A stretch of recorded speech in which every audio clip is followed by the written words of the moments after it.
spins a web any size, catches thieves just like flies. Look out, here comes the Spider-Man. Is he strong? Listen, bud. He's got radioactive blood. Can he swing from a thread? Take a look overhead. Hey there goes the Spider-Man.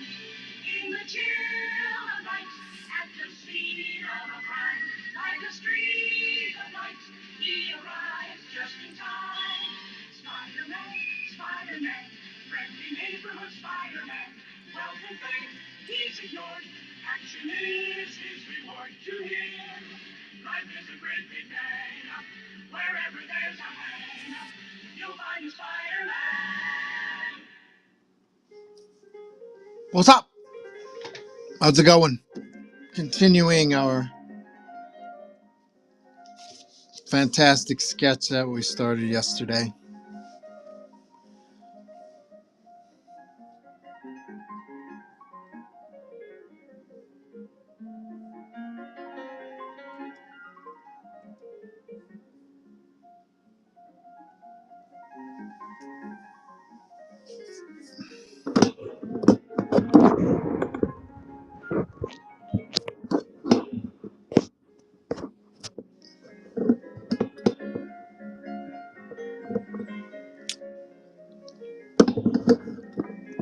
Wow, that's like right in the way today. Why is that?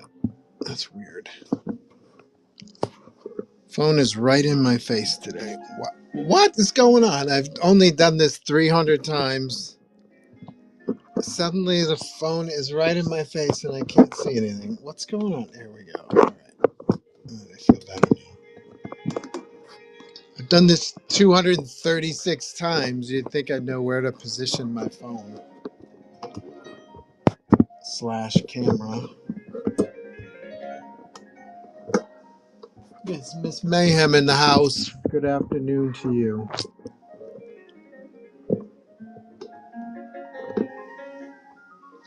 Marshall 13 is in and out. Ergo Monk is in and out. I think I'm one of the two people in the room, right? I got to grab something to drink. I'll be right back.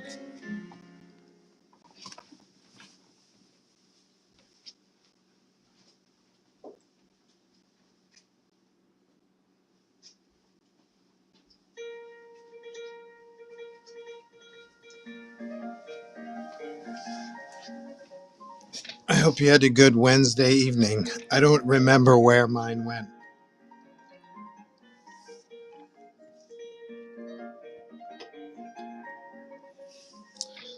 These days are blurring together. I do remember that I spent the last 10 plus days putting my receipts together for my taxes for my accountant. That I remember because my dining room table is still covered in paper and I've got records that I need to shred, and surprised how long it takes to shred paper. I bought what I thought was a high-end paper shredder, and I'll put like maybe 20 sheets of paper, not in at once, but 20 some pieces of paper, and then it goes red. It needs a break. I think the paper shredders need fans or something.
Get, I thought I had shut all my alarms off. Are we back? Get your quads here, man.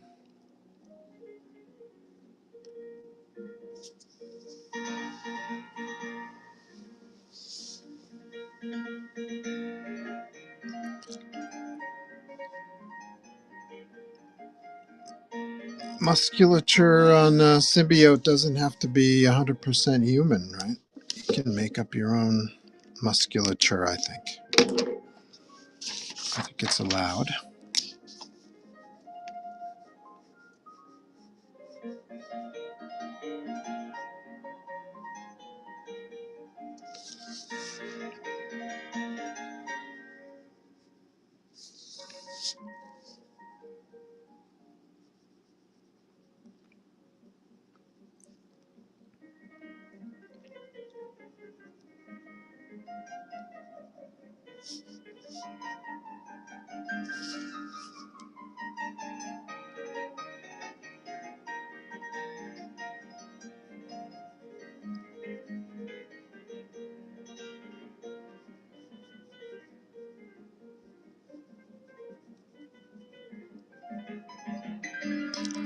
For those of you out there who might be fresh to my stream, welcome. I know Miss Mayhem is a VIP, but maybe there's a few of you out there who are new. I am the artist of the most #1 issues featuring Spider-Man or his cast. Here are a few. These are all of them, actually, I think. 1, 2, 3, 4, 5, 6, 7. Yeah, those are all of them. 7. And then I did covers for these two, but I don't count those. I'm only counting interiors. I'm the penciler of the most #1 issues. There's probably a million artists out there that have more covers than I have, but for #1 issues. But I think I have the most. I think I've penciled the most #1 issues. The interiors. Especially nowadays, there's a #1 issue of Spider-Man or one of his buddies, Venom. They relaunch them like every 2 years now, right?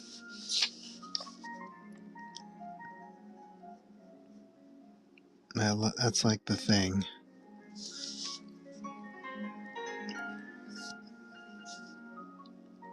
You need to keep everything fresh, in demand.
Acid says, Joe, everything arrived safe and sound. Sketches look better in person. Thank you, bud. Thanks for the heads up. You know we like to pack postal proof.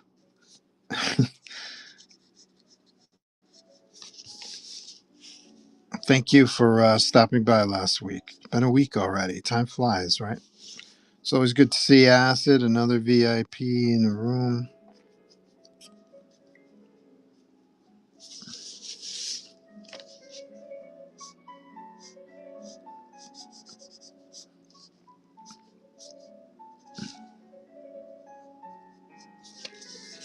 I like to add a whole bunch of goodies into the package too. I've got lots of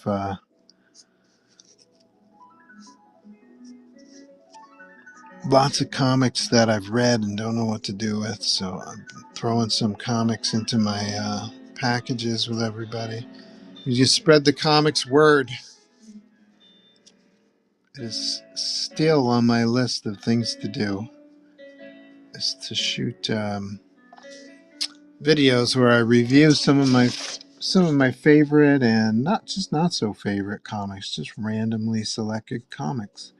And I'm going to find five fire features about each one, 5 panels or 5 drawings or 5 lines of dialogue or any combination.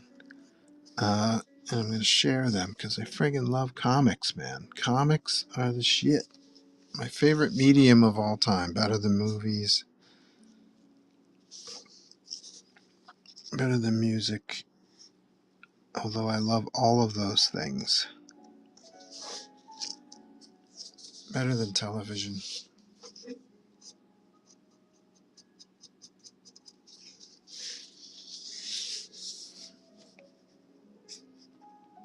better than Funko Pop figure collecting. Comics are the shit.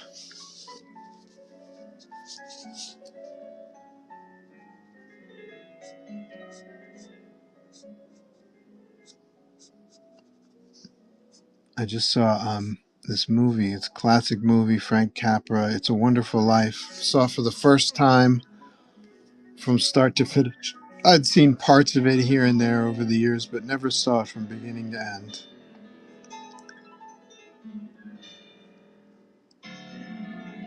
Great stuff. Very kind of Dickens, Charles Dickens, Christmas Carol vibe. Like the American version of Christmas Carol. Very moving. Another movie which was really grabbed me by the heartstrings was a movie called Coda about a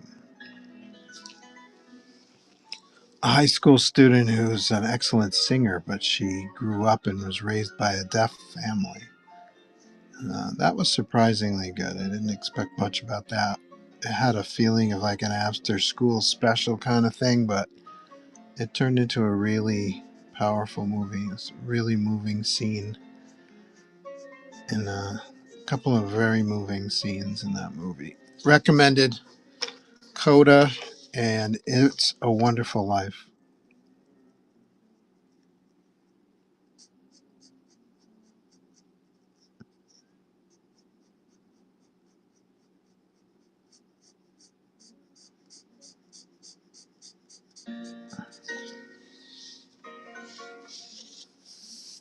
Have you guys seen any movies? that were any good lately.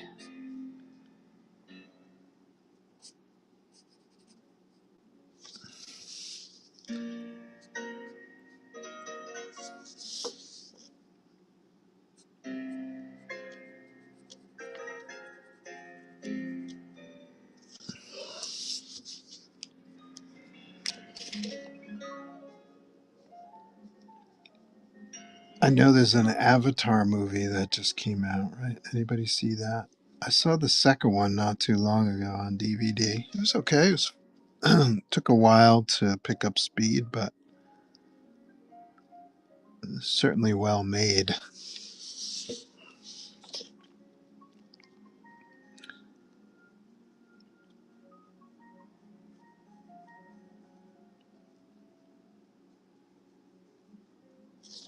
I don't know what I'm doing here. I'm spending a lot of energy on a muscle that doesn't exist. But like I said, it's a symbiote.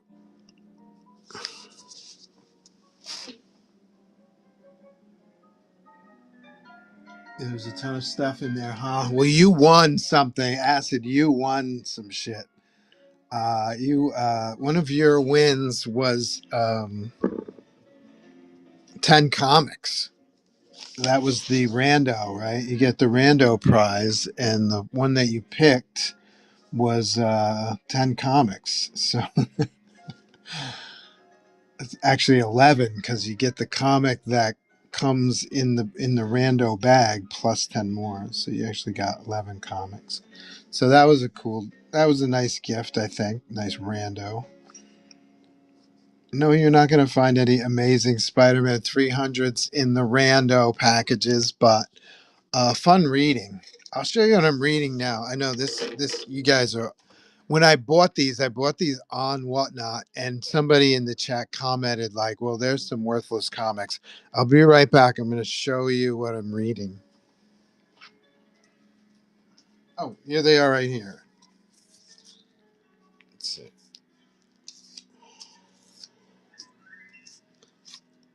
New Adventures of Superboy. There's like no interest in Superboy out there. There was no interest when I was a kid, I'll be honest. I couldn't care less about Superboy when I was a young fan.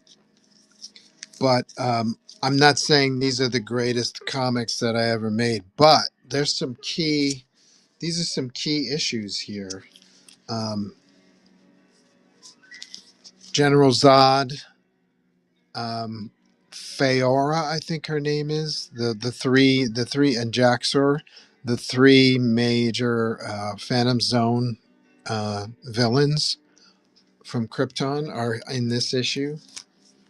Um, this issue establishes that the Kents were a foster family before they picked up young Clark Kent in a spaceship, young Kal-El.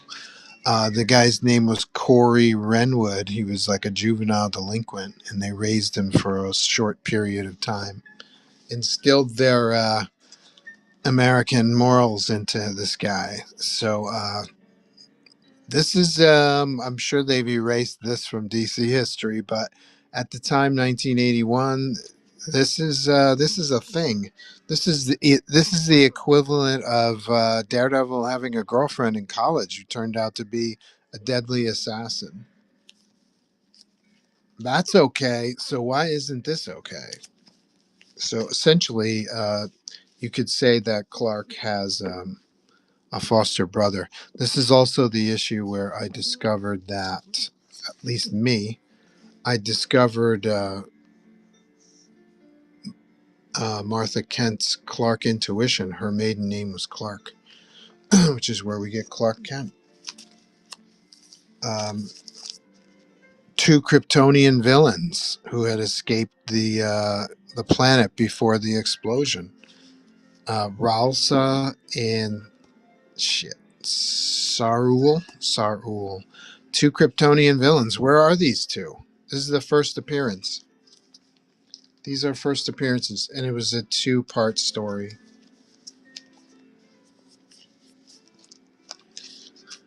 cool character in here. A guy, one of those slimy salesmen. This is like his second appearance, but I guess he cases Smallville looking for shills. And, a unique character, something you don't usually see in comics. And here's another guy, psychic villain named William Wright, who uses the collective psychic energies of susceptible people to siphon their life energies and becomes powerful. I'm like, throw a costume on this guy and he's a badass. Same with these two, the Kryptonians. I mean, throw some badass costume design on these two and their problems. They're real problems and they're interesting. So didn't expect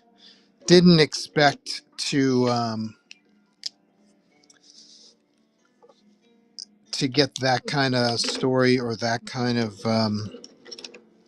depth to Superman history in a Superboy comic, but there it was.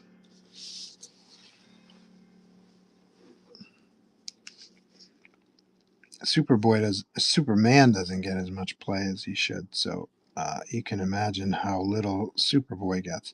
So yeah, I bought these on shit. I forget the name of the vendor here on Whatnot. I bought it, but I would like to give him a plug.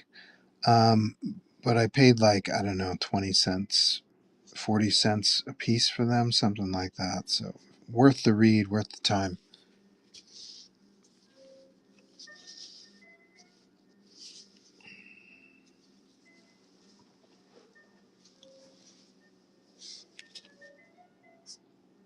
Artwork is real good. Again, nothing crazy or super kinetic like Kirby or Neil Adams, but very solid, clean, excellent storytelling. I mean, Christ.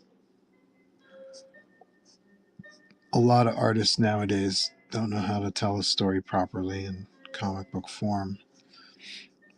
So it's kind of like reading these as a breeze.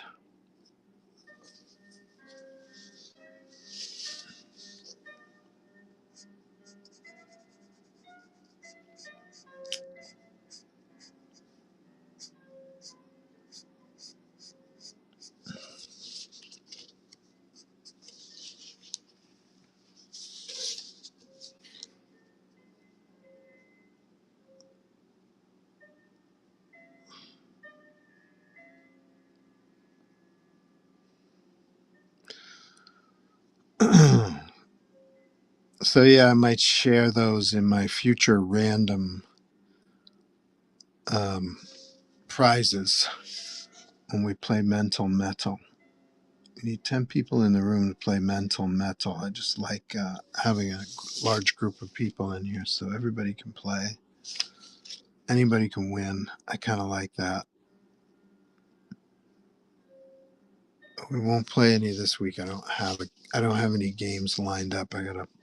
There's a lot of work goes into those. You gotta find an image.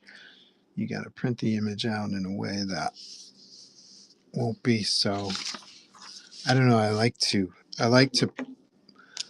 You don't want naturally a character's head is going to be towards the top of the frame, right? So I can imagine a lot of people want to choose numbers and prizes at towards the top of the frame to reveal the uh, the head or the face of the character that you're supposed to guess. But I'm aware of that, and I like to trick you guys once in a while.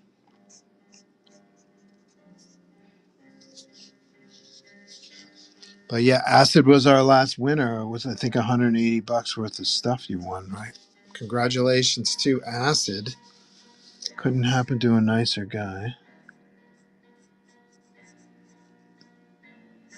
And Acid was holding out too. He knew the answer to the question. He was holding out for a bigger prize. The headshot. Headshots here are $100, but the headshot you won, I wouldn't say was a full $100 worth. I'd say maybe 75. It's kind of a smaller Wolverine drawing, right?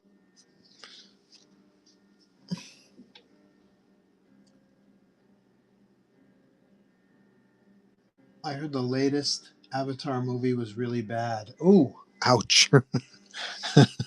What happened? Didn't they write them all at the same time? Weren't they all supposed to be produced at the same time? I guess they all got tired for the third one.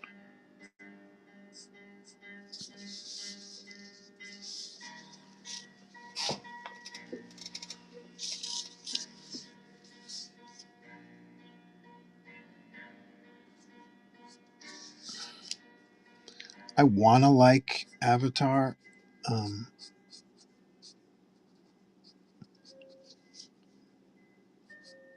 I'm just not the biggest CG guy, I guess, and I'm not sure I'm into the designs of the characters. A lot of times the detail is so intense that you get a lot of kind of detail noise when one figure, when you've got a striped and a spotted animal flying through a forest, all that detail, you kind of get lost in it. But in general, I like it. It's not my favorite movie of all time. I would love to hear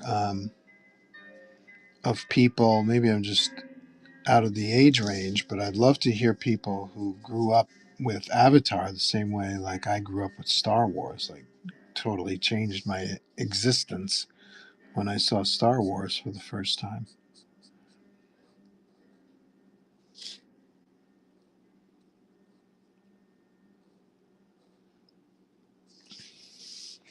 I don't see that happening, with Avatar, but that doesn't mean it's not happening. It just means it's not in my circle of exposure. There may be kids out there who are totally transformed by Avatar, just like I was with Star Wars.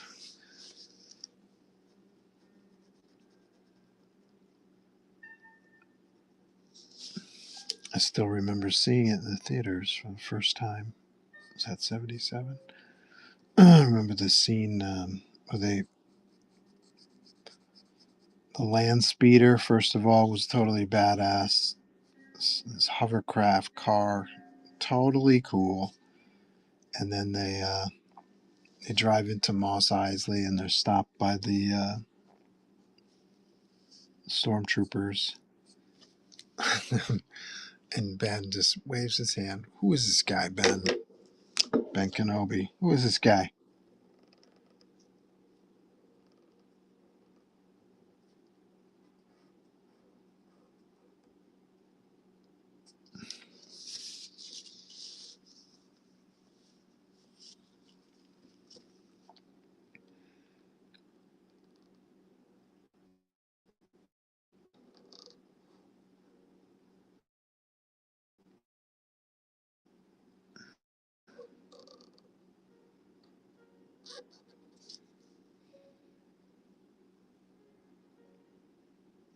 I should do a poll, Star Wars poll.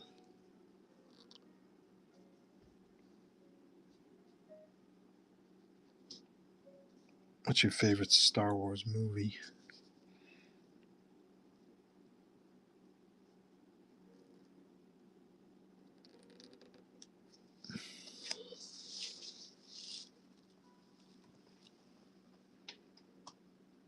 Empire, no question. Yeah, everybody says, a lot of people say Empire. I love Empire. Still remember seeing that in the theater and walking out of there going, oh my God, how could they end it there? It's ridiculous. And I would say that that's why I prefer the first one over Empire, is because Empires, although they kind of close, the story kind of closes. It's very much a cliffhanger. And the first one is more complete. But I love Empire. It's great. That one scene with the bounty hunters, that I don't know what the hell happened there, but that one scene with Vader and the bounty hunters all in the all assembled in the Star Destroyer there. Just had me going for years. It was it wasn't for like another 3 years before you see the next Star Wars movie, but for years I was like, who are these guys? And it wasn't just Boba Fett. Boba Fett's a badass, at least in Empire. But I love Bosk and IG-88, and when you have the toys, you know all their characters' names, right? So my brother had all the toys, so we know who IG-88 was. We know who Dengar was, and we knew that from the toys, not from the movie. The movie didn't tell anybody's name.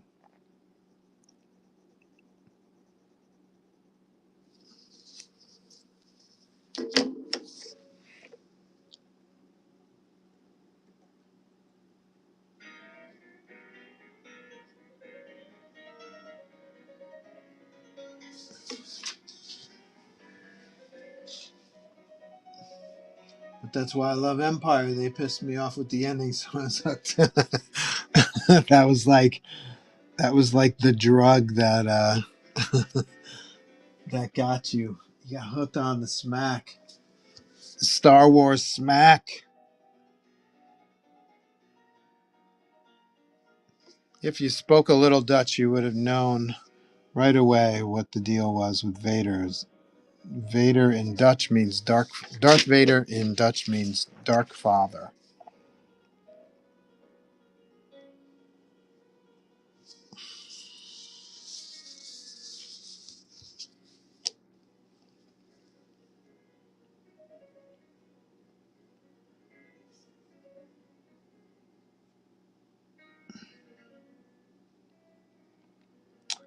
And there's a scene from Fantastic Four. Speaking of comics being better, there's a scene from Fantastic Four 143, I believe, where the Fantastic Four are led to this banquet room, and at the head of the table is Doctor Doom. And I was like, when I saw that scene in Empire, I thought of that scene in Fantastic Four. I was like, it totally swipes from FF. I wonder if that's a key issue now, because it's clearly lifted from the Fantastic Four.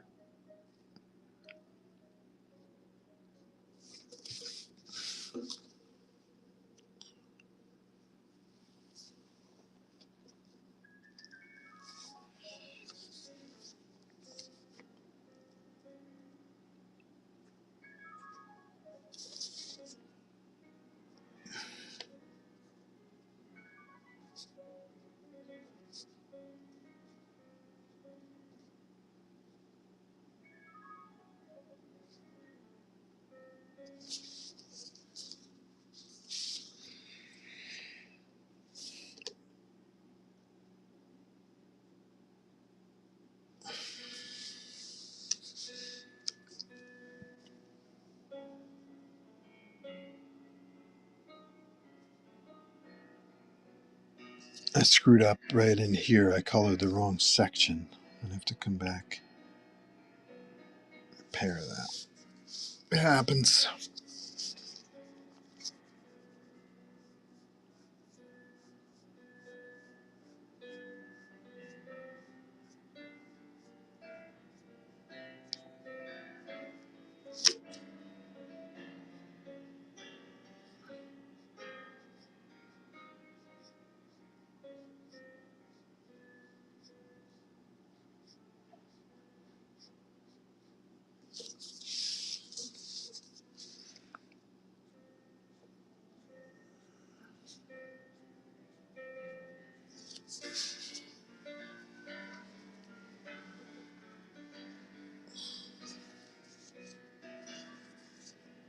I'll have to do a poll next week. Favorite Star Wars movie. So we'll put the first three in. We'll put Empire. We'll put Return. And then what else? There's only two other choices. Should we put Rogue One in? Force Awakens. Ugh. Fucking Force Awakens. Um,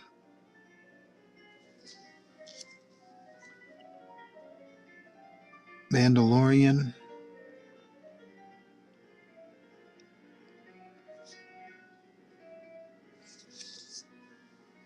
Clone Wars. That was a pretty good flick, actually. It was first. Is that the first appearance of Ahsoka in animation in the animated movie? I thought that was pretty good, actually.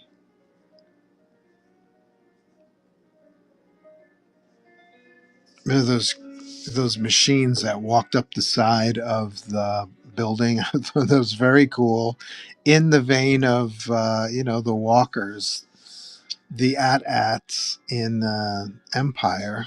It's like you can avoid all that snow and stuff if you just come up with a hover ship, which you have. Don't Why ask why? Same with the speeders in the forest there. It's like, why would you speed between trees when just fly above the canopy and then come down so you don't get smashed up against a tree? But why ask why is the answer to that question. It's cool, it's badass. Ride with it. So Clone Wars had these machines. They were like somehow able to climb up the side of a mountainside. Very cool looking stuff. Very, very cool. I forget what the machines are called.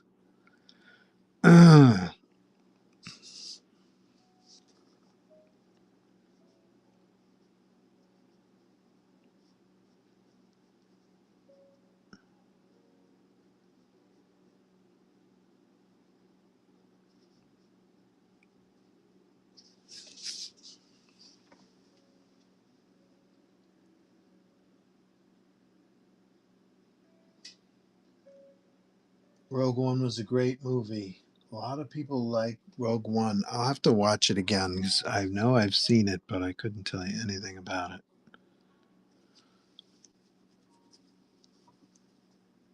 Clone Wars was a good movie for the time. It's been, yeah, I probably haven't seen Clone Wars since it came out. And so my memory of it is foggy, but I remember enjoying it. I remember it being cool. Whereas what I remember of, I also remember liking Phantom Menace a lot. I know that's a weird statement for people to say.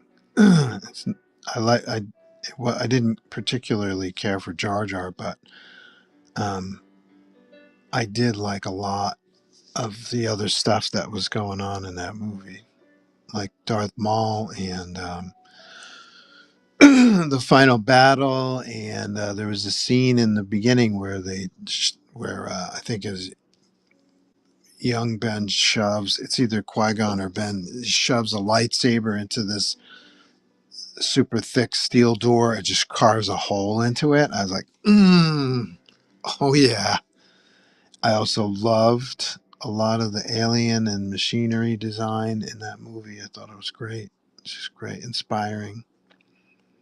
So I saw that in the theater, Ziegfeld Theater on in Manhattan, and just walked out of there inspired. I was working on a piece for my portfolio at the time, and after I walked out of there, I just scrapped the drawing I was making because it was just so. And I was inspired. So the drawing I was doing was some kind of sci-fi hover chair kind of thing, a woman model in a hover chair, and I was like, after coming out of Phantom Menace, I scrapped it. I didn't tear it up and throw it away. I just started over.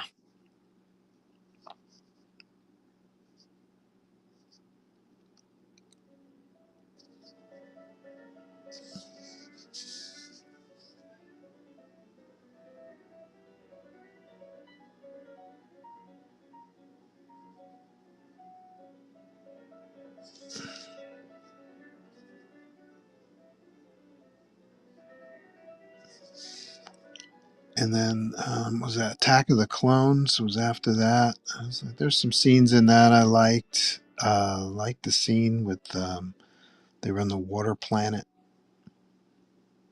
Thought that was cool. And the climax at the end where they're in the arena, I thought that came out well. And then was it Revenge of the Sith? I couldn't tell you anything about that movie. Don't remember it.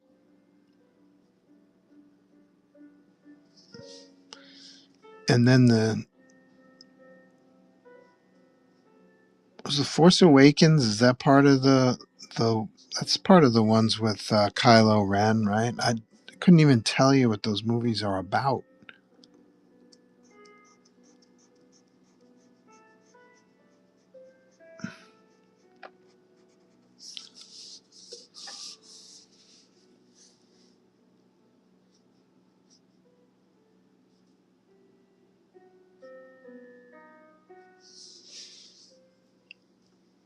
There's one movie had actually a couple movies had Mark Hamill as Luke Skywalker in them, right? I could not tell you what the fuck he was doing there, and I can't tell you what happened after. Did he die? I don't even know. I don't remember. I forget. It's so the movie is so shitty. God, so annoying.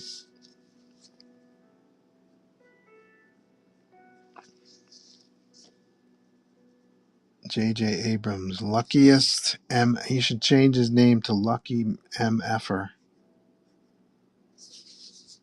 Destroyed the Star Trek franchise. He thought he was doing Star Wars, which works for him because he eventually got Star Wars, but he destroyed Star Trek on the way. Not cool. Not cool, folks. I remember an interview with J.J. Abrams when the first J.J. Star Trek movie was coming out.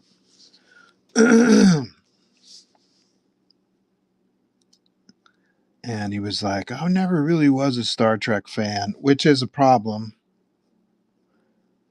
It was too complicated, and I couldn't relate to the characters and stuff like that. So you're saying things like that, like couldn't relate to the characters. I'm like, you couldn't relate to the characters? What are you smoking? And it was, too complicated, too much. Couldn't keep track of everything, and so I wanted to create like a simpler thing. And so he creates a character. He happens to have the same name as James Kirk, who goes from barroom brawler to the head of the flagship for the Federation in an hour and a half. And that's supposed to be relatable. You're supposed to be able to relate to this guy. He's a Superman. Whereas the Kirk in the TV show spent 15 years getting to the Enterprise chair, making several and learning on the way, become improving himself. That's not relatable. Oof. JJ, take a pill.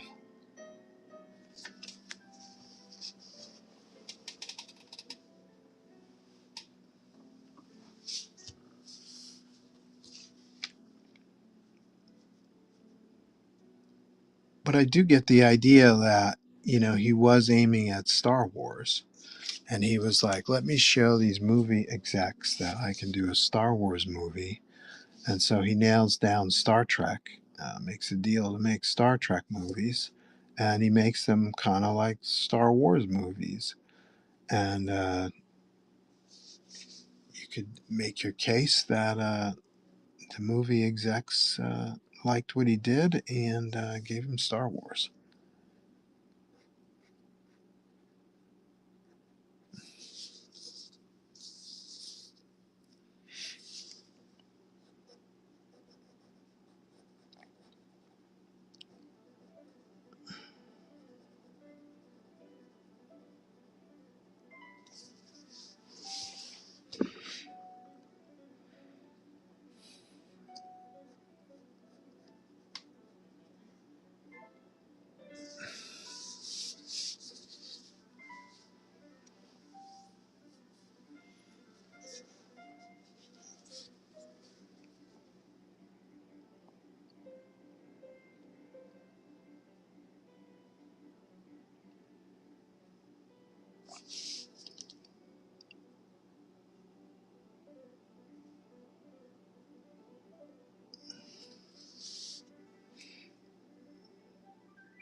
So I screwed up here. This is supposed to be the spider legs.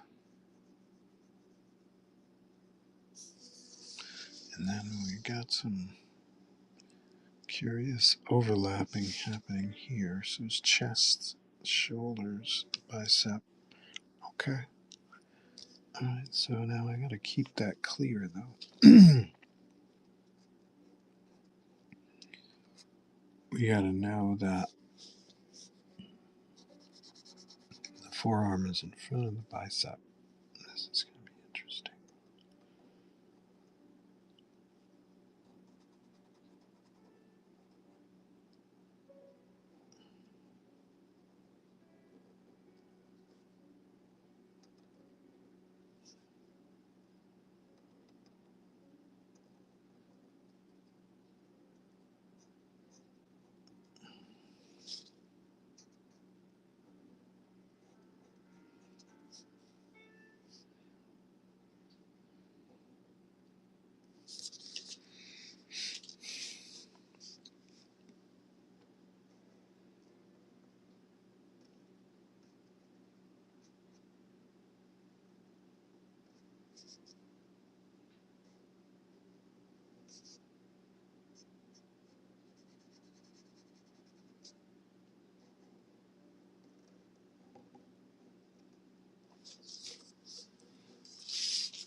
I'm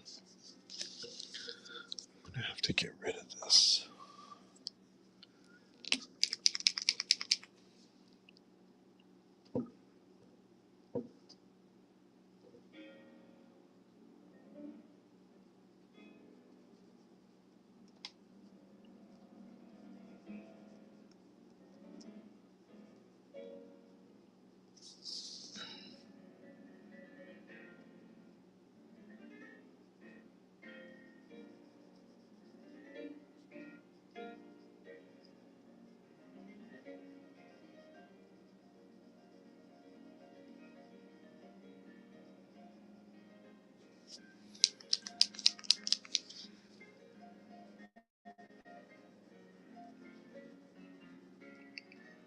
I might have to get rid of this whole logo.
I think I will. I'll get rid of the whole logo.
Yeah, that looks great.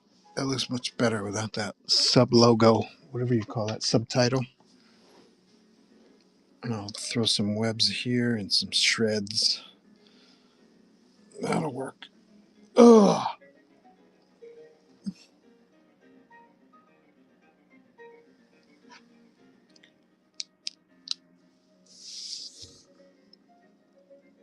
Check out the bin, all kinds of cool stuff. When I'm finished with this particular sketch, I will auction it off. But I finished another one yesterday. I'll show you.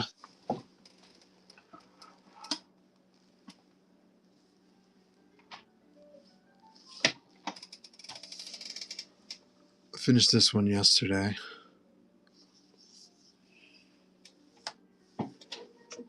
Finished, i.e., I stopped working on it because I could always go in and add more detail, keep adding details. It can be the never-ending drawing. But I think I hit a spot where I think it was complete.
I use some of these letters to suggest blood, dripping blood.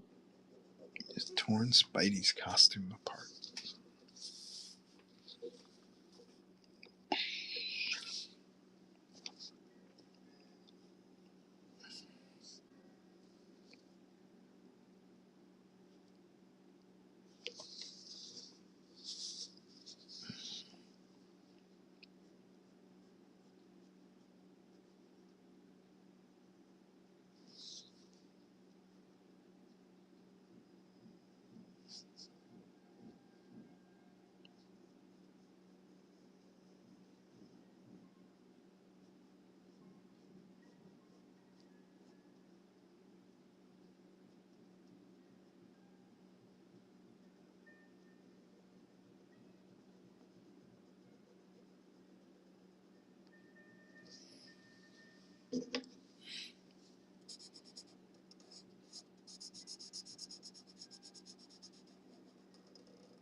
Welcome to the stream.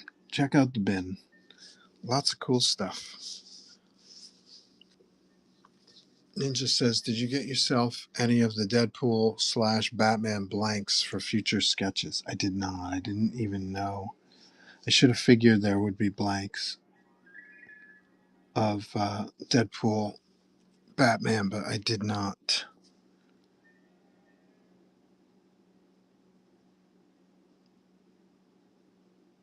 I wonder how much those are going for.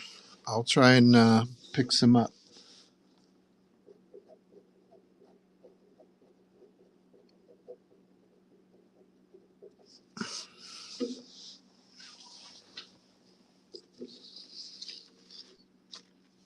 Superman, Spider-Man is coming up. There are blanks for that as well. I'll look for those. Thank you. Keep me in the loop. Superman, Spider-Man, the absolutes. I totally missed the boat on the absolute blanks.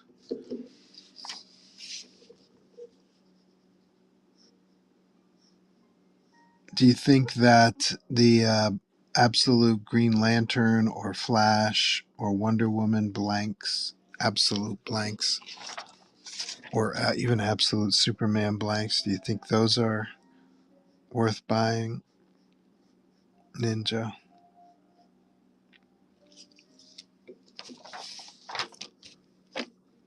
All I hear about in the Whatnot streams is absolute Batman.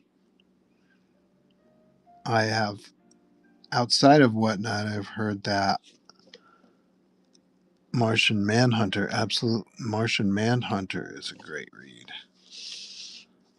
I have personally read the first volumes of Absolute Batman and Absolute Superman. I thought they were cool.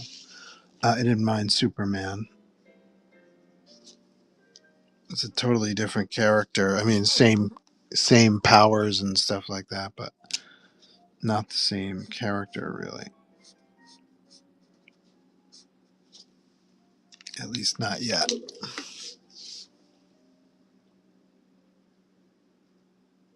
Superman, Spider-Man is coming up. There are blanks for that as well. They are all actually great reads. Just Batman took off to the moon with all the first appearances. Right. The first appearances of each Rogues Gallery character. Yeah, you need some good Rogues Gallery, man. See?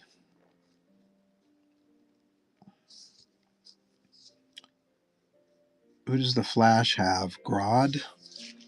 Reverse Flash? They did, Jeff Johns did a lot with making the Reverse Flash a real interesting character and a real problem. So I thought that was cool. I love Gorilla Grodd, but I don't think he's appropriate for a Flash villain. I thought that since I was a kid. It's like, what is this gorilla guy got to do with a running man? A guy who runs fast. But I love Gorilla Grodd. I love the Gorilla City idea. These advanced gorilla civilization. I love it.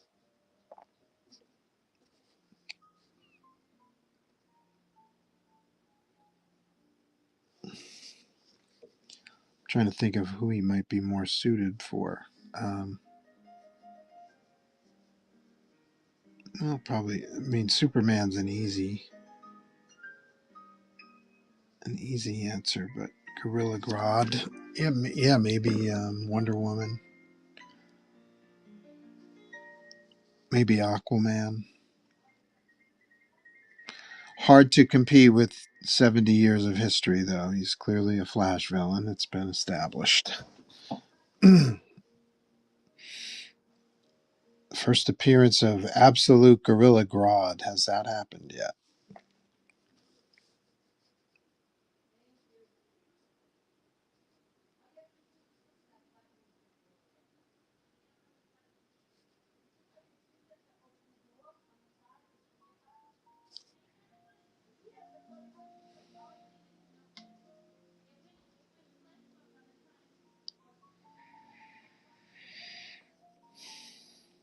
Rogues galleries are the key. Like Luthor is a good villain, but I love Brainiac for Superman. I love Bizarro for Superman. I love the Parasite for Superman.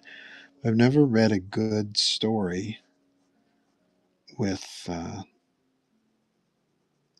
Bizarro or Parasite in them. And I like the silly Bizarro worlds and stuff. I like that kind of Bizarro. Like he's created his own Superman universe. That's kind of fun. It's kind of whimsical, but I've never read the more. I think there's a Bizarro floating out there who's like a clone of Superman. And I've never read a good story with Bizarro, the clone Superman.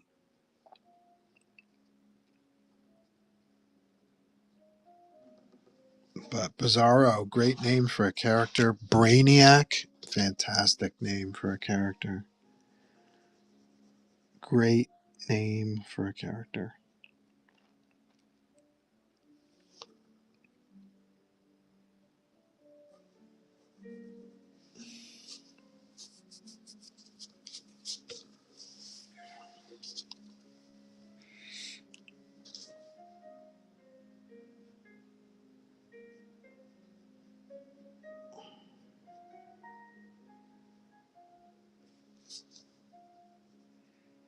So I guess the absolute Batman fans couldn't wait to see what like the absolute Two Face looked like and the absolute Joker. I'd love to see the revamps, right? You think Absolute Universe will have enough legs to replace the mainstream DC universe? That'd be something, right? That's what happened in the 60s, 50s, and 60s. 50s and 60s, right? Are we in the middle of a new age, a new comics age?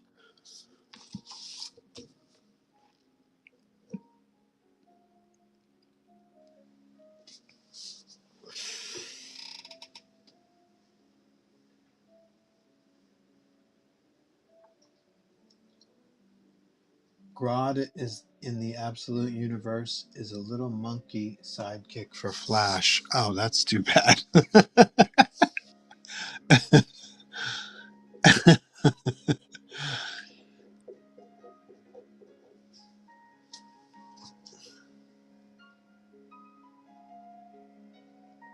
Falcor says, if we can't get you on ASM 1000, I'm going to grab a blank and have you do one for me. When is Amazing 1000? Do we know yet? I need to get these blanks.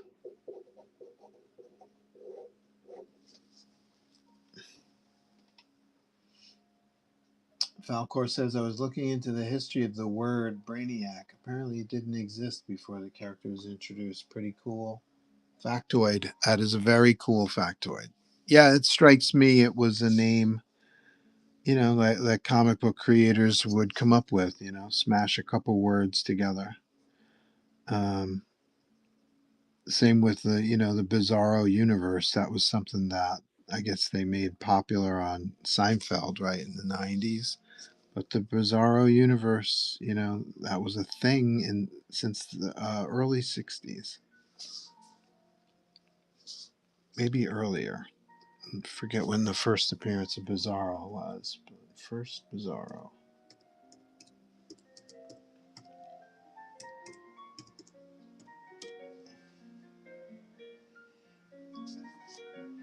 No shit. First appearance, Superboy. Speaking of Superboy, see, look, these could be valuable keys. First appearance of William Wright, the psychic collector. First appearance of Bizarro is Superboy number 68, 1958. Holy shit.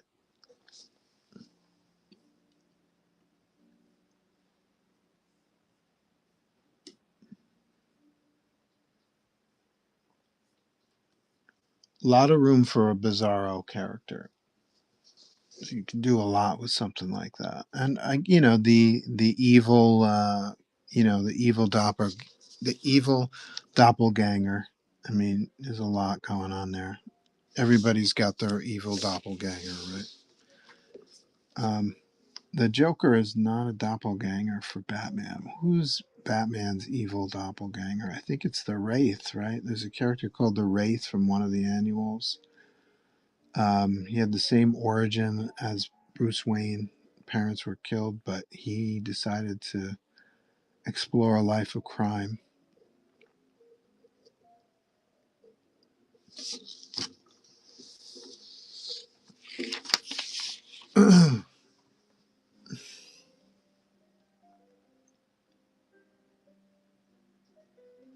ASM is on Legacy issue 982, and it's bi-monthly, so 9-ish months away. Yeah, this year, huh? Amazing. Haha, I get it. I did that. It's very cool.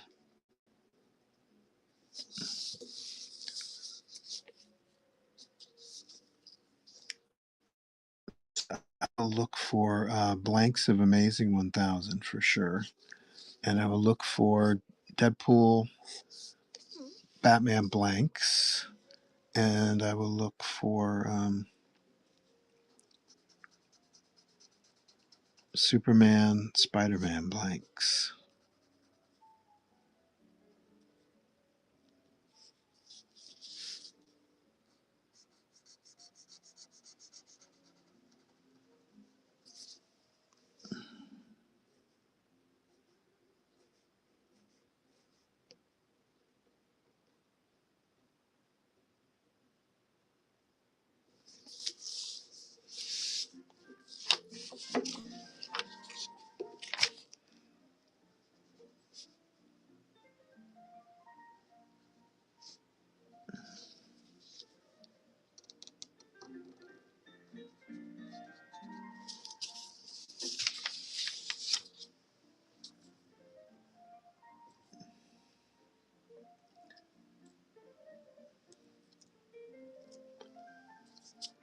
It's funny because I just got a whole bunch of amazing blanks. What number were they? Let's see. Let's check those out. I still have any here.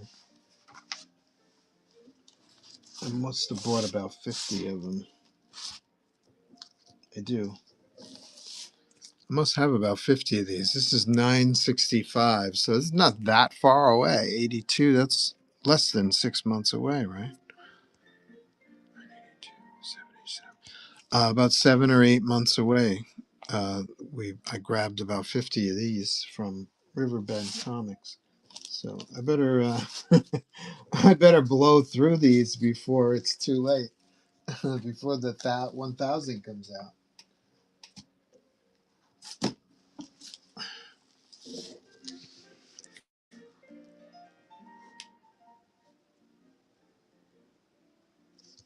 Yeah, I'd love to meet a retailer who's got the G force to get me a variant cover at least for any Amazing Spider-Man or Venom issue. I'm doing a signing this weekend in Attleboro. I'll talk to that guy, see how much he's got.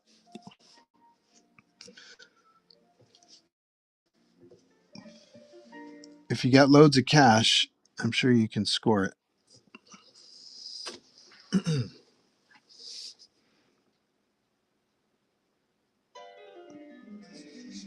The very first time I approached Marvel about a variant, it was a number of years ago now. Jeez, was it before COVID? I think it was after COVID. I'm not sure. It's been a while now. But they had an anniversary Venom issue coming up that year, and it corresponded with the Rhode Island Comic Con. And so I was, on behalf of my friend Ian, who worked at the Rhode Island Comic Con at the time, I hit up one of my contacts at Marvel, and he hit me up with the guy to talk to about variants. And we were like So November's coming up. There's a convention in Rhode Island. I'm going to appear at. I'm a Venom artist. We want to do a Venom variant for the convention, exclusive. And the guy was like, "Well, we're promoting Fantastic Four comics in June. Fantastic Four #1 uh, comes out in June. We'd rather you get a variant of that." And I'm like, "Hey, I've only drawn one issue of the Fantastic Four. It was a special unlimited issue. Um, B, the convention is not in June; it's in November. C, I'm better known as a Venom artist than a Fantastic Four artist. D, practicality aside, I've never gotten requests for Fantastic Four characters, if ever. I can think of 3 instances where I drew Fantastic Four characters for commission. So I don't think I can sell 3,000 copies of Fantastic Four #1. And so I was like, just looking for a variant on Venom. What do you think? And never heard back from the guy. So the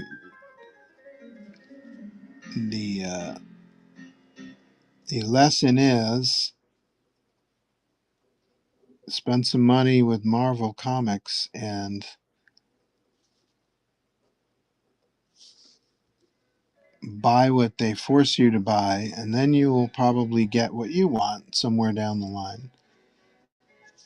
So now your commitment isn't just the 3,000 variant copies of Venom. Now it's 6,000 copies. It's now you've got to sell 3,000 copies of Fantastic Four, and if you're lucky, then you get the Venom books. So now you've got to sell 6,000 comics.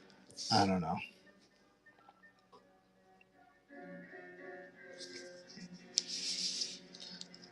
So that didn't work out.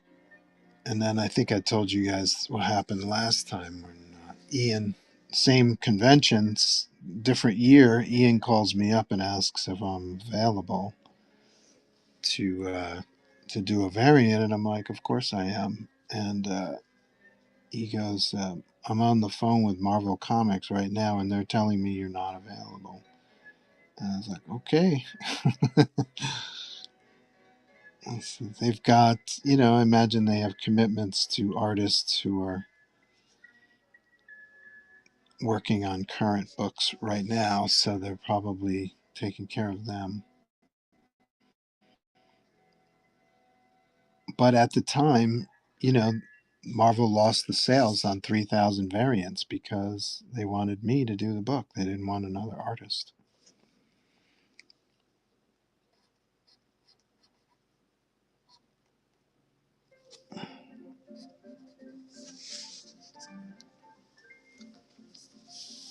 Yeah, that's why so many resellers start with Dynamite and Image, then DC, then maybe get a Marvel deal. Yeah, you can understand. And then there's what people like Unknown Comics that have all of these. Um, they have all these variants. Even Unknown Comics doesn't sell 3,000, sell through their 3,000 print runs, and they're gigantic, right? Do you guys remember that thing where they took some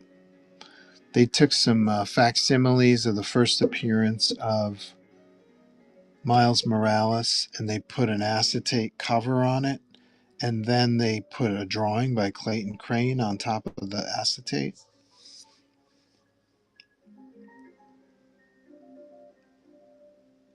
That's a sign to me that there's a warehouse, an Unknown Comics warehouse somewhere where they're sitting on top of thousands of variant covers, and they were looking for something to do with them.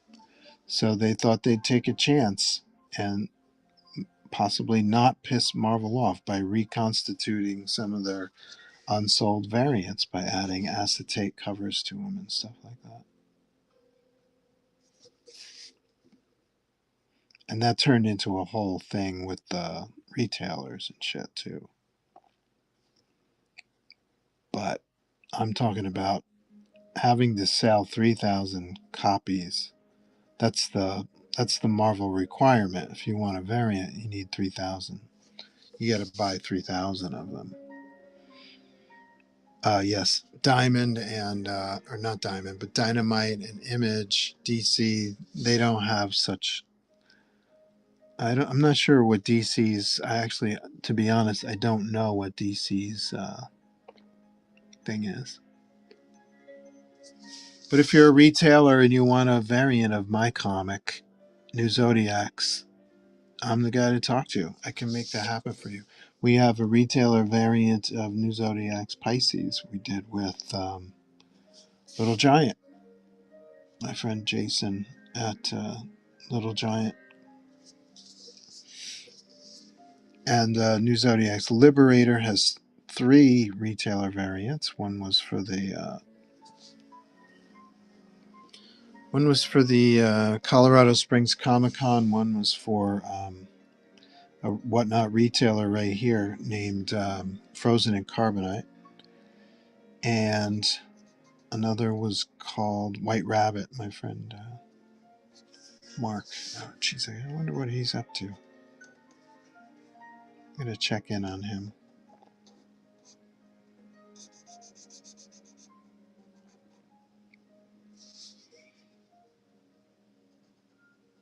So somebody like Dynamite, I think their minimum is 500. Are you going to the Little Giant shows coming up? Yes, I will be a Little Giant. Is that a 2-day show now? I forget.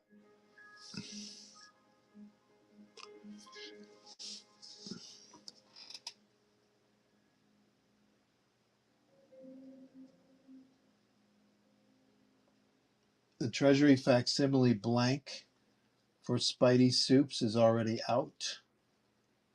Acid sent me a pic of a sketch he got done at a local con. No kidding. Uh, does Nerdy Girl know someone that can help? She's a bigger influencer on the comic scene and a fan of yours. Yeah, we have discussed briefly at shows and stuff like that. She wanted to do a sketchbook with me and stuff like that. I should touch base with her to see how she's doing. She might be able to make something happen. Thank you for the suggestion. Something to do. Nerdy Girl.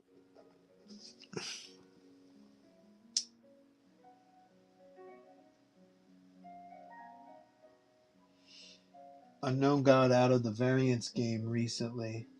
Owner posted a vid basically saying he wanted to get back to basics because it was getting too much.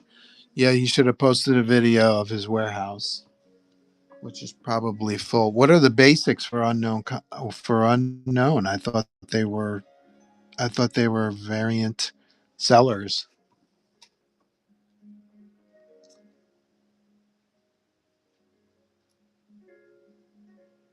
Ninja says not sure. Wish you not sure. I wish I was asking so many questions. I wish I what is not sure an answer to. There is a different one coming out. DC Marvel Superman Spider-Man #1, March 2026. I'll hit up my guys at Riverbend and make sure I get my blanks. I noticed Riverbend also has Absolute Flash and Green Lantern blanks, but I'm hesitant to pull the trigger on those because I don't hear anything about Flash or Green Lantern absolutes. There was one guy yesterday on my stream who asked about Flash blanks, and I wish I remembered their name because this morning I was on Riverbend and I was looking through their store and I noticed they had Flash blanks. So if you were here yesterday, person, I forgot your name, I'm sorry, and you're still interested in Flash blanks, go to Riverbend Comics right here on whatnot. They've got Flash, absolute Flash blanks. I wouldn't normally buy a Flash blank because I don't get anybody asking me to draw the Flash for them. I think I drew one Flash commission in my life, and he was possessed by Venom.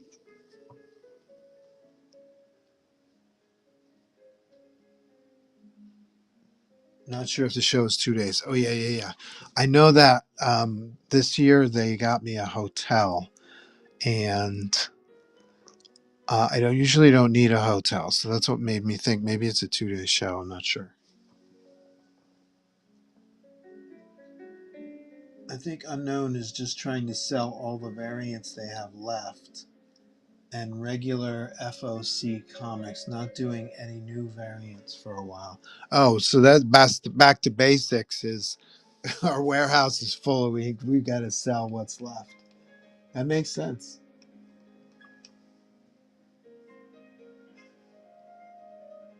I just messaged Nerdy on Insta. Hopefully she can make something happen. Look at you, Falcor. Go for it. Advocate. Thank you. Yeah, Unknown was part of the group of retailers that was dropping 10 variants a week. Yeah, seemed like, right? The only ones I really like and invested in were the facsimiles like this one. This is, I don't know if you can see this. Amazing Fantasy 15 and the Hulk 181 and the X-Men 1 and Amazing 300. I've got a bunch of those. But they're pricey. But I think also that they're perennial, that they'll always be interesting to people, you know. I got a few of these. Daredevil. They're pushing Daredevil this year. Check out DA Comics. They're doing an exclusive variant. Ah, one of the best.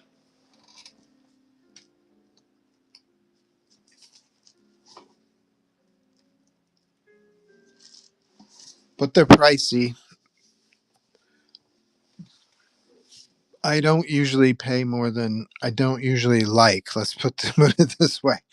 I don't usually like to pay more than $4 for a blank because I don't charge you guys for the blank when I do a commission. So I like to keep that price low. But with the facsimiles, the Hulk 181s and the giant size X-Men 1 and the Amazings 300, I sprung for those just because I think they have a perennial value. And I think they're more worth the price. You know what I mean?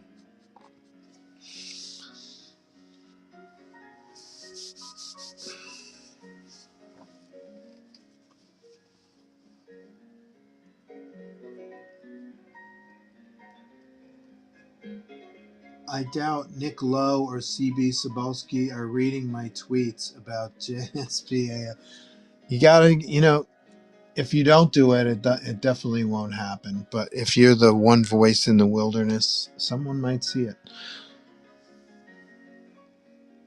I don't know Nick Lowe, but I've met CB a couple times. Very complimentary. Hey, Joe, what's up? Love your stuff. You're great. We call you on Monday. Are you ready to go? And I'm like, yeah, okay. Send me your portfolio and I'll get back to you on Monday. And then you never hear from them. So we're not buddies. I don't live next door to him. It's just a purely business transaction. So he probably gets swamped with a million artists. Also, Marvel Team Up 14 is coming back out. Invincible Spider-Man has a blank. Oh, there you go. I just noticed JSP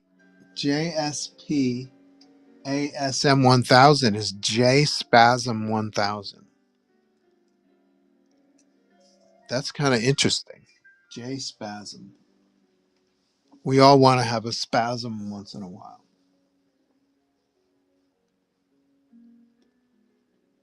Also in March, Marvel Team Up with Invincible.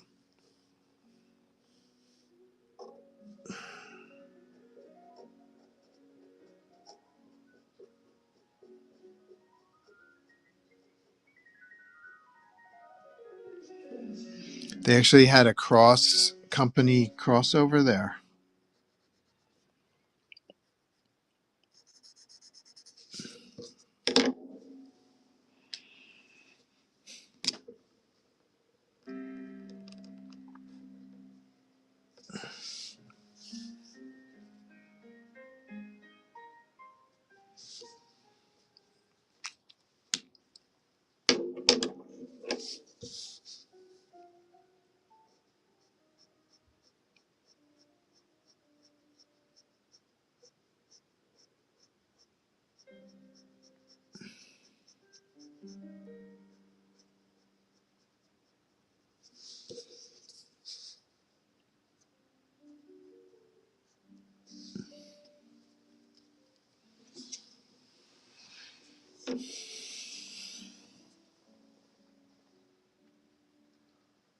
Also in March, I shared a sweet jam piece of different spiders you posted to Insta in my tweet.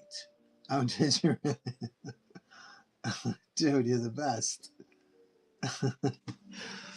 The original Marvel Team Up 14 was a Marvel book, but now I think Image is printing them. Cool. And that's some cross pollination happening right there. The only Dynamite book, which I think would be a worthwhile variant that I think I could sell at shows, be like Vampirella, right?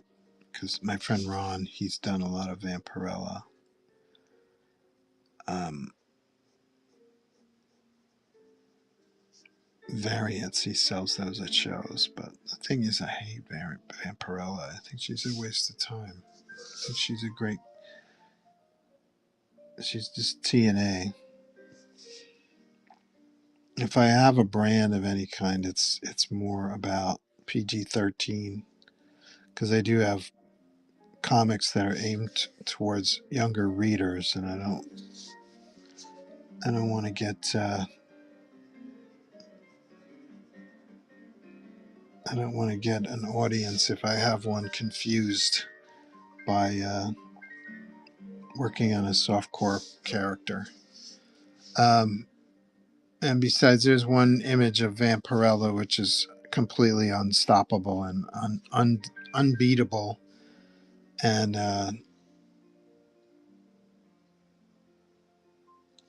I haven't geared up the energy or interest to try to compete with that image.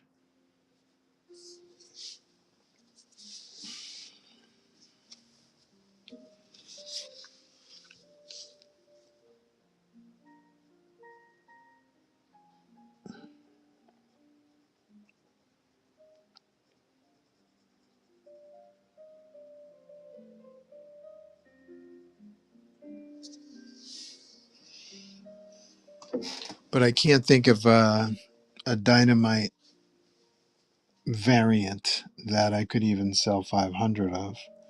A character, fire some Dynamite. Like if we were to explore um,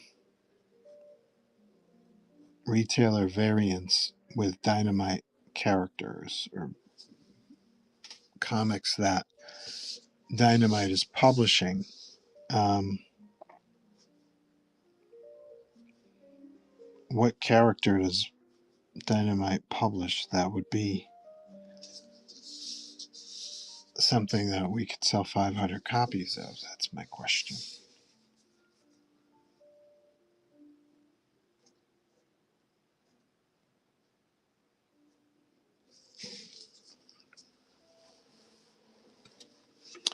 And like I said, Vampirella is the only one I could think of, but not really that interested in Vampirella.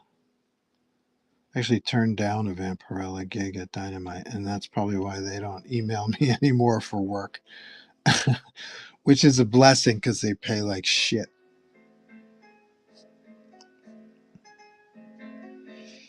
And then I see all these pictures of Nick Barucci's original art collection, and I'm like, oh, so that's where my money is going.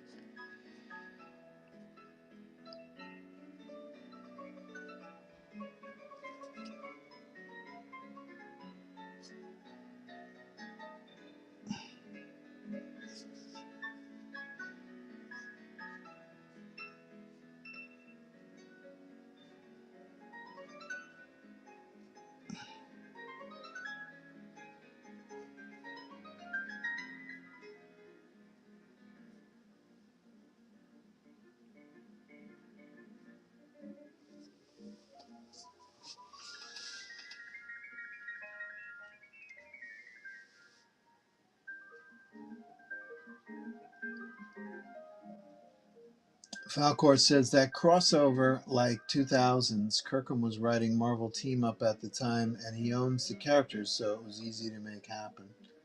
Falcor says I have the original and foil variant reprint from the Battle Beast blind bags they did last year. Oh, very cool. Oh, this is gorgeous, says Gigi. Thank you, Gigi. For sale. I'll be auctioning it off when it's done. Dynamite has been doing a lot of Disney cartoons and Thundercats, DuckTales, Gargoyles, Darkwing Duck. Been buying them to read with my kids. That's cool. Um,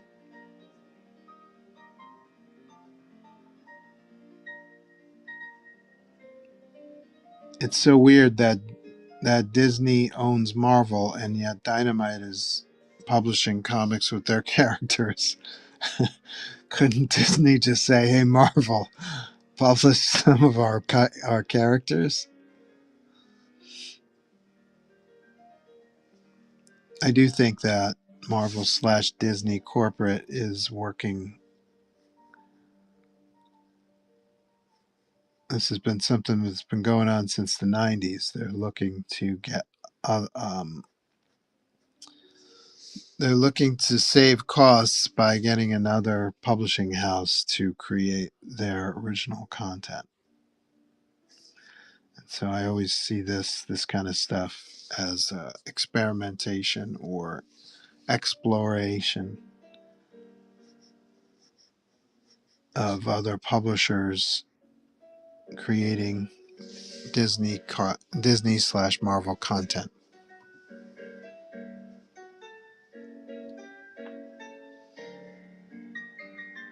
If you make one cover for Dynamite, they will make 5 to 6 variants for it for one issue. I see. Oh, okay. In that case, a Space Ghost or a Herculoids. I love the characters. I love the characters. Space Ghost, Herculoids. I forget who else they're working on now. I would draw Herculoids or Space Ghost in a second, but I'm old, and I don't think anybody else knows who Herculoids or Space Ghost is. So I think Herculoids or Space Ghost, these are properties that need a long time to catch with younger fans, and I don't think they will. Um, but that having been said, I get a phone call tomorrow to work on Space Ghost, and if the page rate is right, I'm on it. I'm all over it because I love these characters. I met the writer of Herculoids. His name is Tom Snagowski. I think he also writes Vampirella too. And very nice guy. And he actually, did he actually give me a copy of Herculoids? I think he did. I think he actually gave me one. Oh, we traded. I traded him New Zodiacs for Herculoids. And I read it. It was cool. He was playing with the idea that Zoc, the dragon, the winged dragon, was a female, or at least an egg-laying male. I know in the cartoons they refer to Zoc as a he.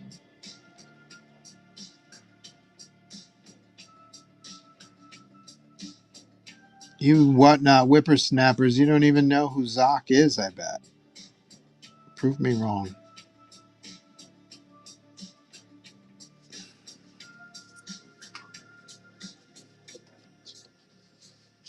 Johnny Pez in the house. VIP Johnny. What's up, buddy? Thank you for cleaning me out of my Venom sketches last week. I got to replenish. So I did this one yesterday, and I'm working on this one today. Feel free to clean me out again, but if these don't sell here, they're going to a signing in Attleboro, Massachusetts this Saturday and Sunday. I hope the weather changes. We're gonna brave the below zero weather to go to a signing in Attleboro. And if this doesn't sell here on the stream, it will sell in Attleboro, hopefully.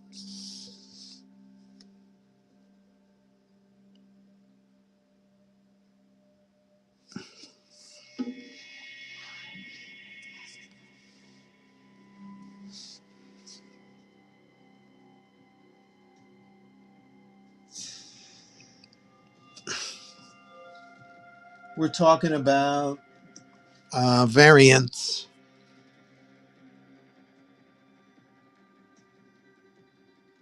If you make one cover for Dynamite, they will make 5 to 6 variants for it for one issue. Got that one. Trade Virgin, Foil Trade, Foil Virgin, Color Splash, Ratio 1, Color Splash, Ratio 2, on and on. I'm sure we could do a pencil version and an inked version, right? Because I'm the penciler and the inker.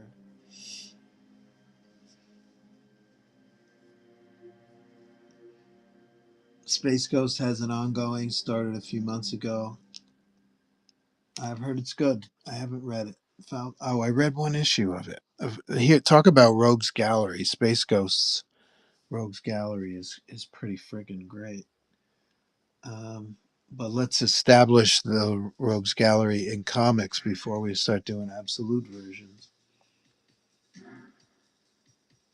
Dynamite does make way too many variants of the same cover. Yeah, I remember seeing my friend. I have friends who have done variants for Dynamite, and then they show a spread, a 2-page spread in the back with like 50 or 60 variants. I don't know. Whatever you got to do to bump the sales numbers, you know.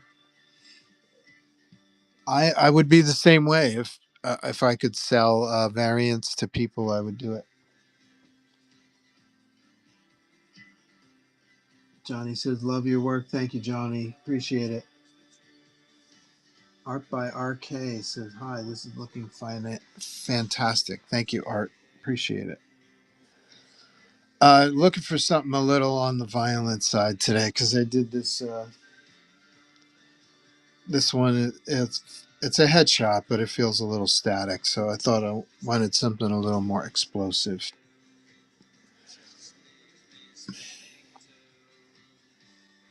I will be auctioning this off when it's done. I'm probably about a half hour away. I'm going to be doing some extra webbing and stuff. And then I've got to put this is Spider-Man's costume, so I got to put the webs on his costume too.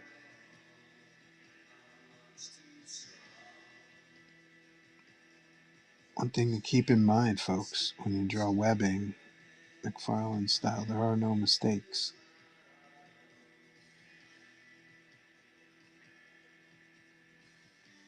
You can't screw up the webs.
Whenever I go to a show, I like to have a few pre-done sketches. Spidey always sells. Venom almost always sells, and Wolverine always sells.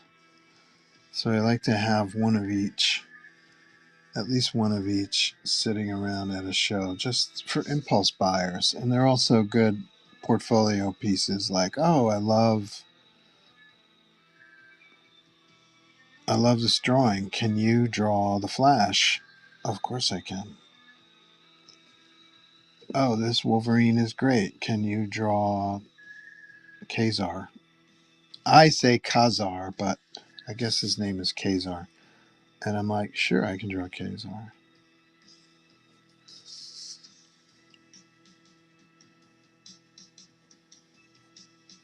But I always give you guys the first look because I'm here in the comfort of my own home working. I give you guys the first look at first chance to buy into a sketch.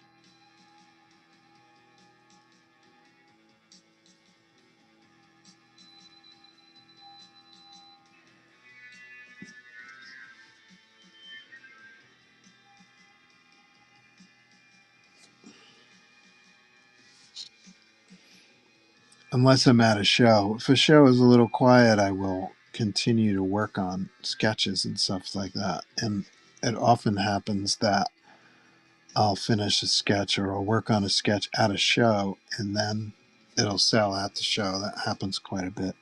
So you guys might miss out on those, but most of the time I'll give you guys the first shot, and whatever doesn't sell here on Whatnot comes with me to shows.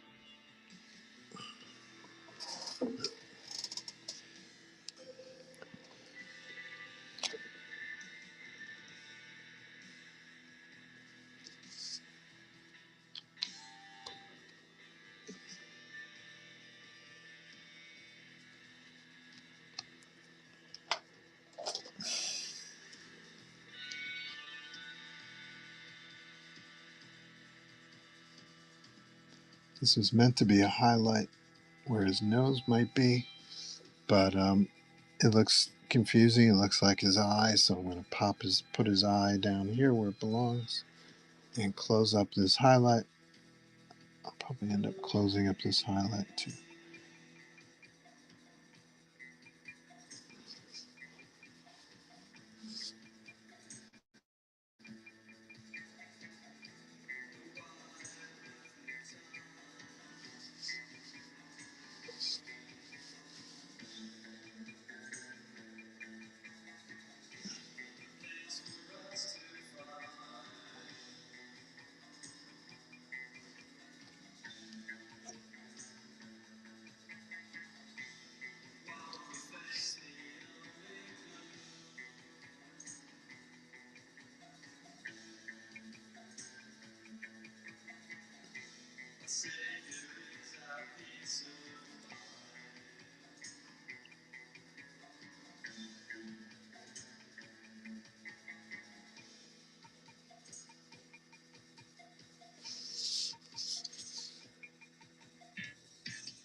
And we love Spidey's underarm webs, right? I'm going to shred them up a little bit.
That Wolverine you did last week that I purchased looks so great in person. Yeah, Acid was saying that too. It looks good and looks better in person, right?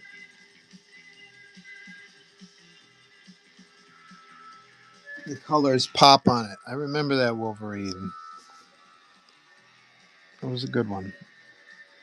That was what I call a surprise because I don't usually work with that that cover was like the Marvel Now cover, and so it had a big logo up here and it had something down here if I remember. And so I was like, what do we do with this? There's not much space, and I turned it into something. So I liked how that came out. I'm glad you like it.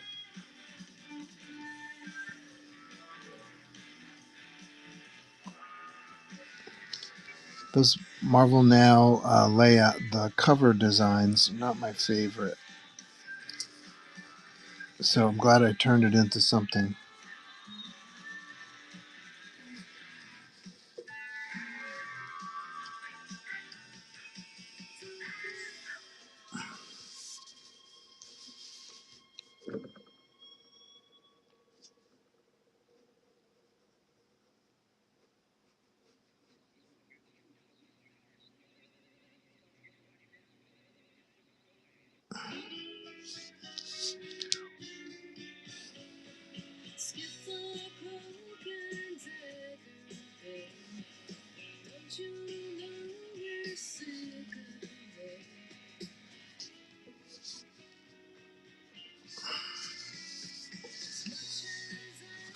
I think we can tell that this is the Spidey costume.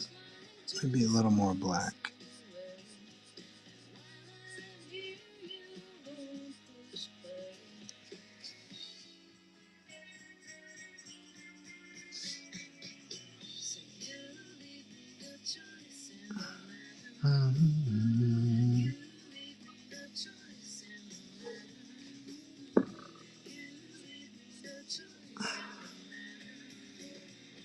You leave me now.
The colors pop on it on that Wolverine. Yeah, that was cool. That was a good one. Got to do another Wolverine. Maybe today.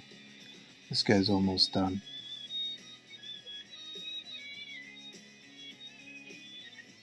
I think I know what I'll do. Let's see. Venom head.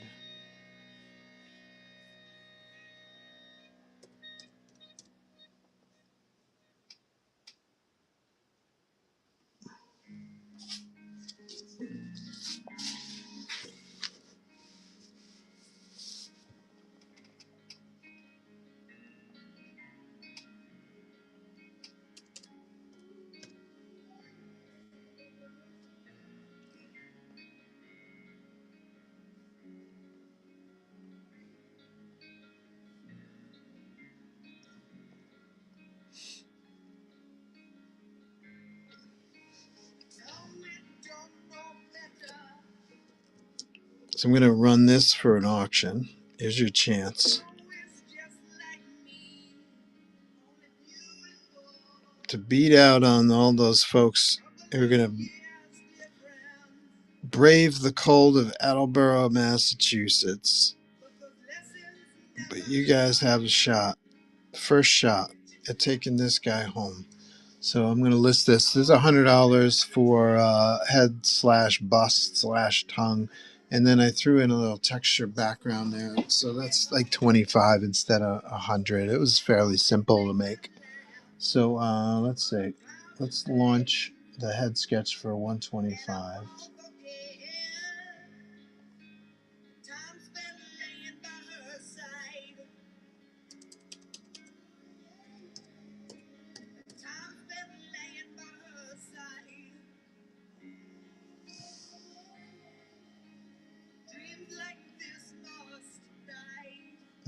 For some reason, it's not letting me launch the item. I'm not sure why. Give me a second. Stand by.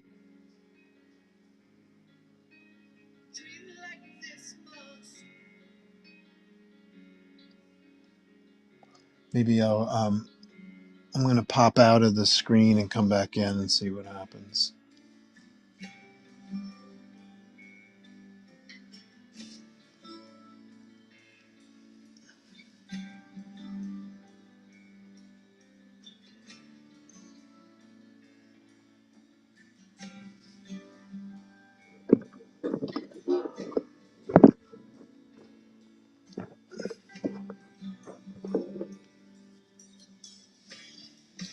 There we go.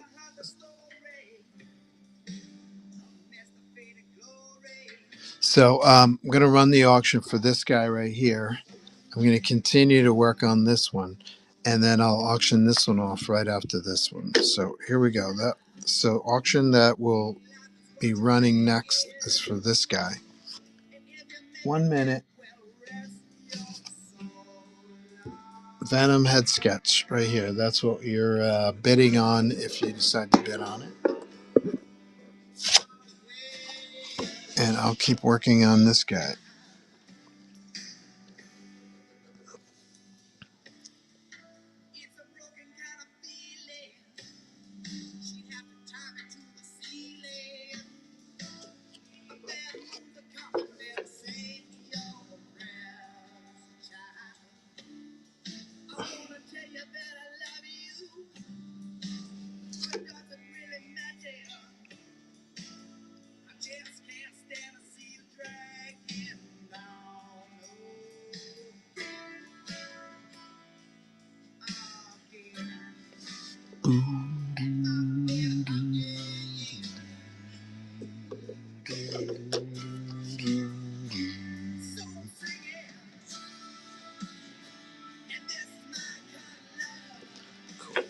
Okay, so let's do Venom.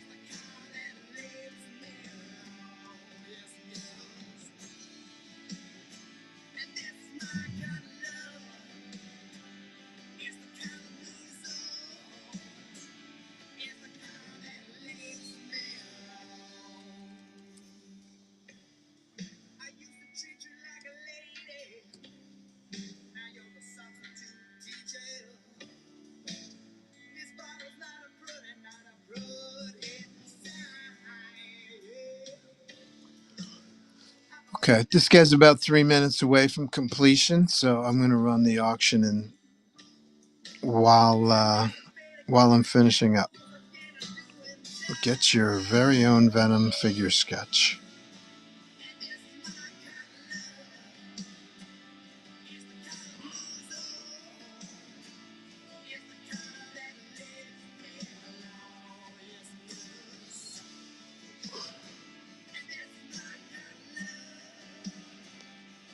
If you were to see me at Attleboro, Mass this weekend, this would be $200. So you're saving $50 right away just by being here on the stream.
kick it.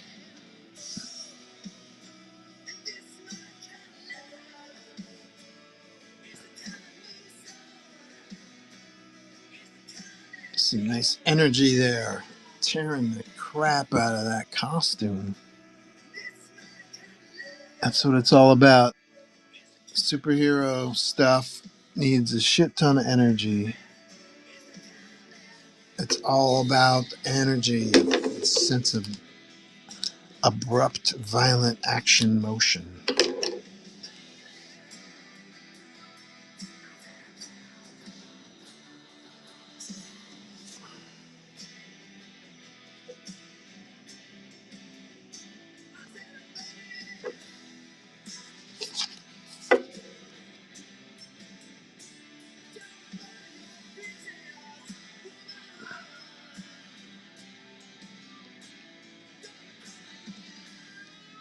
When you're a Spider-Man type character and you have a choice between standing around in a room or standing on the wall or standing on the ceiling or swinging in the window, it's always about the action. So choose your action. Standing for a superhero character is boring. Very cool. Johnny Pez back in the house, VIP. Venom Collector. Thank you, bud. Appreciate it very much. Now we got to do another one. That's cool, right? Just kind of splatter.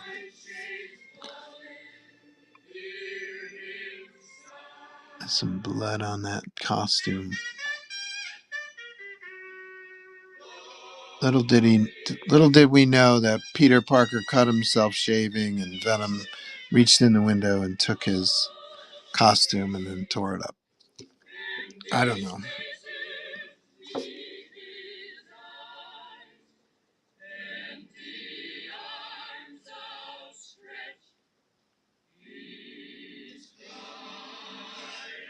Thank you, bud. Well done. Joe is a perfectionist.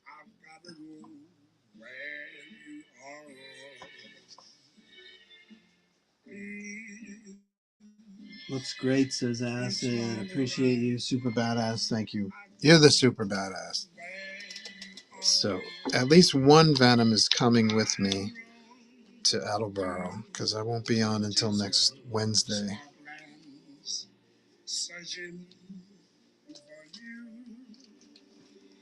Remember, kids, you can always get your very own sketchbook if a full figure commission like this is out of your budget range for a while. You could always get the sketchbooks. They're in the bin. Okay, what's next?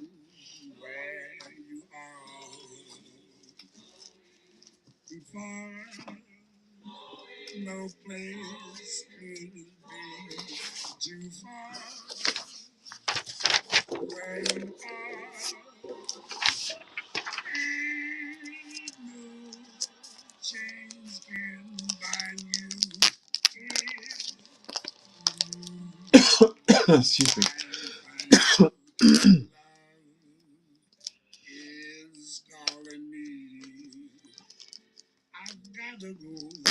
We had a request by my email for a Wolverine jammy, a jam piece with Wolverine. Is that person in the room?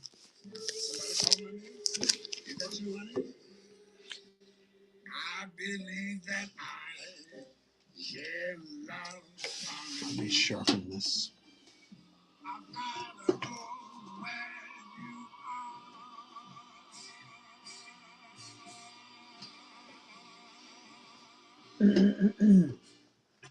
Where my sharpener's at?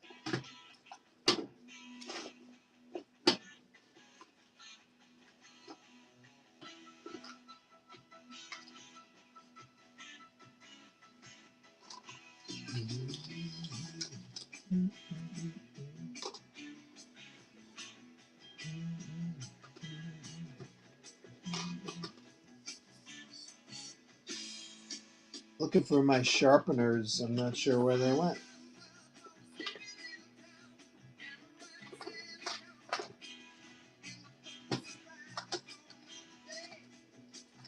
Okay, got two of them. I've got two of them, and they're both missing. Okay, stand by. I'm going to sharpen this guy.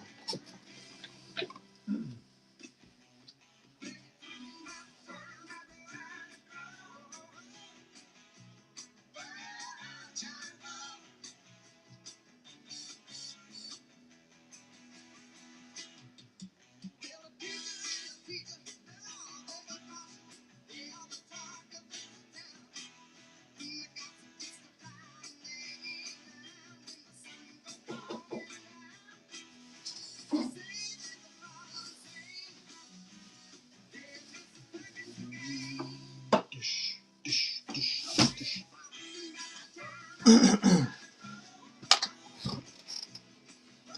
All right. Same with Wolverine. Is it Wolverine standing around like a dweeb with his hand in his pocket? No, Wolverine's cutting shit up on the regular.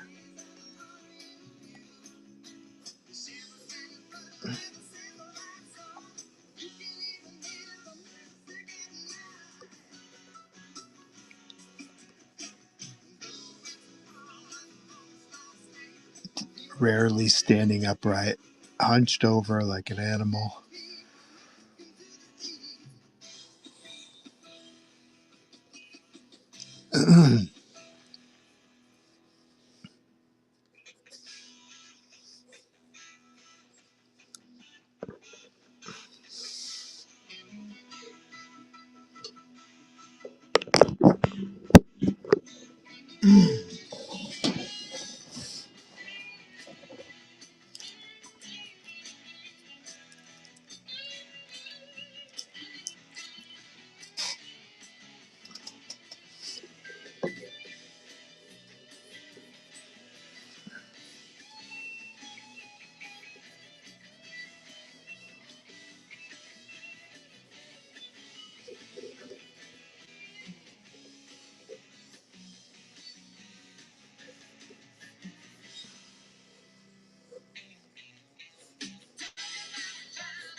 A fire.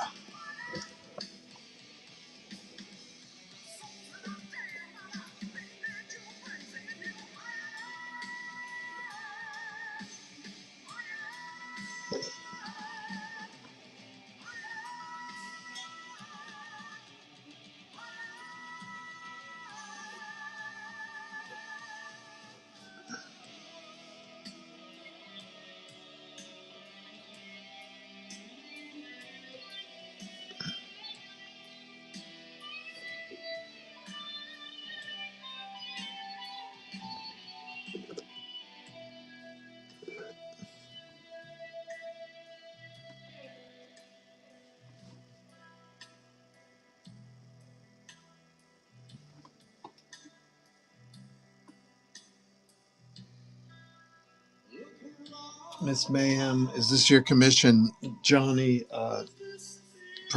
Johnny Pez? No, this was his commission.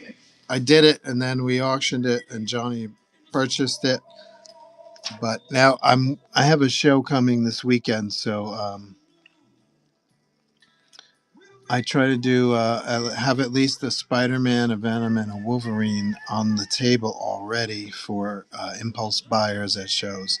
So I did a Venom, as you saw, Miss Mayhem, and if I have time, I'll do another Venom. But now I'm doing a Wolverine, and we will auction Wolverine off. Let's see, what time is it?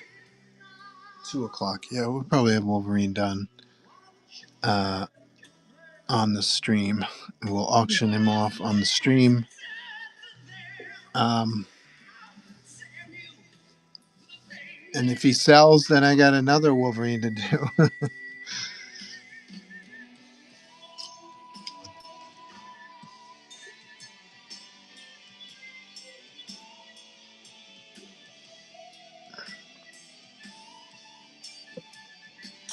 For some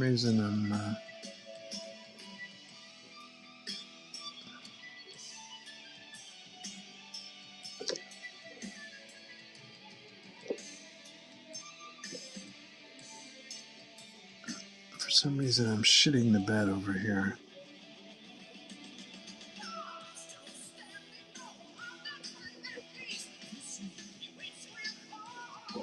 I think I know what's going on.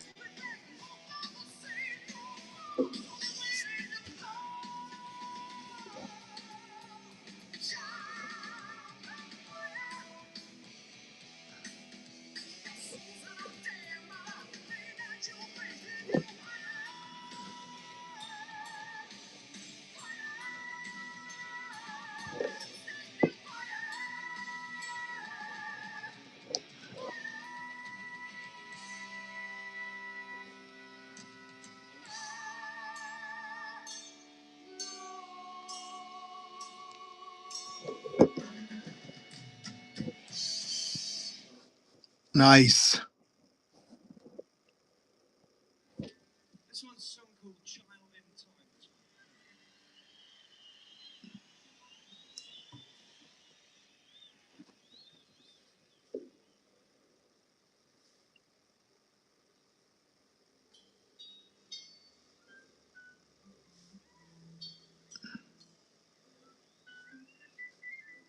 Mm-hmm.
If you've been bad, Lord, I bet you have. And you've not been hit by flying. You'd better close your eyes. You better bow your head. Wait for the ricochet.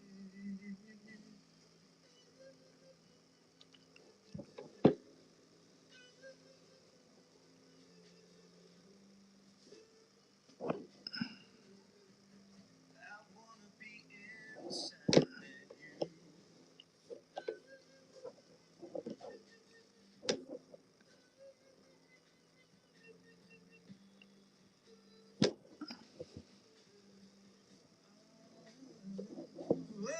yeah.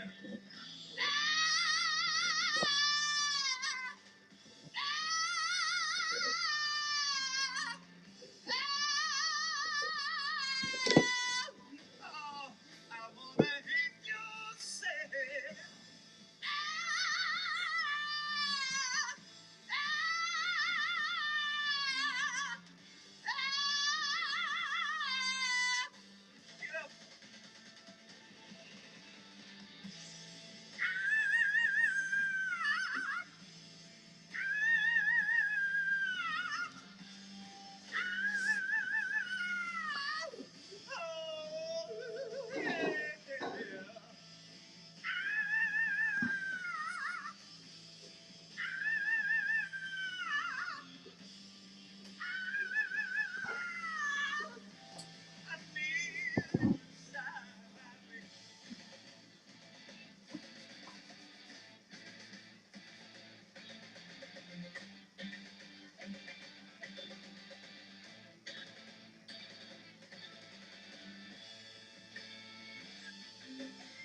Ninja said you should work on your smexy lady faces and do a magic. That will sell too. Magic.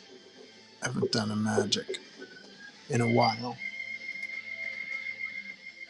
Also, maybe bring a few pre-done sketch cards. Yes, sketch cards.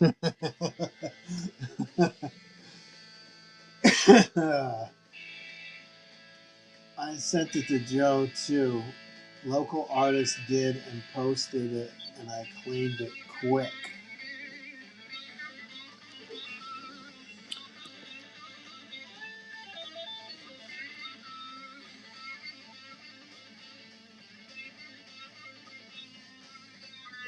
What's a good price range for a full color sketch card?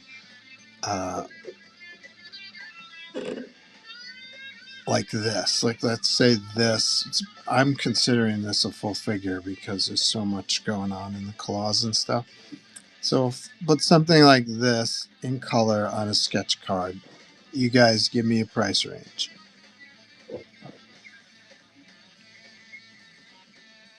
Like, not what people would pay, not what people would generally pay for such a thing. Not necessarily by me, but by anybody.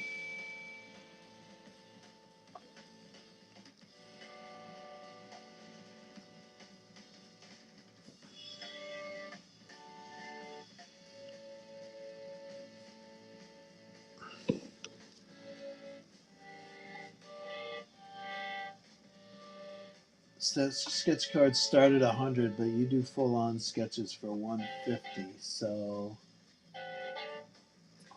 sketch cards full color start at 100 because this in color would be 250.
going on there, folks? Come on now.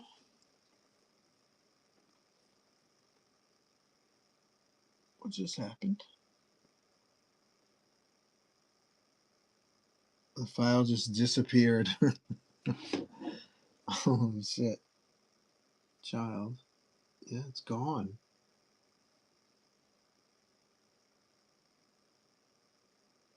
Oh, there it is. What happened?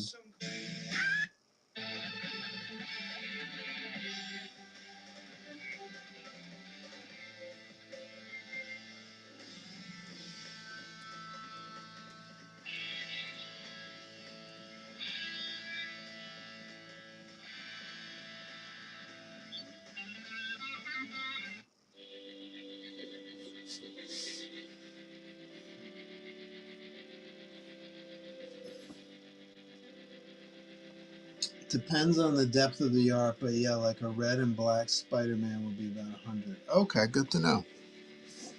Single figure.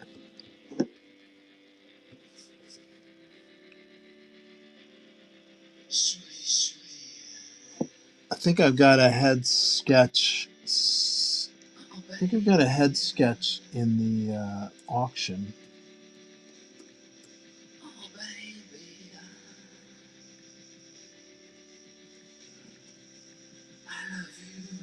I do. I have a sketch card I'll request. Head sketch in color for 50. Wow, I'm going to get rid of that.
It's $100 for full figure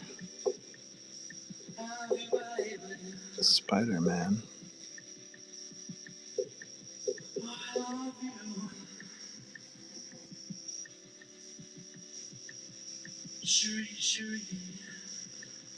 I will look into getting some sketch cards, some pre-made sketch cards. Maybe they'll have them at Attleboro because I know that this particular retailer sells a lot of trading cards, sports cards, and stuff like that. So maybe he's got some sketch card blanks. I'll see if I can grab some of those.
Ninja says sketch prices have gone up recently with the introduction of places like Raremark and more creator live stream auctions. Next year, a $300 full color sketch is now $1,000 from a current well known artist because they can easily auction it off. Joe, you should look into VOA, Video of Authenticity, about their sketch cards system. Oh, let me screen grab that. I never heard of that. Thank you. And who is doing $1,000 sketch cards? Why can't you name them? I must know.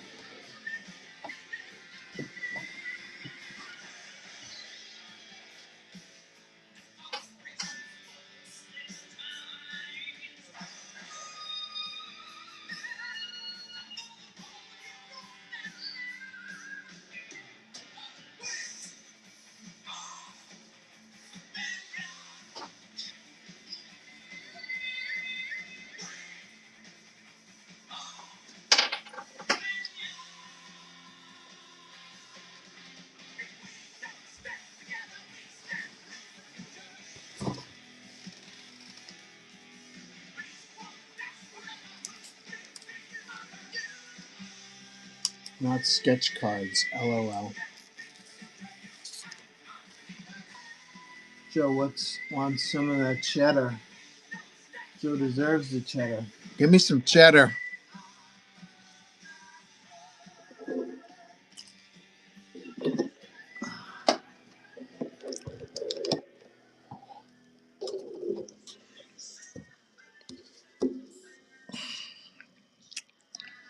I've been on Raremark, and the only person I see making money on Raremark is Frank Cho.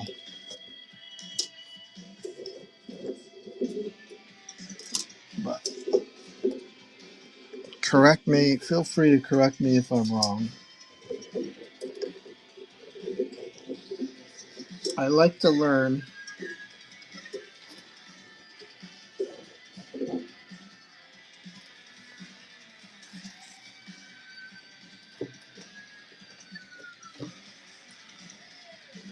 It strikes me a little bit like the same effect as Zoop. Like if you have a following, people will follow you to wherever you go. But the venue itself doesn't bring anything extra.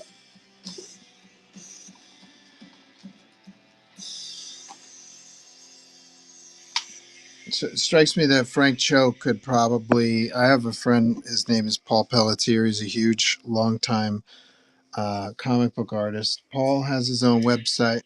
Every once in a while, he has some free time, or in between jobs, he'll do 5 to 10 sketches. He'll put them up on his website, and they'll sell in an hour.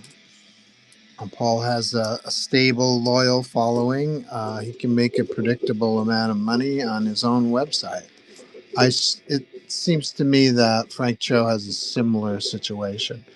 So I'm curious why he's even on Raremark.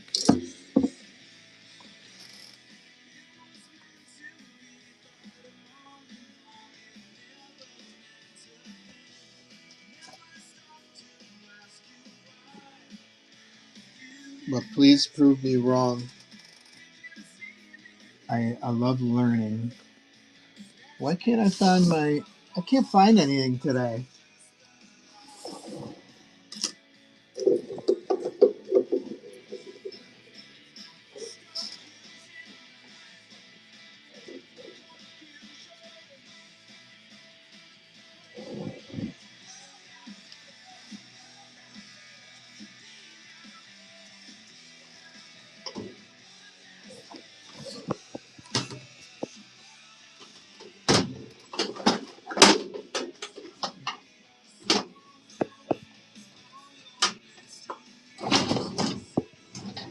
Huh. Things are disappearing on me.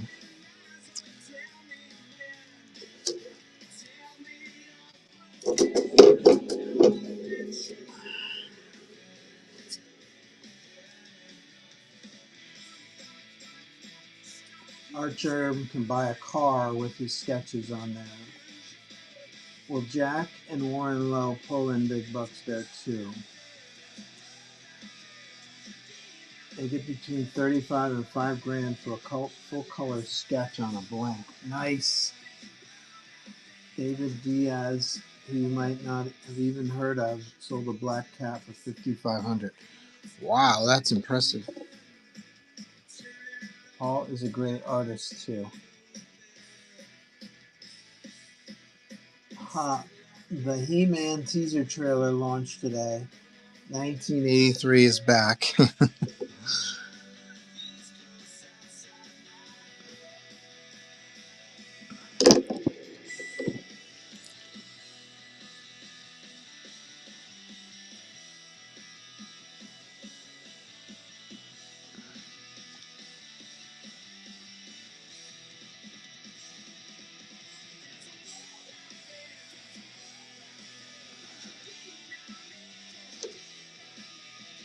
I'll work on my ladies. I bet all of those sketches that sold for $5,500 are all ladies.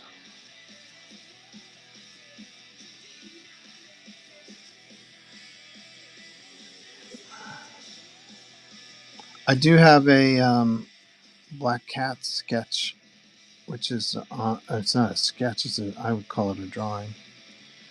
Well, it's as much of a sketch as these are.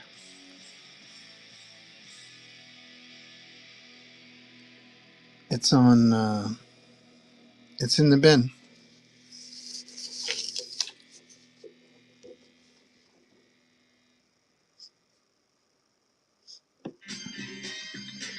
Some guys are just known for their gorgeous women sketches, so that's a whole nother market too. Just draw sexy ladies all day long and buy a rake.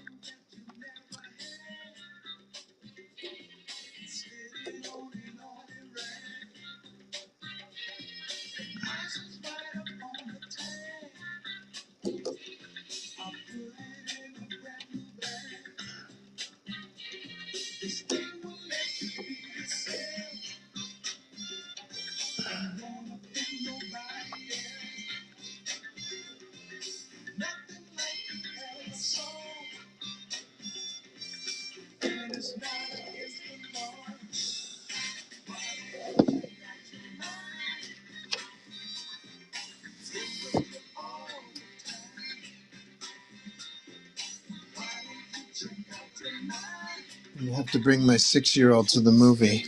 Introduce the next generation to the He-Man, right?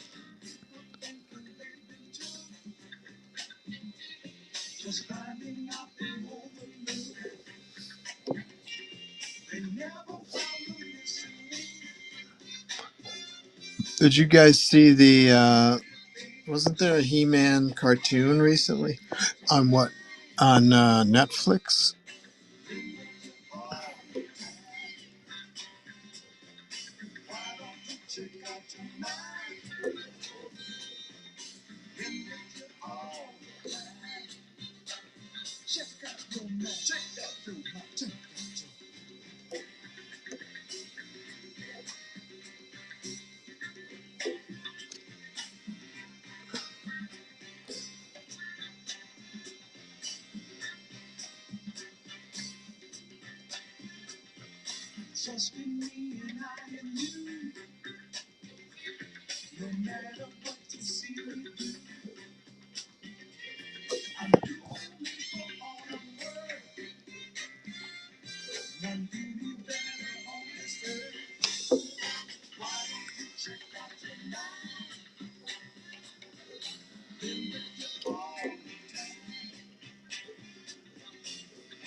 That show was He-Man in name only. He was killed in the first episode. Wow, that's interesting.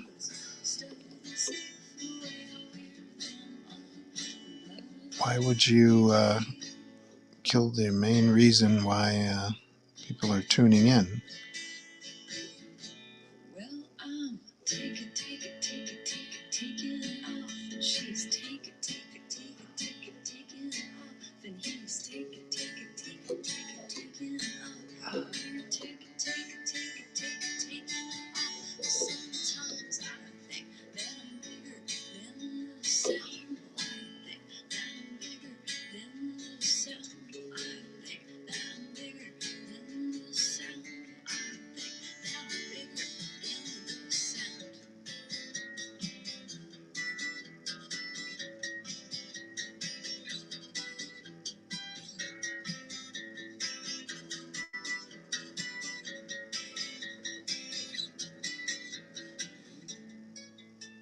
I may or may not have seen an earlier screener for the new Masters of the Universe movie.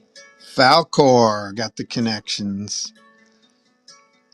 And what might you say about it? Might you say you enjoyed it? All I want to know is Merman in there? I like Merman.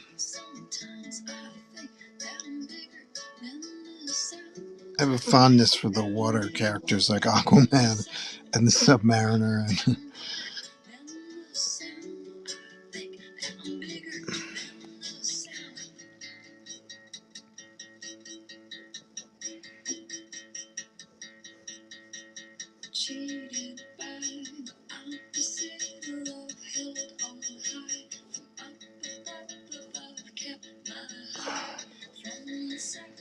And there was another guy. Was his name Triclops or something? These are all minor characters, I'm sure, but I like their designs.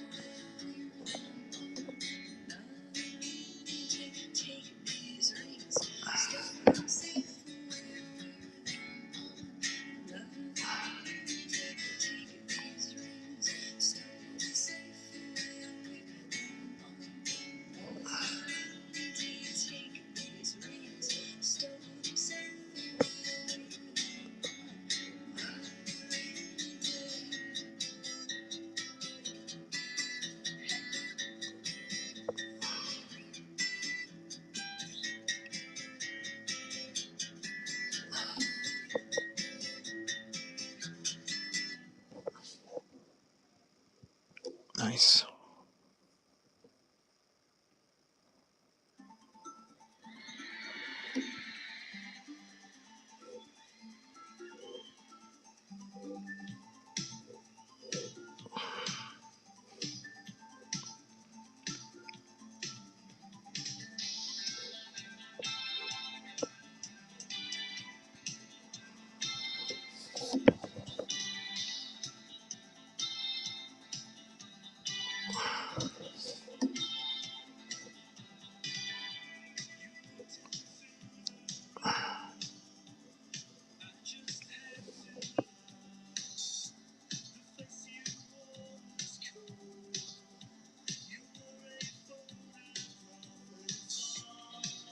Shit.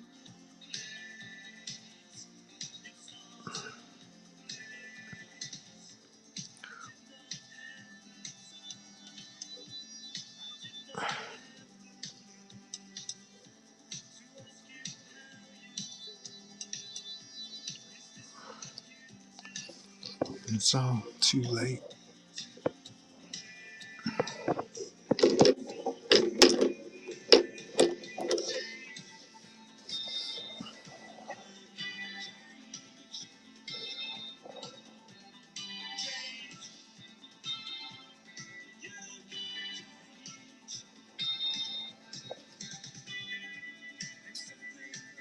Sadly, Merman. No Merman. No shit.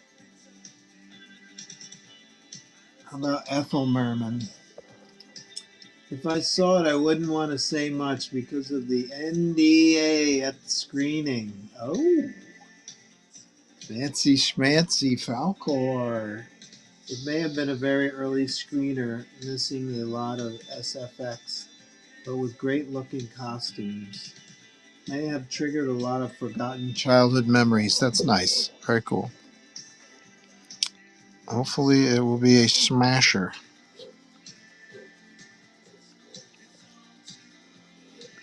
Was He-Man a creation of Mattel trying to score their own Conan the Barbarian, perhaps?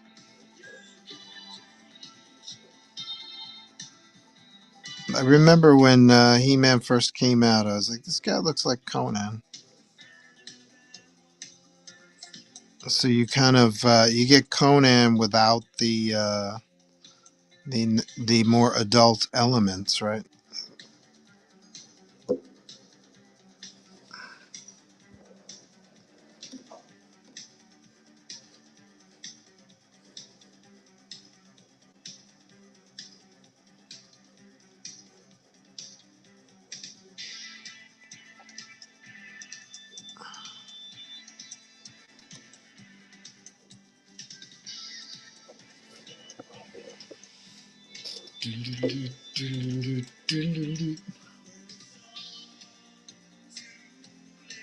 I just saw the preview today. He-Man didn't look that jacked. He has to look jacked. He has to look huge. He does. He's He-Man. He has to look abnormally large. All right, you got me interested. Hold on a second. I'm not the biggest He-Man fan, but I got to see this trailer now. Look at that. I type in HE and He-Man trailer comes up. All right, let's see.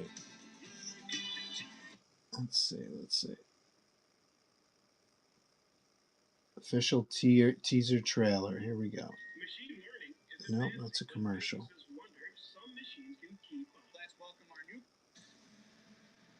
All that stuff that only exists in legends and bedtime stories. Nice. Talking tigers, spaceships, and magic swords that can make a man as mighty as a god.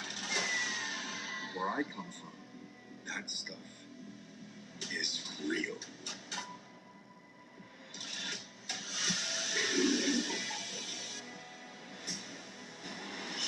Why did you send me away? I wanted you to be safe.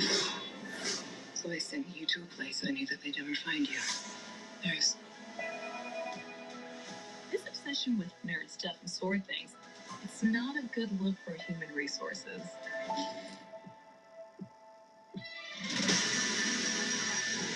I know it sounds crazy, but that sword is gonna show me the way home.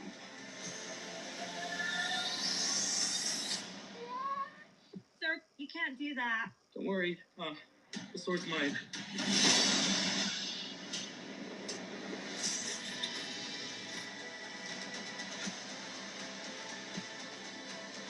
Hang on, it's about to get weird.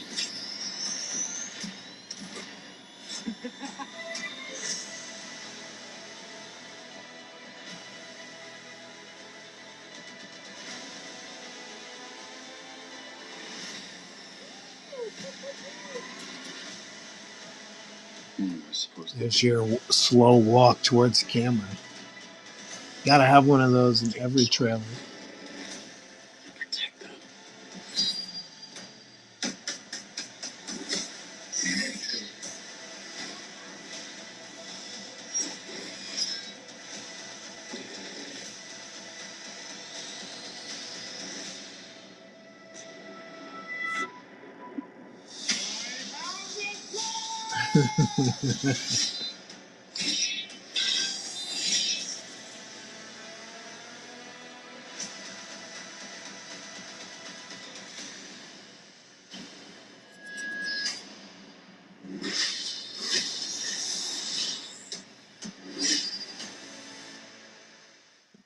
I don't know.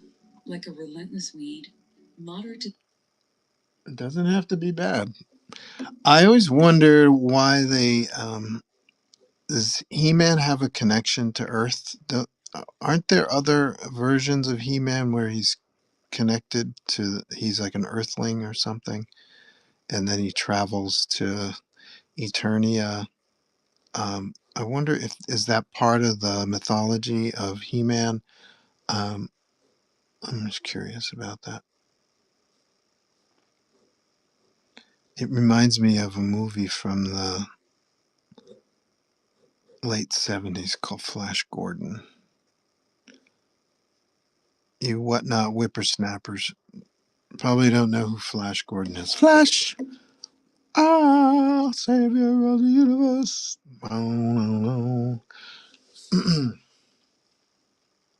Which in itself is based on a newspaper comic strip from the 1940s. And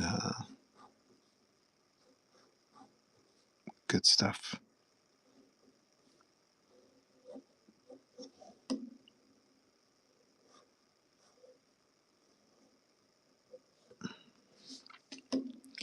Ready? I said rock and roll.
Oh, a lot of chat to catch up on. Let's see.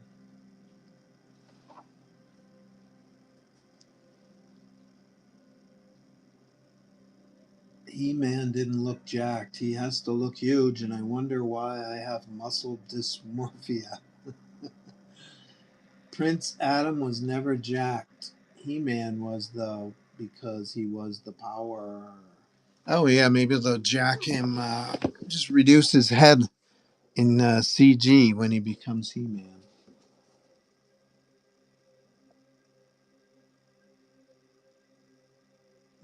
Back then, white guys in loincloths were a big deal. LOL. Yes, totally.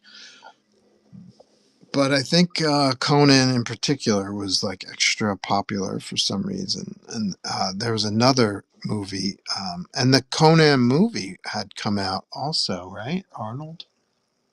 Was that 79?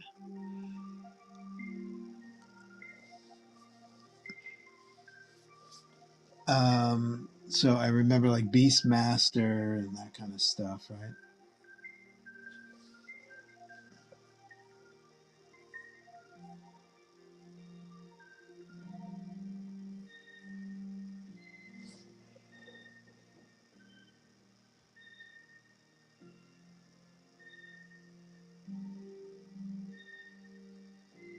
There's another cartoon I remember called Black Star, which I thought was pretty cool.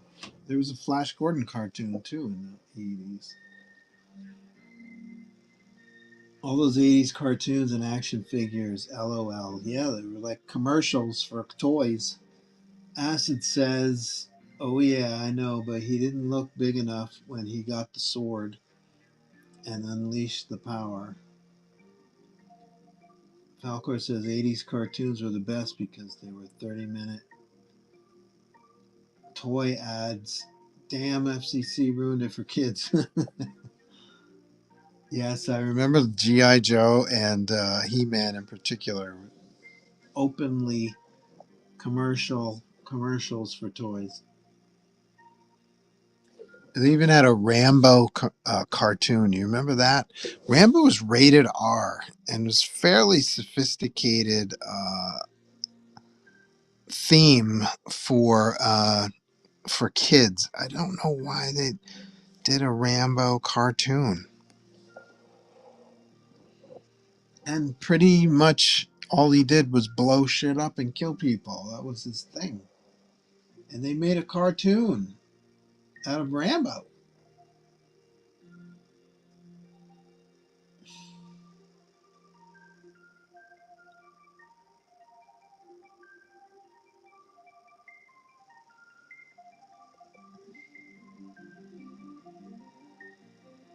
The best for sure says Acid. Acid said I didn't even know the movie was coming. Just randomly popped up in my feed today. I kind of had a cursory, like I knew it was in development, but I couldn't have told you when it was coming out. But yeah, what a surprise. Here we go. Let's go. Summertime.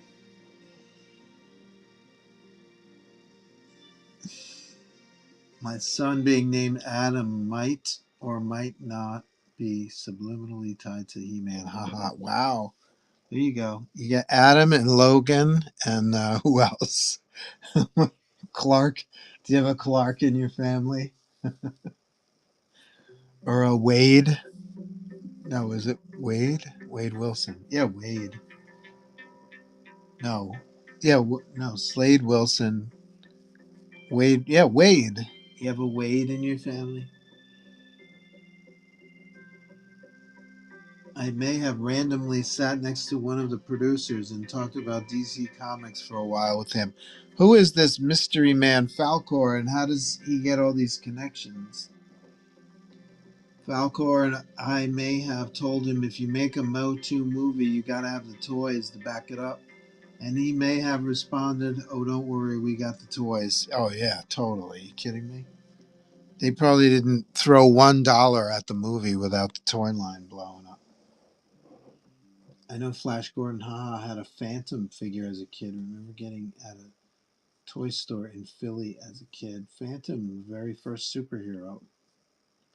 I forget how I found it, but there is the online company called PFM, and they randomly email you invites to screeners. Oh, isn't that cool? Screen grab.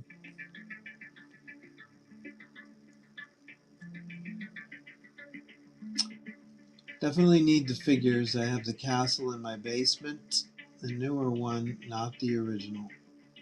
There's a lot in Southern Cal, so they email pretty regularly. Yes, I used to have the OG Snake Mountain. So many good memories playing with that for hours and hours. It's so cool. You whippersnappers. Yep, Arnold legendary movie Beastmaster was the bomb. The voice changer was epic. I remember my Moss Man figure got wet and I was devastated. Wait, Moss needs to get wet, doesn't it? Rambo video game too. Well, Rambo video game I can kind of see because most video games, especially then, were shoot 'em ups basically. The skunk guy toy smelled like weed. LOL.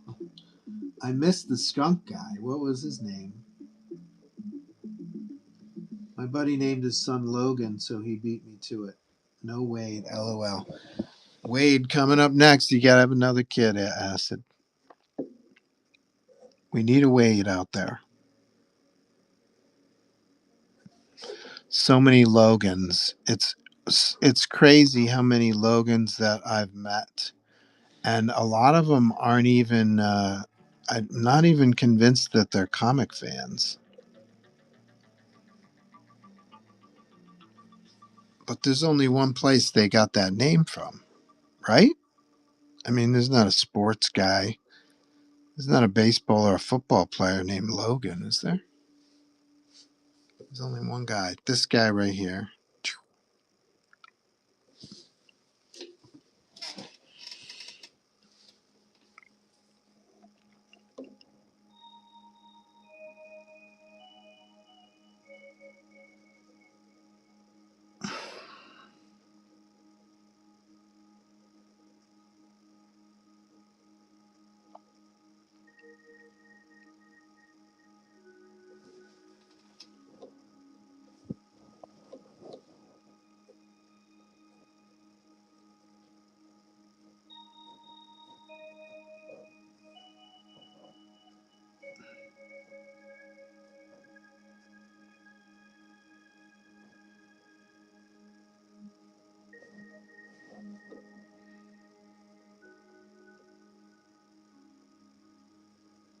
Maybe a Duke.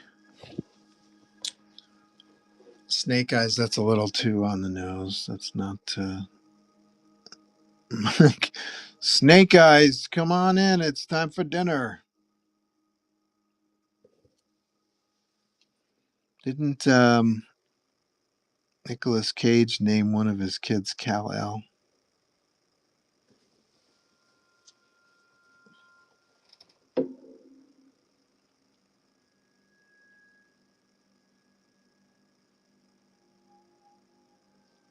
Could be Wade and then Logan as his middle name. Oh, Wade Logan Acid. 100%. My kids are named Gwen and Warren after two of my favorite comic characters. Warren Worthington III.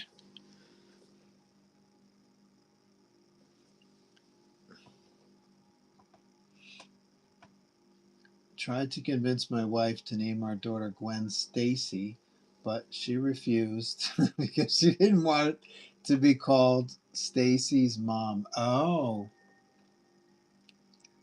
my dog was named Duke. Yeah, Duke is a great dog name. No, Nick Cage lives in his own pocket. Yes, sir, the Archangel. No shit. That was a cool one. Warren. So, so Falcor, you were there when the angel became the Archangel, or you were there just for Archangel?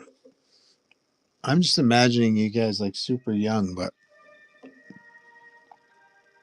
if you were there for original He-Man, you're not so young anymore. Sorry.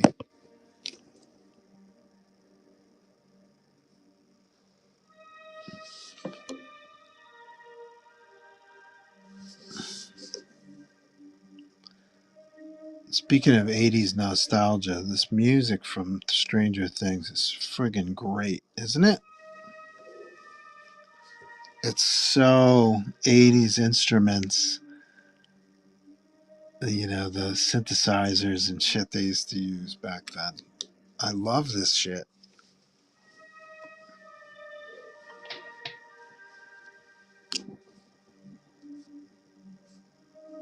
Yeah, like when I hear this music, I think of He-Man. Like this is what the music should be on the He-Man movie. Like here he is. This music right here is He-Man scouting. He's not scouting. He's inside Gray Skull and he's looking around, just scoping for a way. He's already in. He's infiltrated. He's just looking around for the right tunnel to get to Skeletor.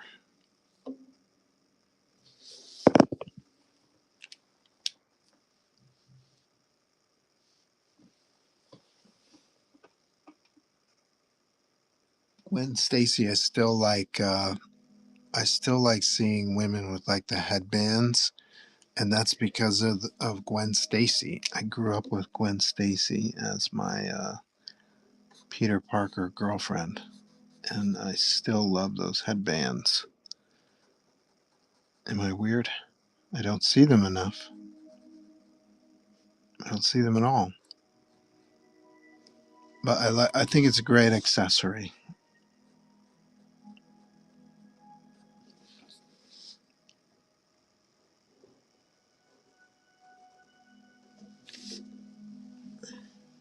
Hairbands. It's not really a headband. A headband goes across. So I guess it's a hairband.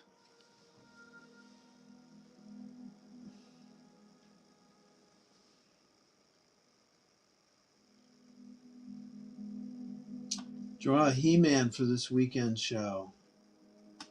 How about a He-Man sketch card? I was like 4 when he became Archangel. Found a love for him when I got a little older. And reading the X Factor series by Walt and Louise. Very cool. That's good stuff. Archangel is a sleeper character. Do a killer Archangel. I have drawn Archangel in the past. Let's see if I can find a picture. Hold on, I know where to get one.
Having trouble finding anything today. Let's see. Here we go.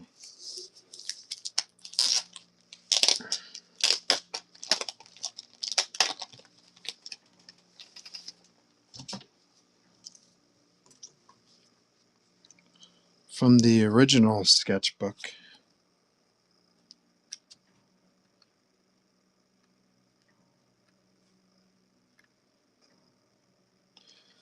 There's magic. Maybe I should do a print of this. My magic. What do you guys think? Looking for Archangel.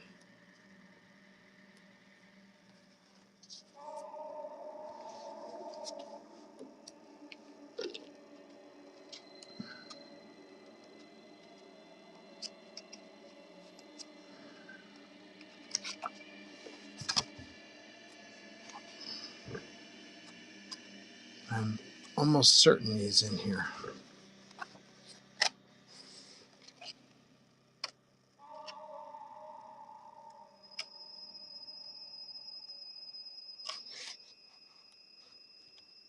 What? 99% certain he's in here. This is very frustrating.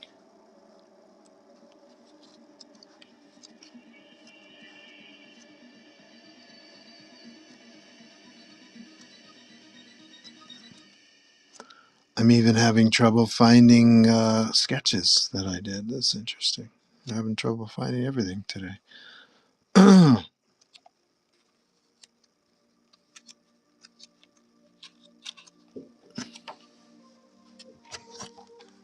guess not. I guess I was wrong. There's Gwen.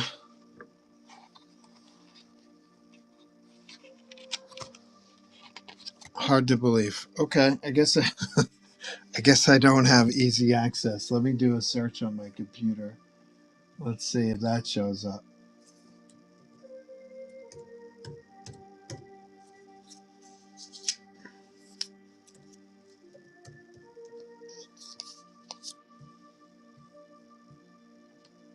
Ah, I found him. Archangel, totally cool design too, because you could go crazy with the wings, or you could go quiet with the wings. You could really go bananas with that stuff. Tip um, a very Walt Simonson design. Let's see, one stretch.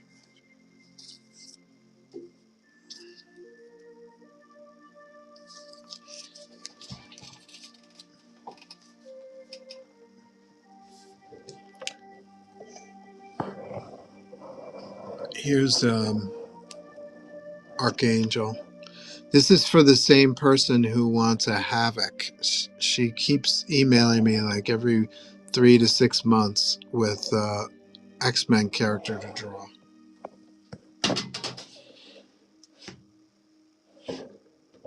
So I'm doing Havoc for her now. Let's see what's going on in the chat. You guys are chatting today. I'm getting distracted from my drawing. Archangel is a sleeper character. He was certainly, when he first got revamped like that, he certainly popped. He was pretty big.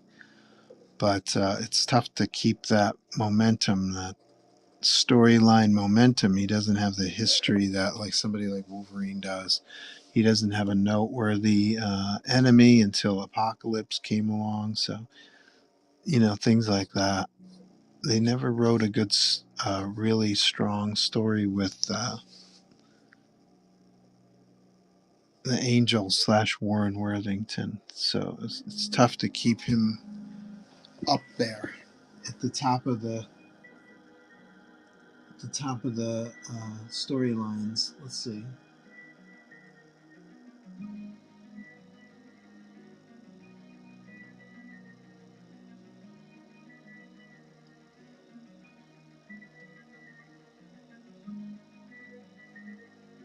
I met Walt and Louise at New York Comic Con once and told them I named my son Warren because of them. Walt was really, man, we put that guy through hell.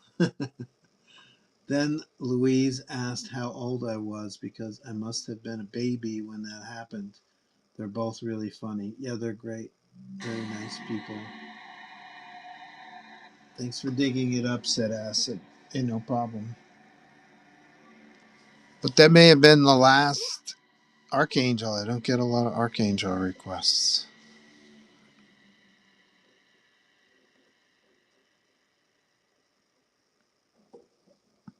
I liked him when he was the angel as well. Just the winged character is just very cool. And even though he wasn't a real angel, I just think that's a great name for a character.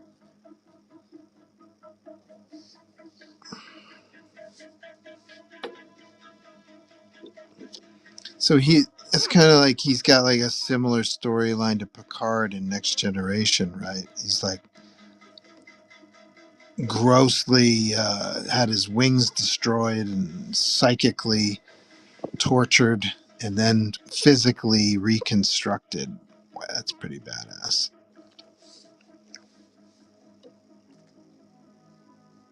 I'm pretty sure he got his wings. His wings grew back over time, though, right?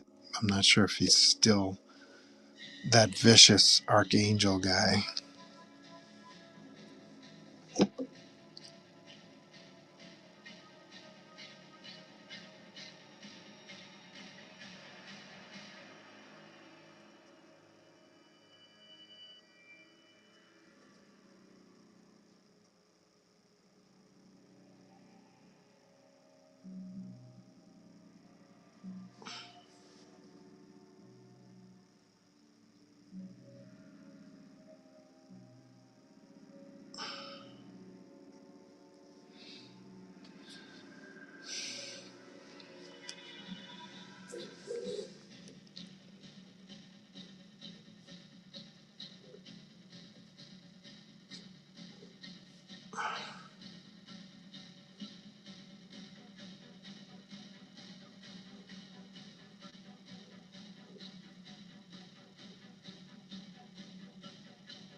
It must be cool to call your kid, say, Adam, get in here, it's time for dinner, and know that he's named after one of your favorite characters.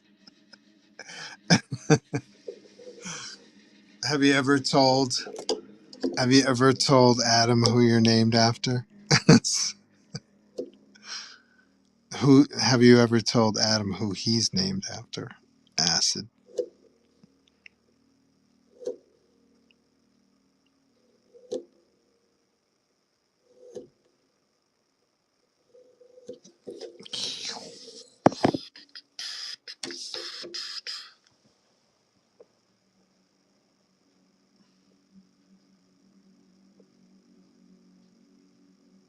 I just finished reading the new X Factor run the other night.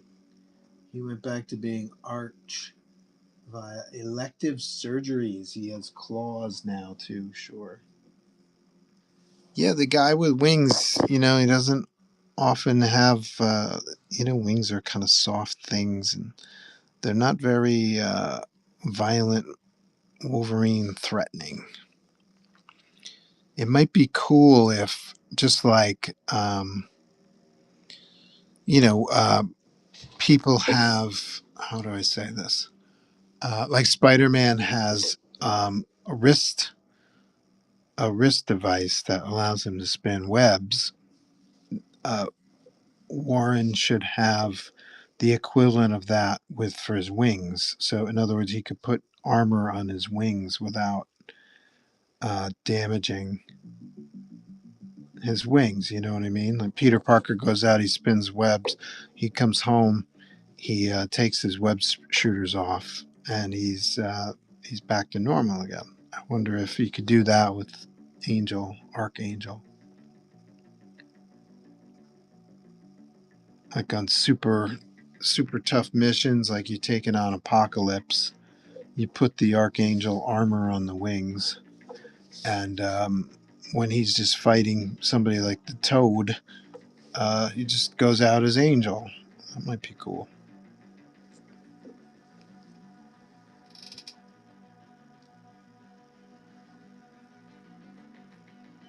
So Warren is in X Factor. Are the other original X-Men in X Factor again now? I lose such track of the X-Men. Every 6 months to a year, they completely rework the teams and stuff like that. Oh, all right, let's erase the pencil lines.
Falcor said that's how they revealed he shed his feather wings, turned blue, and out popped his metal wings. Wow. That sounds painful. Yeah, maybe he's got metal wings implanted into his body like Wolverine has claws implanted into his forearms.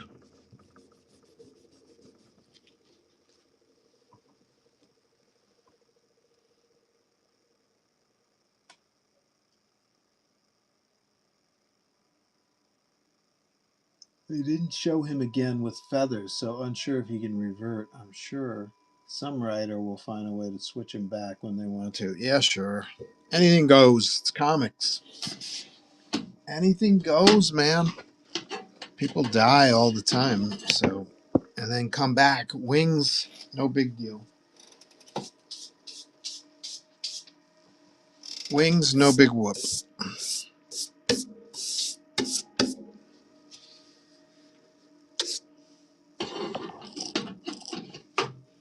There was a guy in the 1940s superhero character. He's in one issue of Crime Does Not Pay. It was a backup story. His name is the War Eagle. He's a public domain character now. He was kind of like Captain America meets Hawkman as far as his visual design. He had like U.S. stars and stripes on his body, but he also had wings and a helmet like a eagle, like Hawkman. And look him up; he's pretty cool. So he was the same story as Batman. Injured as a child, billionaire family. So he created this costume to fight crime, fight the Nazis at home, and I could see Warren Worthington becoming that kind of person too. Like using his money to create tech that would enhance his skills.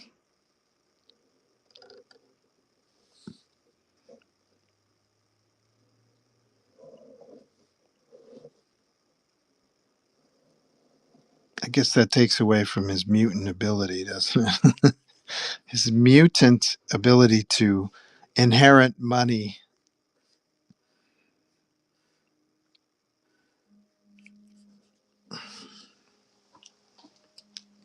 His mutant ability to inherit money and create a suit of armor that kicks major ass. Hey, this is pretty cool. Hey-oh.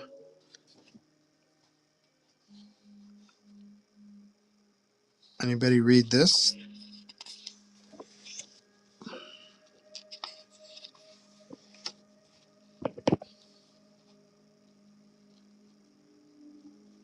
I'll have to check this out. Hunt for Wolverine.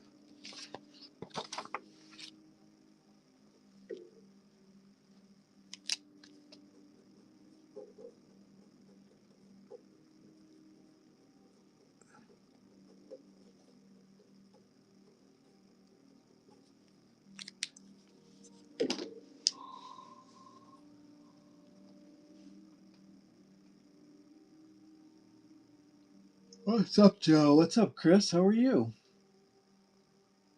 Nice to see you in the stream. Let's see. Falcor says he and Havoc were the only X-Men on the new X Factor. Who else is in the X Factor? Commissions today? Yeah, what do you got in mind? You want this? This is available. I'm actually doing this for a convention I'm going to, this technically a signing at Attleboro, Massachusetts. But if you want it, you can have it. Or if you have another character in mind, let's jump on it now. I'll get it done for you today. Falcor says he and Havoc were the only X-Men on the new X Factor. Falcor says they did introduce the new character Grammy Smythe that I adore. She's the sweet old lady that can't die. Another character who can't die. Imagine Aunt May wandering around a battlefield and coming out without a scratch on her and a smile on her face. She's pretty great. Hope she gets more love. That sounds very funny. Chris says, I'll talk to you about a Weapon X a while back. Just like the headshot in your sketchbook, but also just like your full body Weapon X print commission. Yeah, sure, man. Whenever you're ready, you know how to do it. You can go into the bin, find the items that begin with the prefix 100, and go bananas. I could also create your own item that you can I can put up for auction, and you can buy it. Whenever you're ready, no rush. I'm already in a Wolverine mode, as you can tell, so Weapon X, very doable.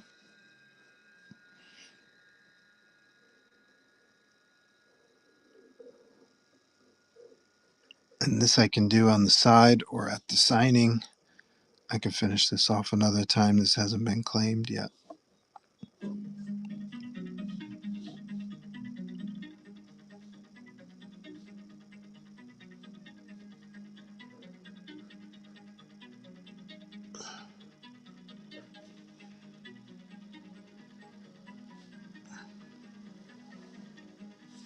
What's Havoc look like nowadays? Did they give him his black costume back, or is he wearing the jacket, the leather jacket?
lot of chat in the chat today. Let's see. Can it be on a 9x12? Yes, absolutely. Same price, sketch cover 9x12.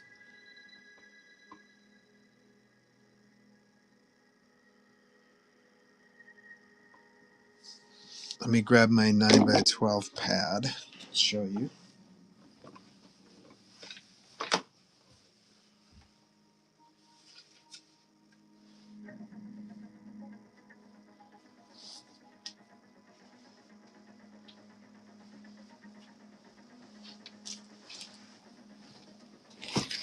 Fresh 9x12 pad.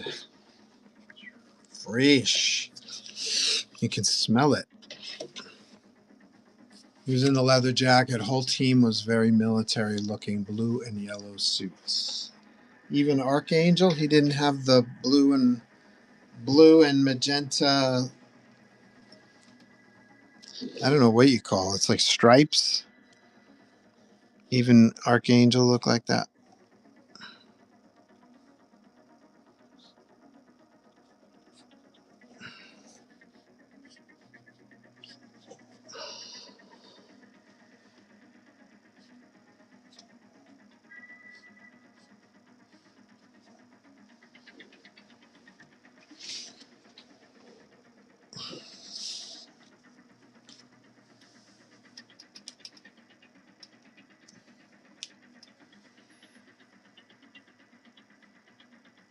Sweet.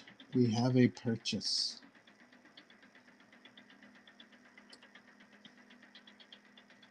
Chris is ready to go. We can't disappoint. He's waited a while. Let's grab a piece of 9x12.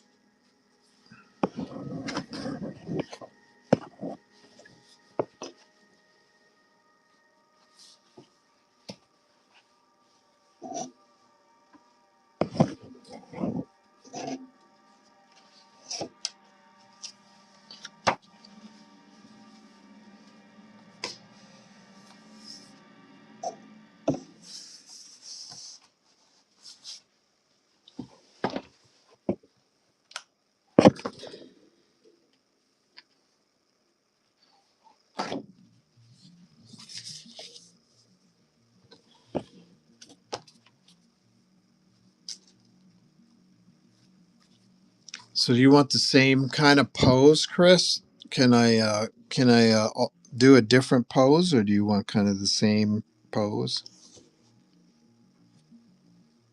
I could do a similar pose, like he's smashing out of his mechanical bonds, but with a different pose. Same idea, different pose, or I could just follow this pose.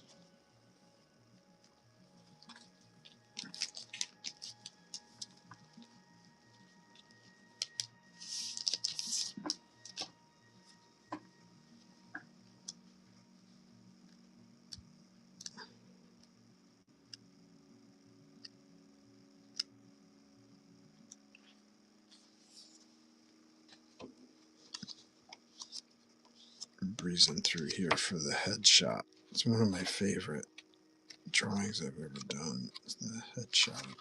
Weapon X. And I colored it too. I thought it looked great colored.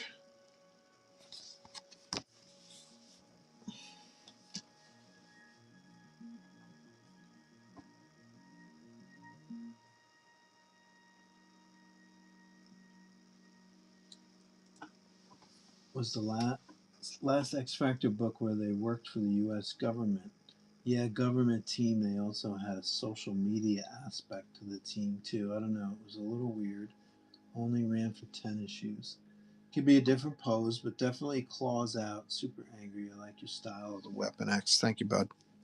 Okay, no problem.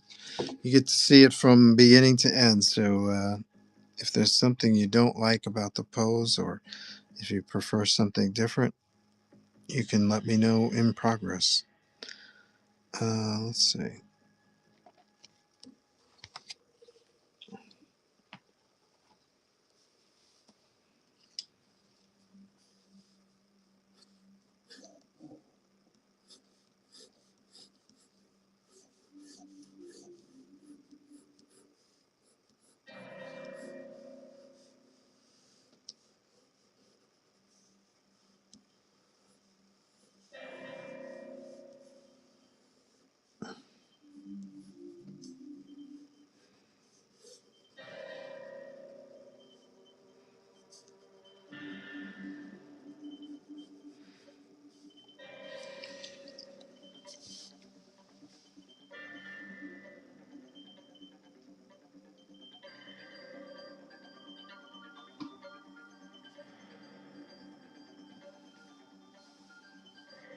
I couldn't get into those books. The mutant books suck nowadays. Definitely not the best X book, but the writing was pretty funny at times. I enjoyed the current Uncanny X-Men, but hated the Outliers. So I stopped reading it at the battle for Grey Malkin.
There we go.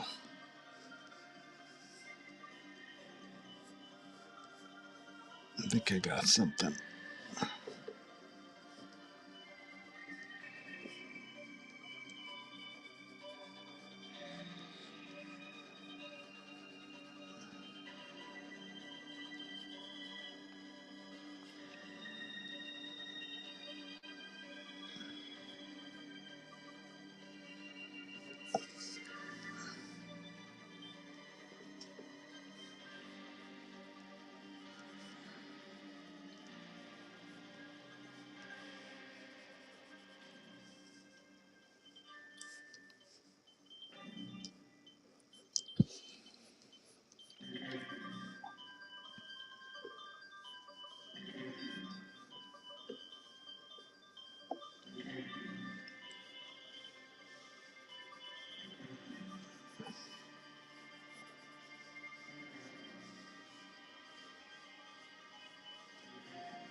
You ever go to MegaCon? You know, MegaCon has been on my list for a long time. It's usually in February, right?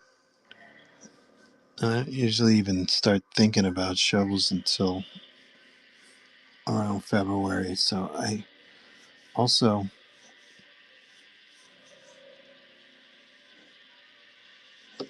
don't like to travel in the winter time, but MegaCon has been on my list for years to go to. I just haven't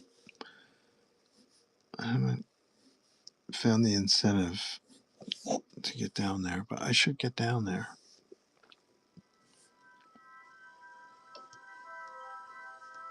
I've never heard a bad thing about it. I heard it's great. And there's another one too in Atlanta. Dragon Con. That's also, I heard that's great also.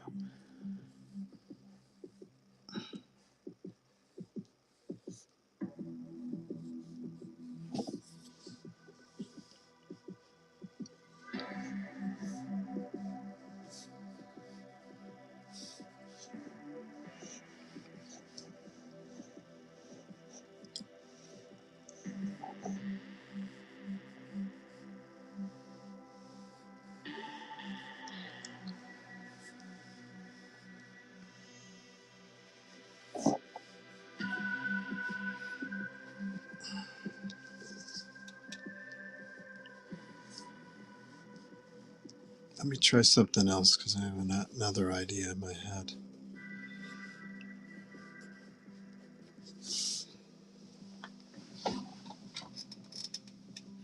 Now's the time to mess around with the ideas. It's in March this year, but yeah, usually February. You know, I should get down there.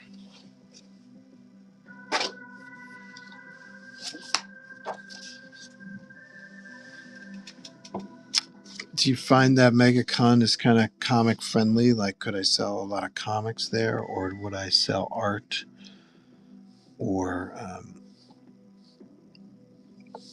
just curious, would I more likely to sell art or comics or prints?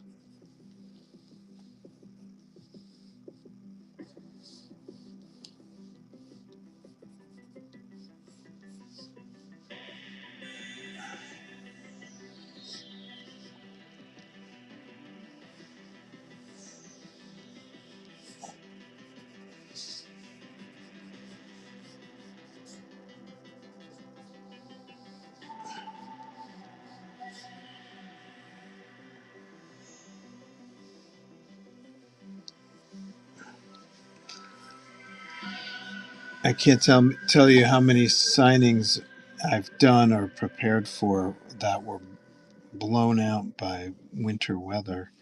So I generally don't travel or do anything in the winter until March. So MegaCon actually fits in that kind of pocket there. Um, that having been said, I'm going to do a signing in Attleboro, which is about an hour away. And I'm like, come on, it's an hour away. What could happen? And lo and behold, it looks like we're going to smashed with snow and bitter cold. I think my temperature on my phone is set to Celsius, so all I see are minus numbers the whole way down. So it looks like it's going to be very cold this weekend. And I'm like, damn it, when am I going to learn my lesson? No traveling, no signings during the winter.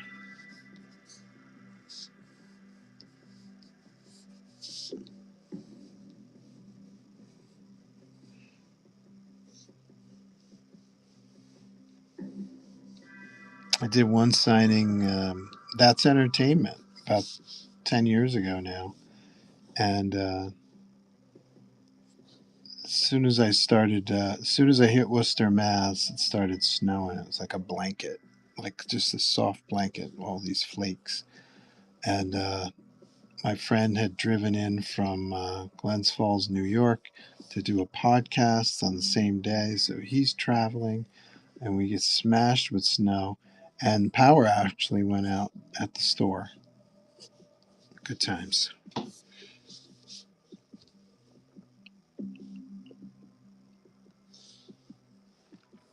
going to lower this arm so we can see the claws.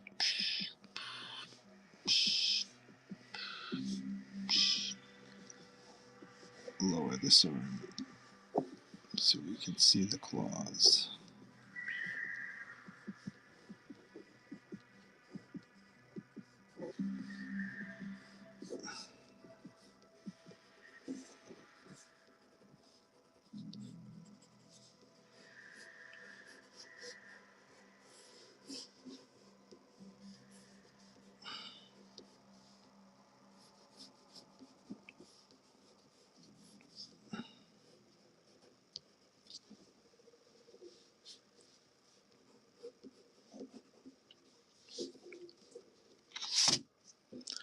Okay, Chris, how is your blue line vision? Is it good?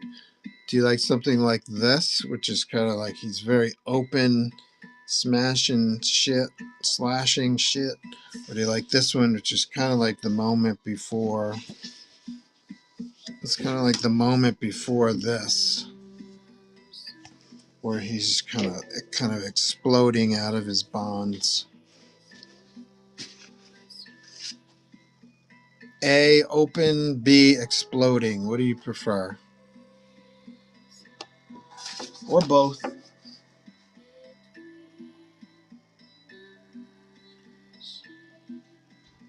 Oh, there's so many booths selling comics. Yeah, I'm gonna get down there.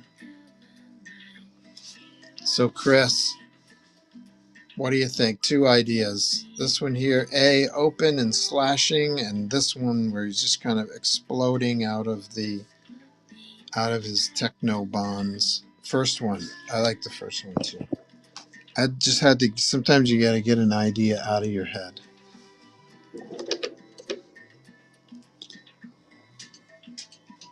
So, very cool.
A strategically placed piece of machinery here.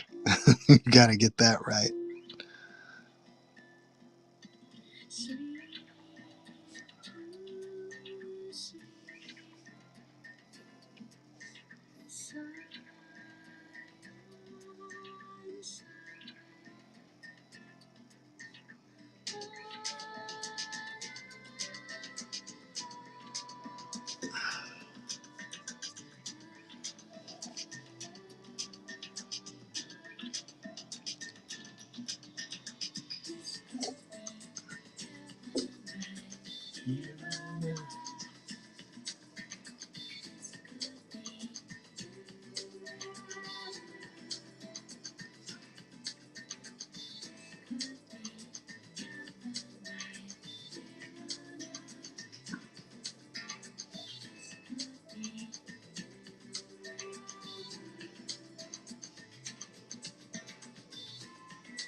Checking out my reference. I've got a mirror right in front of my desk. Right in front of my desk.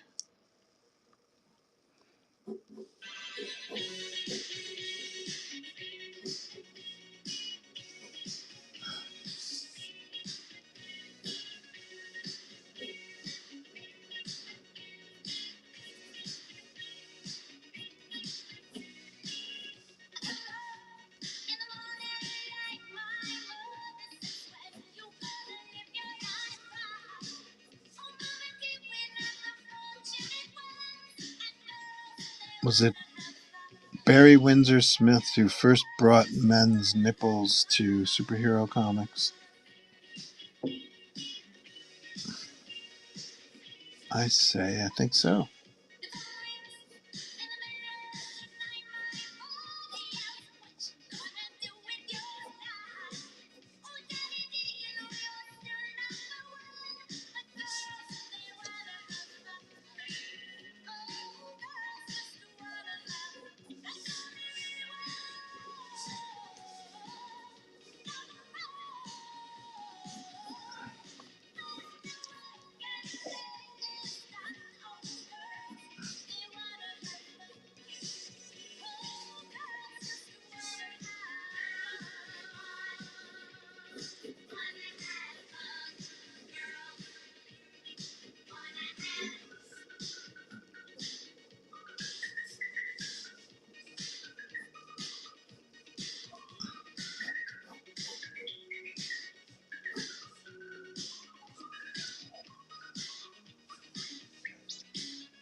Definitely, there are so many booths selling comics.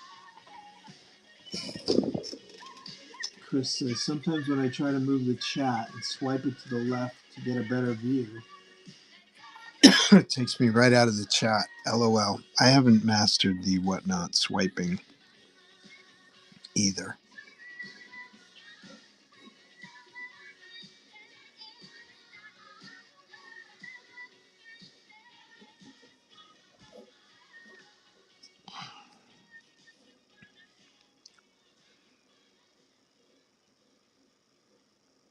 He's like adamantium feeding tubes stuck in his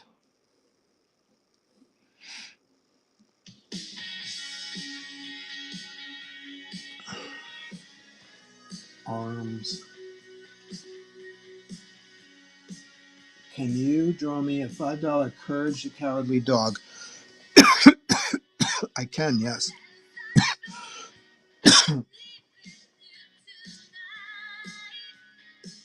Chris Mullen says, LOL. I don't know. If I picked Wolverine with the yellow and blue outfit, I would have said your tooth and claw Wolverine for the reference. I like that style of yours too.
money.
Looking awesome. Oh, I'm glad. Very cool.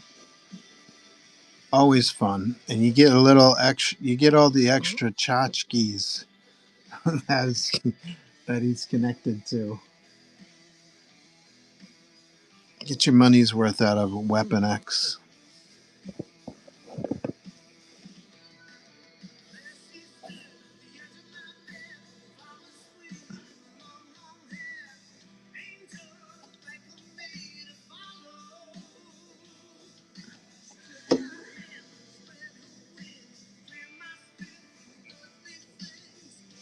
I'm using my print as reference. I'm very impressed with the coloring. It's colored by a guy named Steve Furchow. Really good job. Great stuff.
X is shorthand for inkers to fill the space with black. So I'm trying to, even though I'm drawing in line work, I'm trying to anticipate where the shading is going in.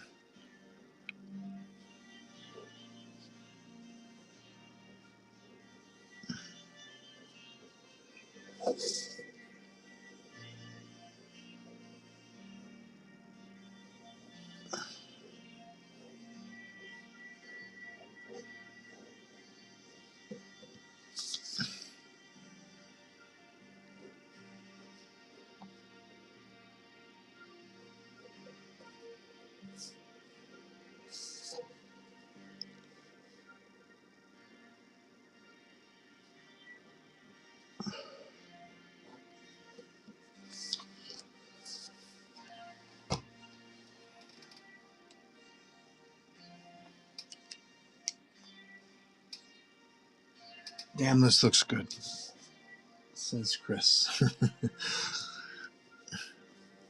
You're the only one who it has to look good for.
Love the idea that every time he pops his claws that the skin breaks.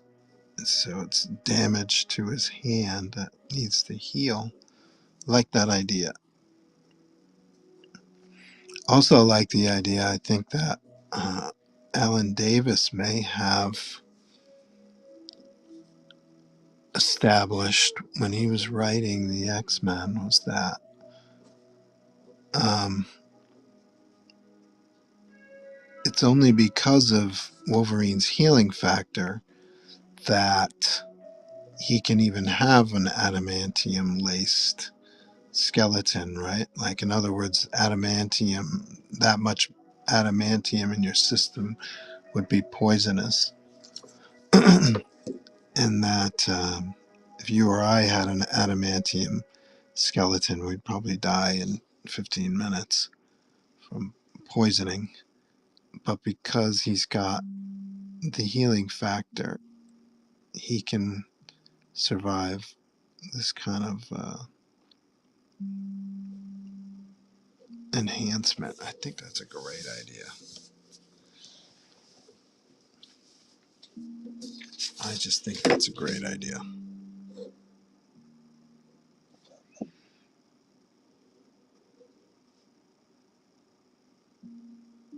I think they did establish, they did a story, I think, in Daredevil where Bullseye was given a adamantium skeleton, but I don't remember that story so well.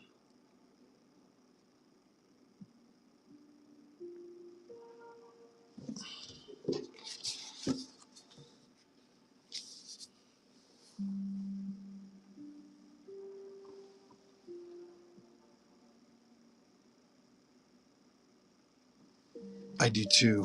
You like the idea, right? That's a great idea. So if the Bullseye storyline is still valid, that he has a adamantium skeleton, I would like to see how they explain how he's surviving.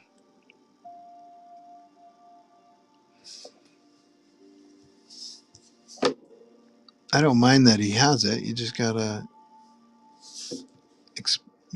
connect the dots for me. That's all. I mean, you don't even have to connect the dots if you don't want to. It's cool. It's just cool that Bullseye might have an adamantium skeleton. But I think it would be even cooler if you could explain it, how he survives if you need healing factor.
You think his junk is in this box?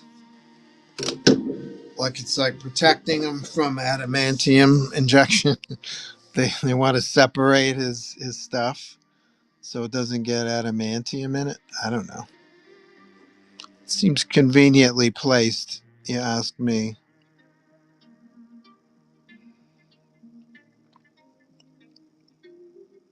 What's that Justin Timberlake thing? Dick in a box. You think he's got his junk in the box? That'll be next week's poll.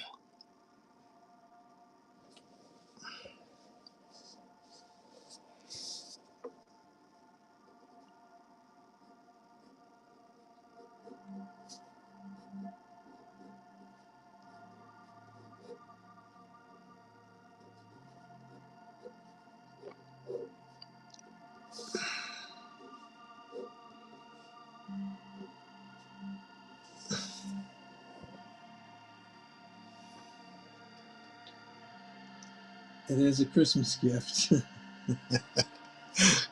Gift wrapped in Weapon X technology.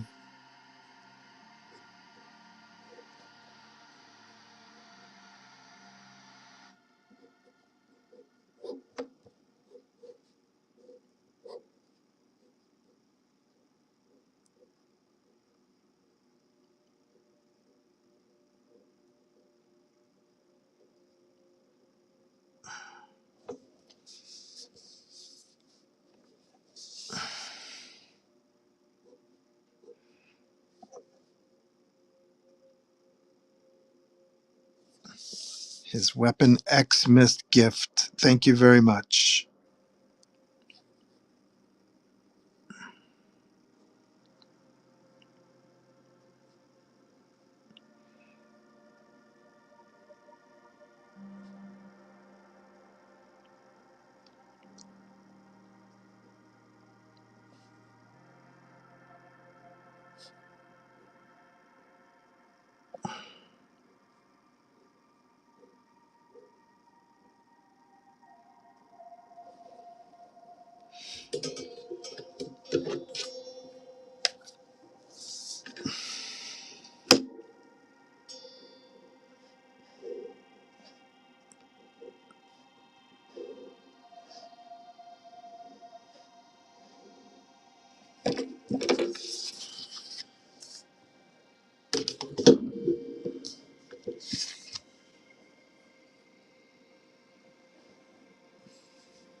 Jack in a box. Not Jack in a box. In Earth 6969, it is the seventh claw. Hey-oh!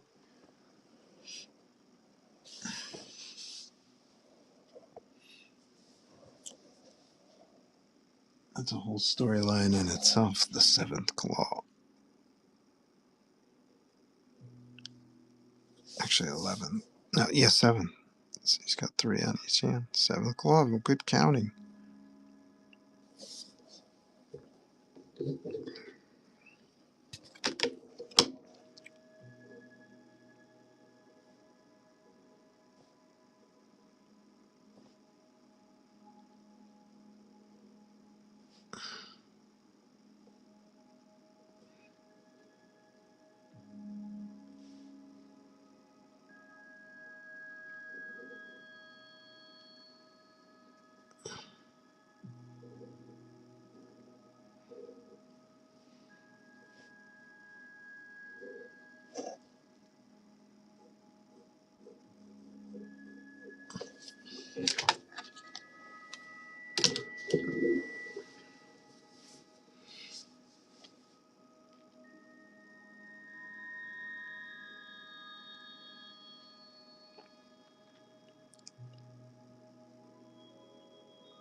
Okay, I think we've got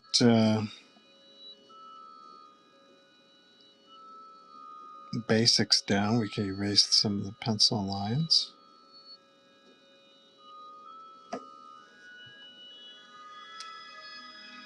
And we'll start laying in the blacks.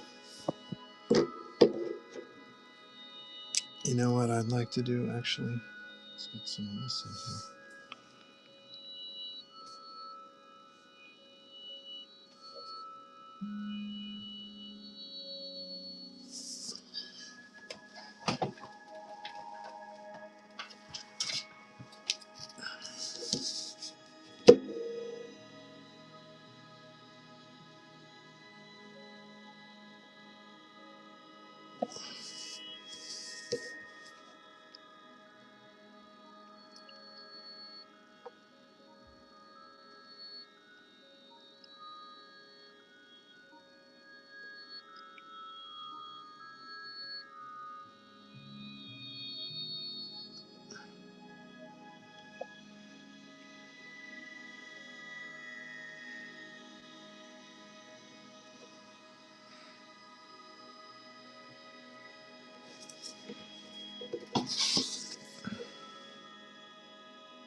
Oh, don't forget to follow me. If I'm almost at 1,800 followers here on Whatnot. Don't forget to follow me on Whatnot, and also on my Instagram and my YouTube and my Blue Sky.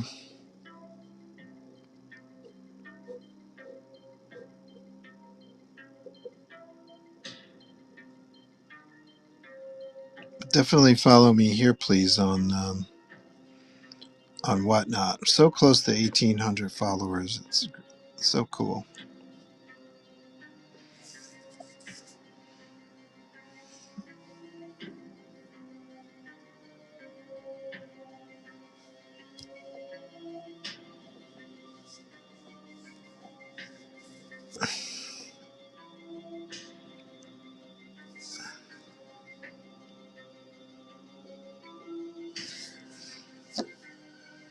Okay, so where do I sign this?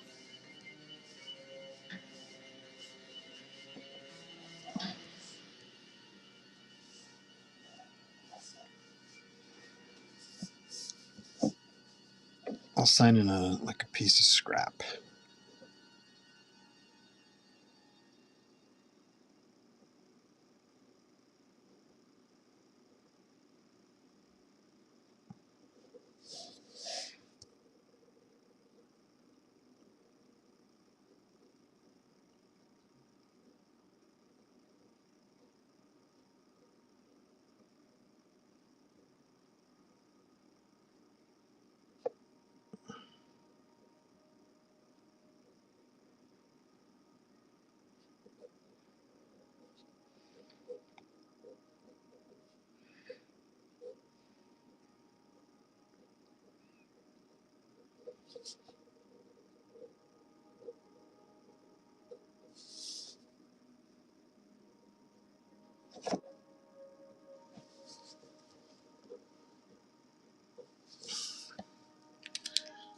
Okay, now let's get rid of those pencil lines, and we'll start laying in some of the heavier black shadows.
Too much going on up here for a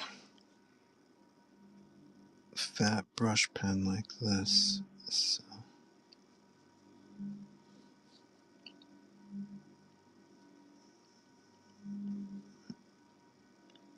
I'll keep it simple.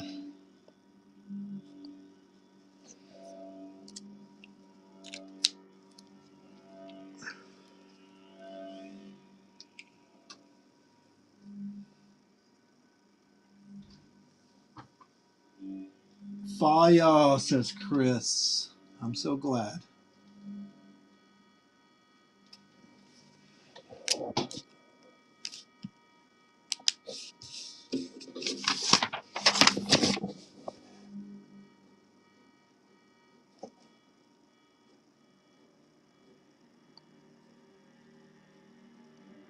You've waited a long time for this, so all that anticipation, it's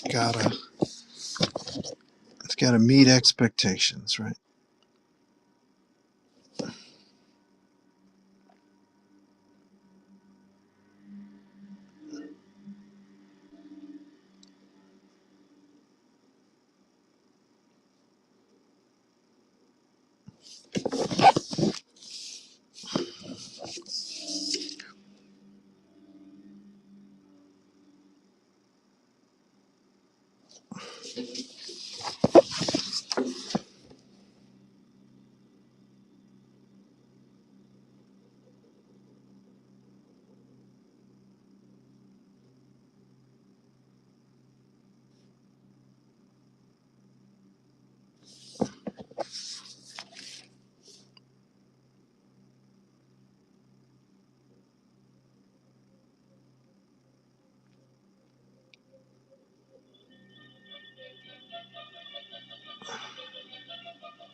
What's the line going across the claws on his left hand?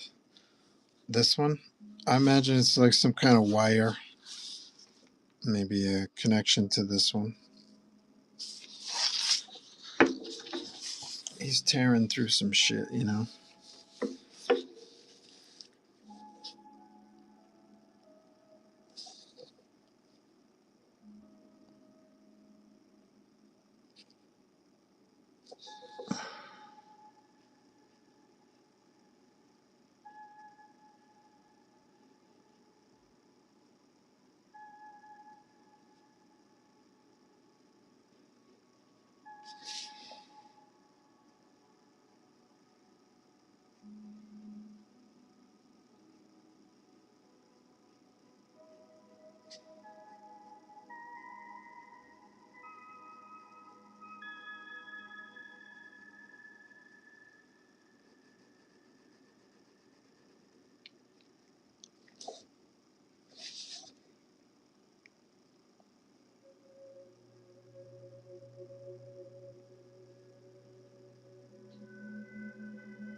awesome.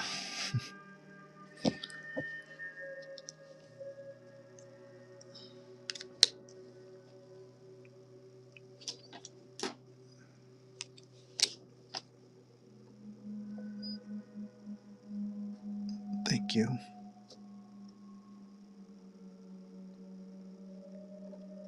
He's kind of fun to draw. Anything goes.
We're going to have some shadow under here.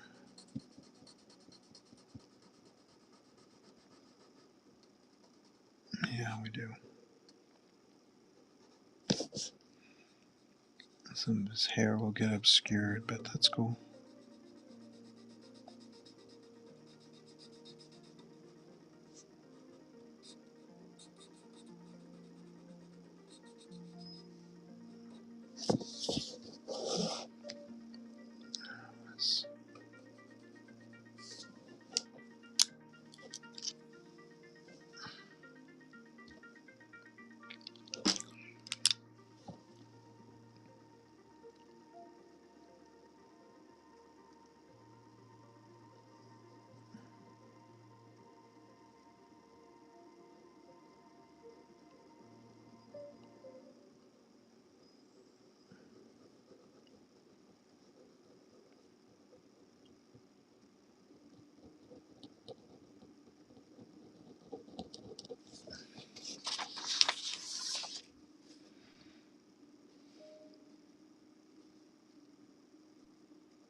Getting there.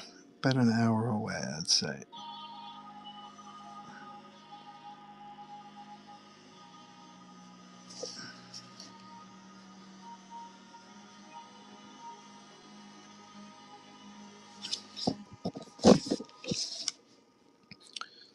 You get your money out of the Weapon X, because when you get a naked Wolverine, I got to draw a lot of hair.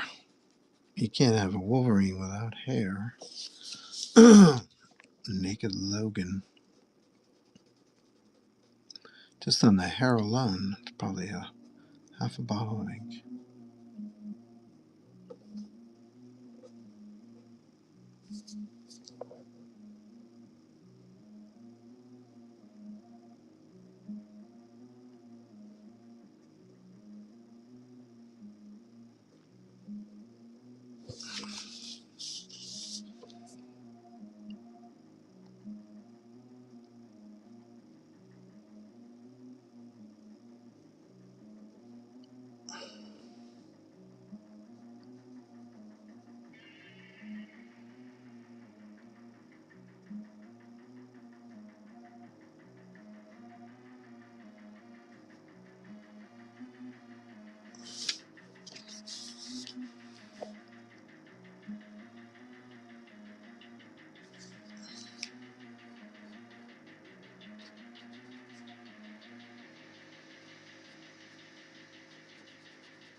Checking out the chat, see what's going on.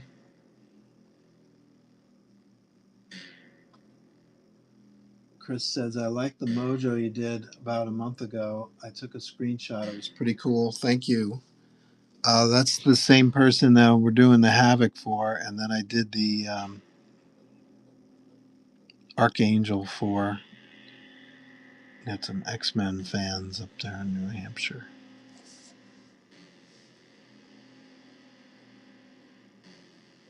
Mojo, that might have been my first mojo. Never get requests for mojo. Any mojo fans out there?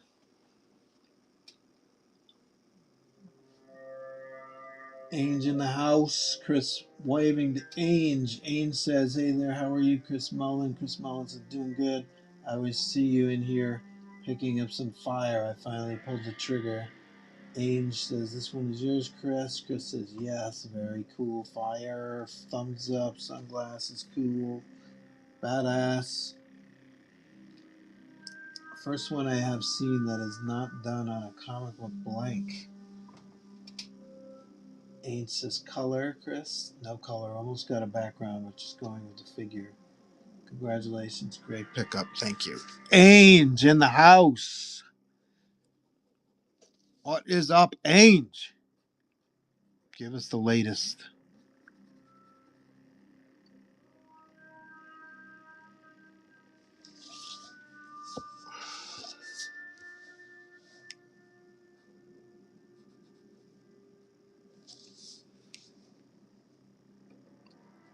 Ainge, have you been combing DA Comics streams lately? I saw Miss Mayhem there.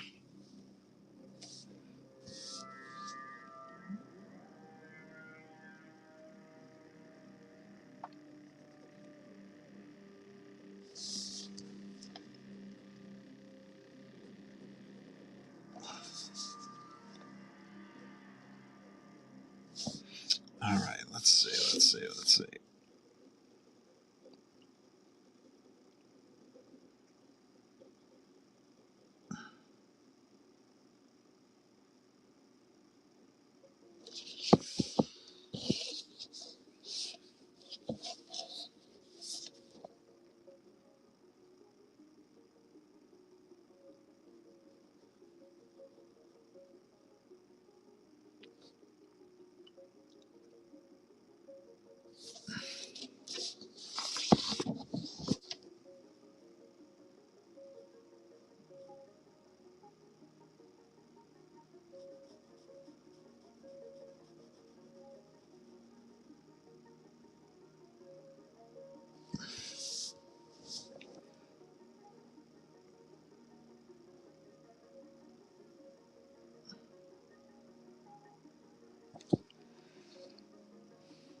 Joe's putting in the office hours today. Yes.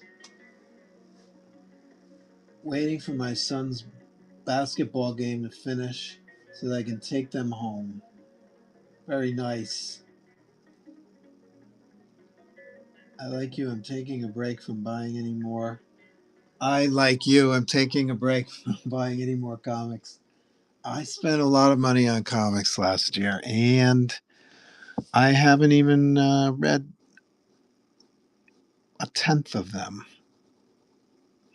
So I'm going to. And what's weird is I haven't even seen anything that I really want to buy. At least not yet. I got close. There was one dealer that one retailer was selling a bulk box of Conan the Barbarian, some of the later issues.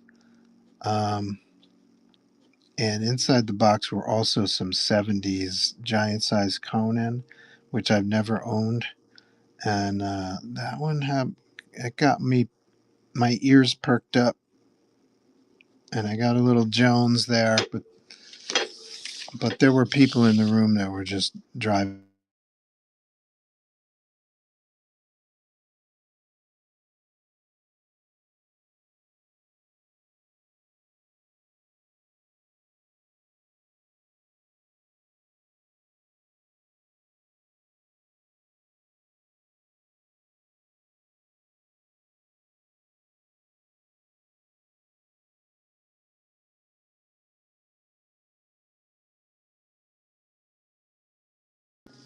She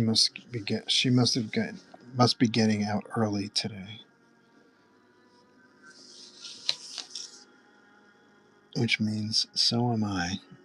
But I'll do some hair. I'll start on some hair. We're pretty much done with the majority of the body details. So once the hair goes on, it'll really start to come together.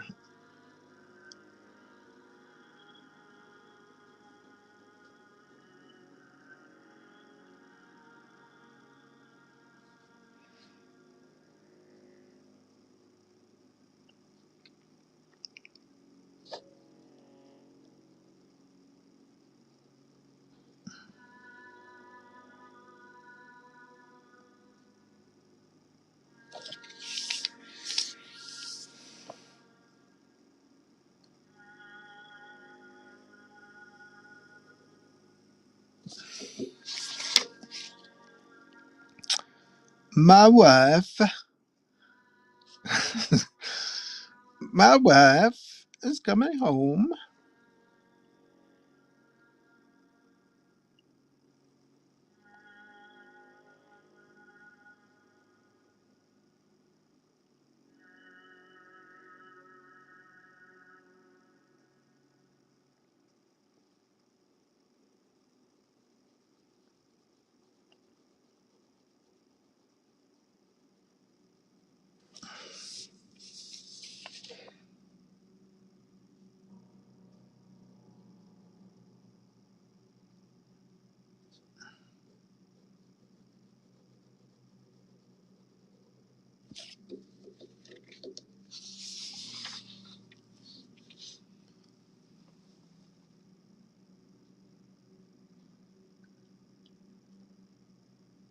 Going to start cataloging what I have and have future shows. Oh, cool.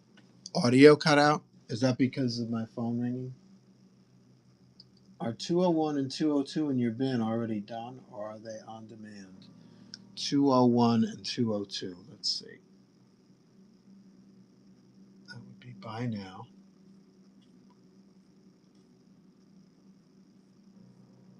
Whoops, 201.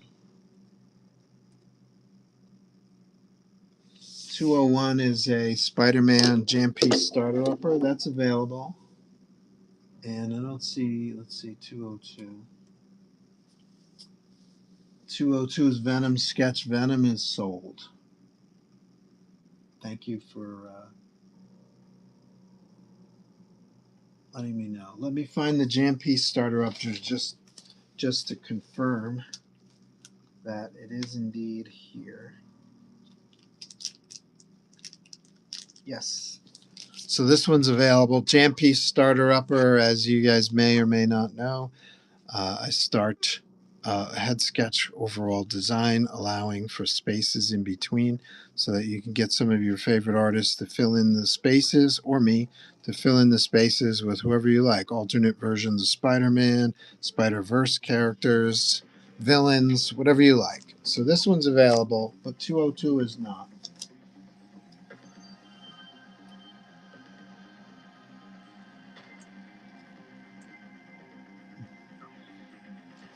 Um,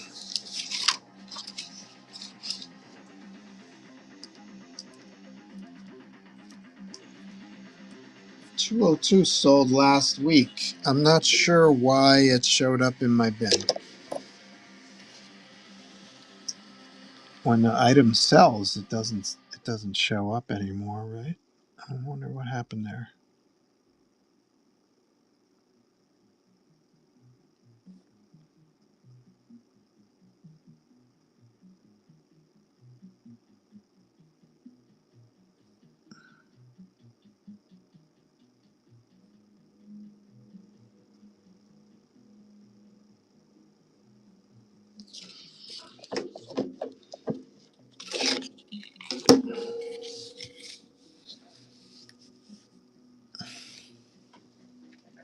What are those gadgets around his waist? Well, we discussed that earlier, Age. This is where he puts his junk so that he doesn't get exposure to adamantium radiation.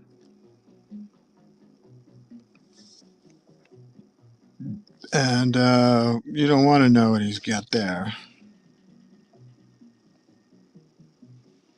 Probably a colostomy bag inside the box, and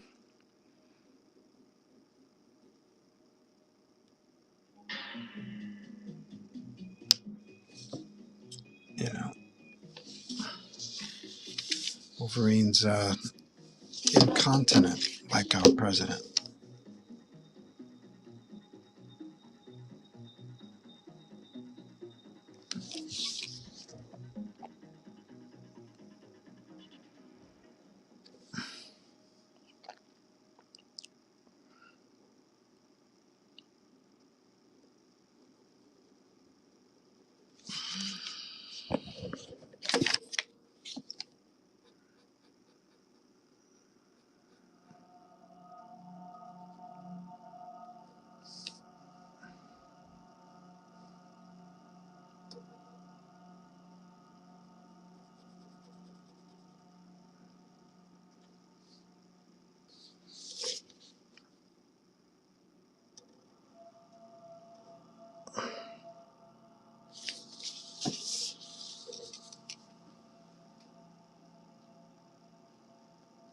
Could I get that and have you put 3 villains in the open spots? Yes, you would go to the bin and you would purchase 3 remarks. What item numbers are they?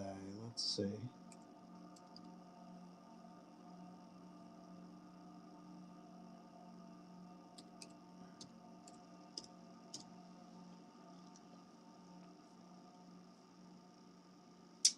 107 remark sketch enhancement for color. So you would purchase 3 of those, and then I'll add you to the queue. I probably won't be able to do them live on the show, but I'll do them off camera and send them to you hopefully tomorrow. Probably Saturday now that I think about it. Today's Thursday, right? So probably Saturday morning the packages will go out.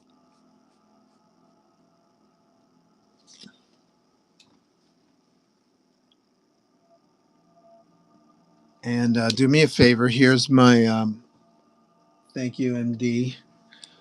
Here's my email address. Do me a favor and send me reference to the email address for the 3 characters that you'd like, okay?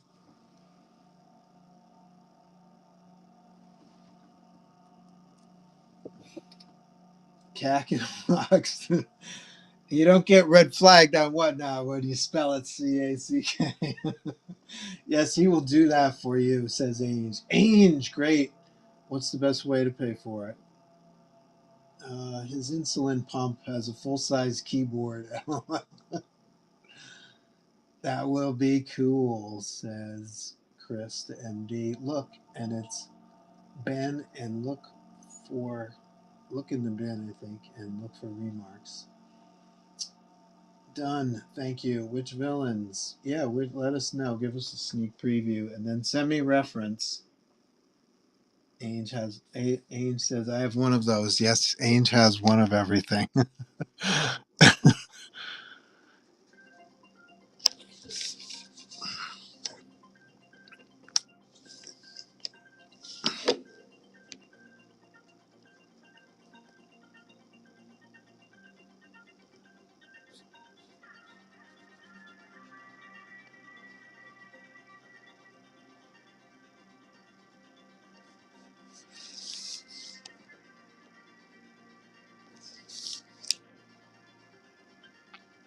So much detail. I gotta get to the hair. I can't wait to get to the hair. It's so easy, and then I can talk. All this other stuff is me being very focused, trying to do a clean drawing. And that takes a lot of concentration, so I don't do a lot of talking. But once I start on the hair, I'll be able to talk again. Because the hair is, you can't get hair wrong, much like Spider Man's webs. Well, you can get hair wrong, but it's hard to get hair wrong. Much like Spider Man's webs. You can kind of chat. So I've got this in mind.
Okay, did I get everything?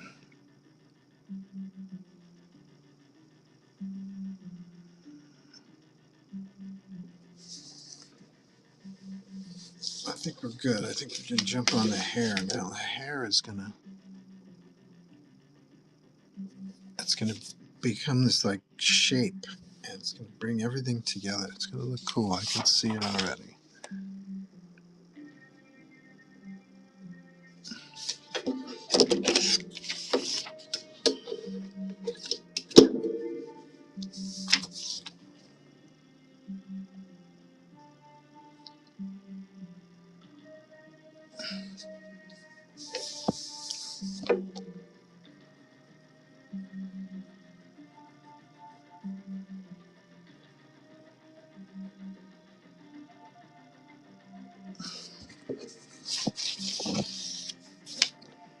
All right, you ready? Let's bring on the hair, folks.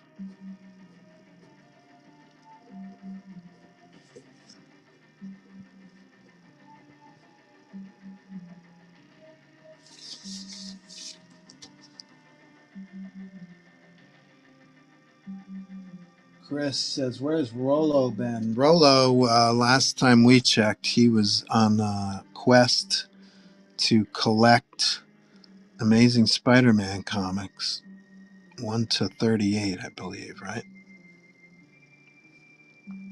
So Rolo has, it seems like he's retired his VIP status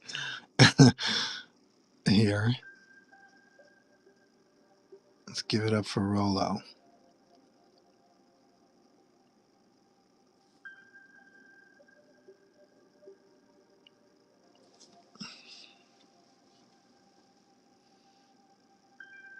Abe says he's MIA. Mike 60s says that's sick. Thank you, Mike. M. Dispensa says Venom, Green Goblin, and Doc Octopus. What was Rolo Cola? That was his thing. Like I forget how it started, probably with me, but every once in a while I try to personalize a piece somehow and put the requester's name in the piece somehow. Maybe it was Rolo who came up with it. Like I remember one piece where he had a sign, or he had a sign in the background, and I was like, let's put Rolo Cola in there, or he said that, I forget. All right, here we go.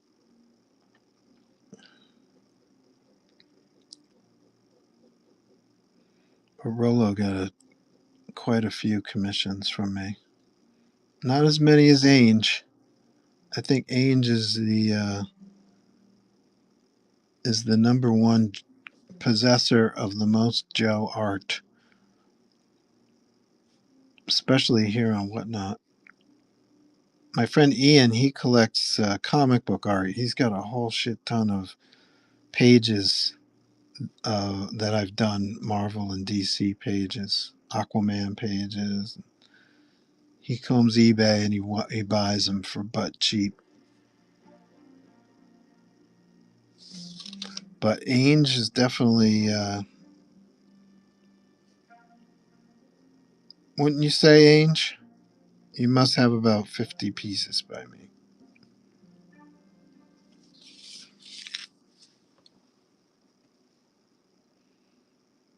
Sent you a message with the pics. Thank you, MD. Oh, Ainge is sending MD a picture of his jammer, I bet.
Sweet holy Jesus, this guy is hairy.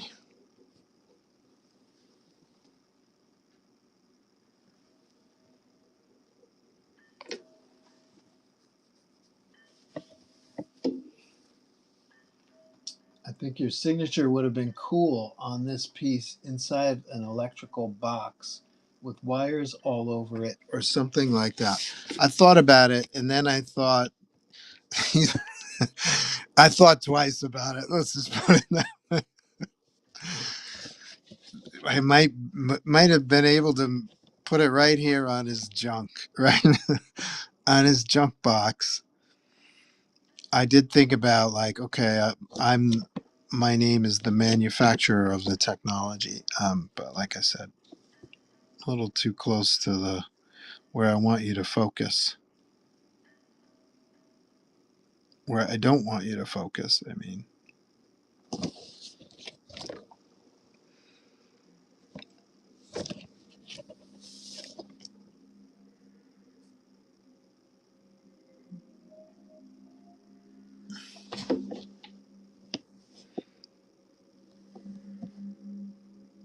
oh yeah, it's only 5:35. Sonia is definitely getting out early. She's usually leaves around 6.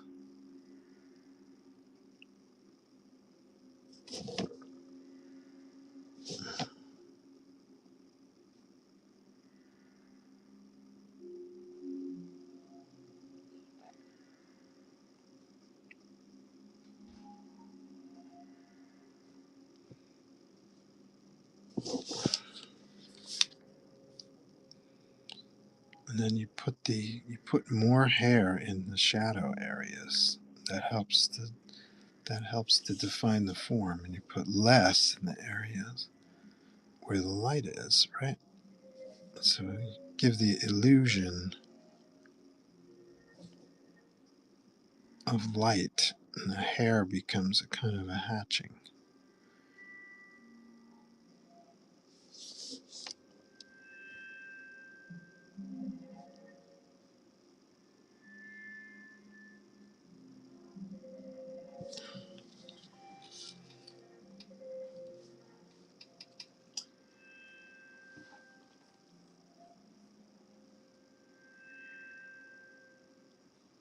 Chris says Rolo is cool. He is cool. Chris says he even bought from my eBay store. That helps. Oh, that's cool. What did he buy? Free Palestine says fire. I agree. Free Palestine. Ainge. Joe. There's 10 people in the room. It's time for mental metal. I don't have a mental metal lined up, so I can't do that this week. But there will be definitely one coming up around episode. I'm planning one around episode 249. So stay tuned. Giveaway prizes. Falcor says, dang, Joe, you're still streaming. You're a beast today. I got work. I got to finish my work. Chris says the traditional signature is sweet. Chris says LMAO, same time here in Florida. Sent me a pic. Ace says to Chris Mullen, sent me a pic of your reference for this piece. My reference for this piece is the Weapon X print that Joe has in Buy It Now. Second reference is the piece is a Weapon X headshot from his sketchbook. Okay, he bought a New Mutant 98 blank. Oh, cool. We want a Joe and Sonia show so we can meet the little lady. You don't have enough money to get Sonia to show up on this. She couldn't be less interested. And she's very private. She's a very private person. She doesn't like this kind of showboating I have to do. But she's a sweetie. I'll tell her you all said hello.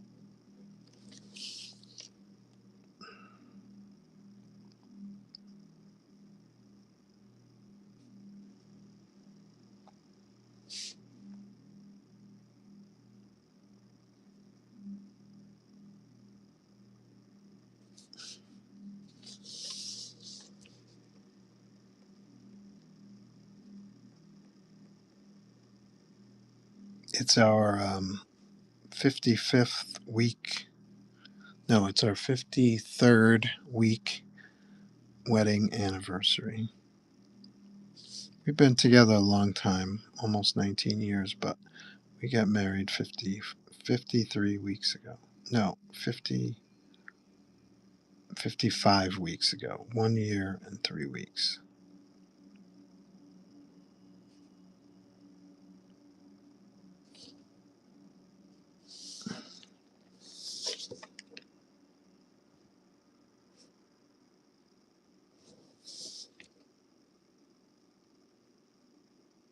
Keeping tabs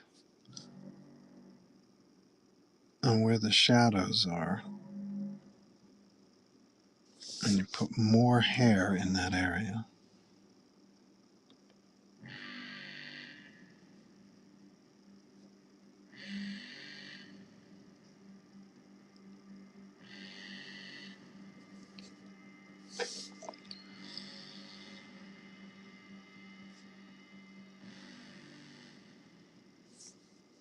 Every once in a while, I'll ask Sonia, I'll be like, hey, you want to just read the chat? Help me out. And she's like, no, not interested.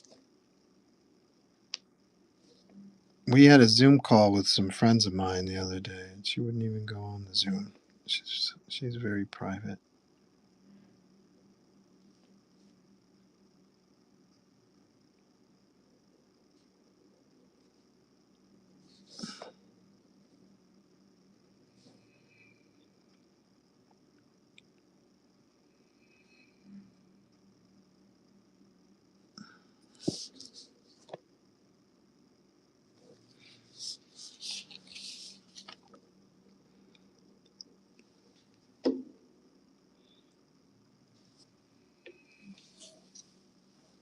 I keep telling her that she should have a podcast because she's one of those people that seem wise beyond their years. You know, like when she was younger, she had an inherent, just an instinctual sense of what was right and what was wrong, and real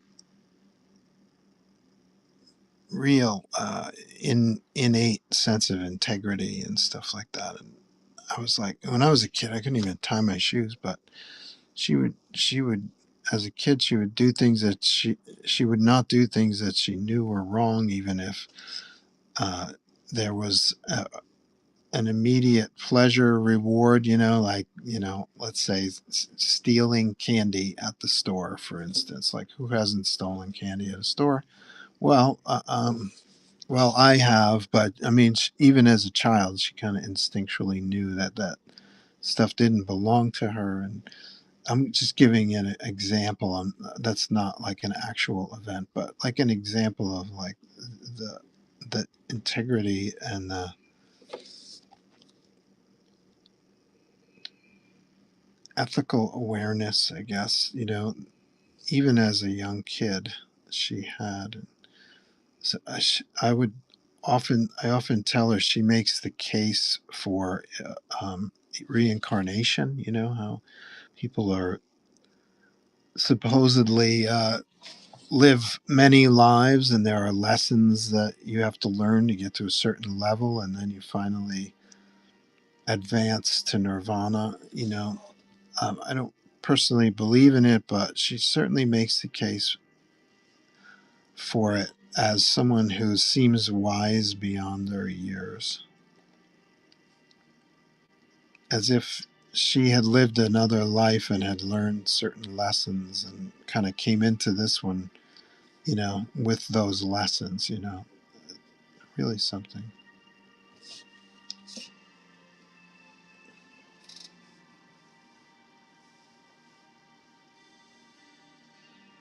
Can't believe you're knocking this whole thing out during the stream. That's awesome. I'm happy I got off early today. Thank you, Chris. I'm glad you're enjoying it. Buffalo Trace and Weapon X time. What's Buffalo Trace? Excuse my ignorance.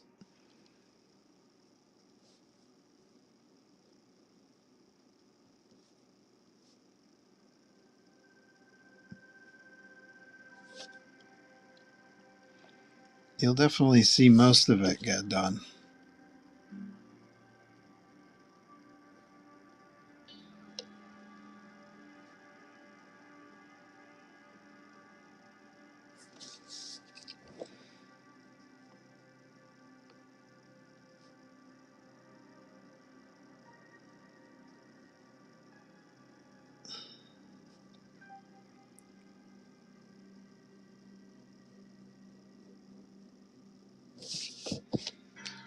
Yeah, this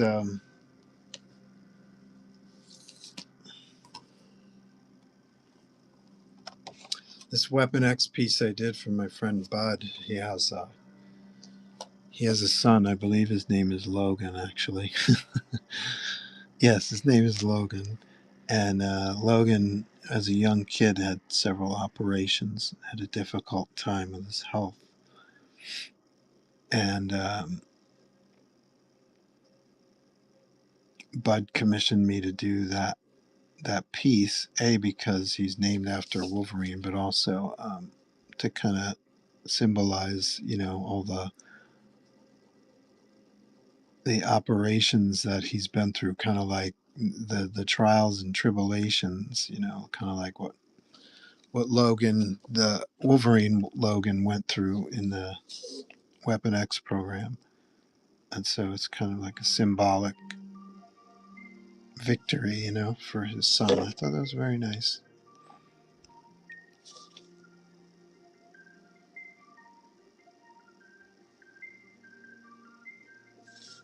I hope he doesn't mind me sharing that.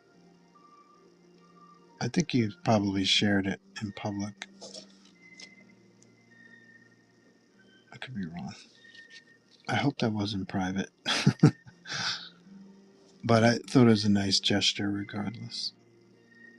Keep that story to yourselves just in case I shouldn't have shared it.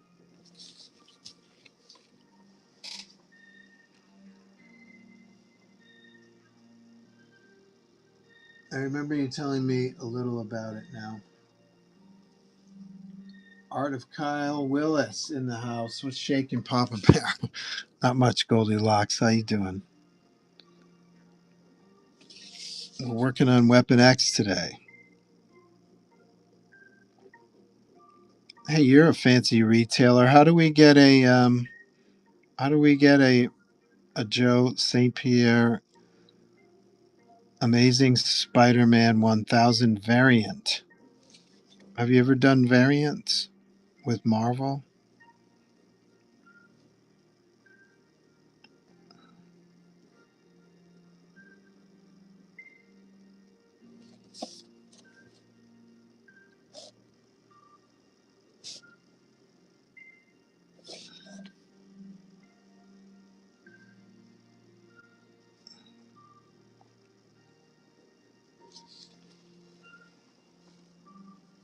Keep him busy. I see that. Um, I was talking to Rodney about his trip to your store. He had a great time, he said.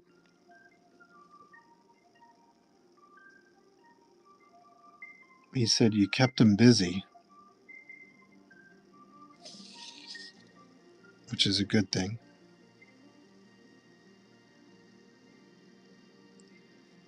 Kyle, are you going to be at Little Giant?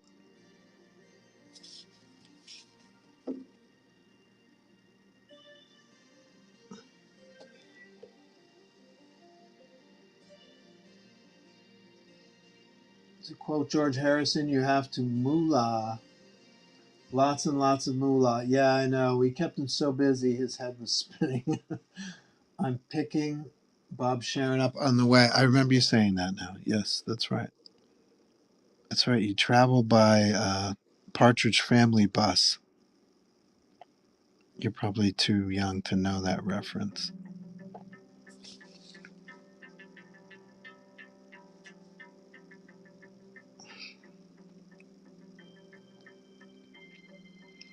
You whatnot whippersnappers.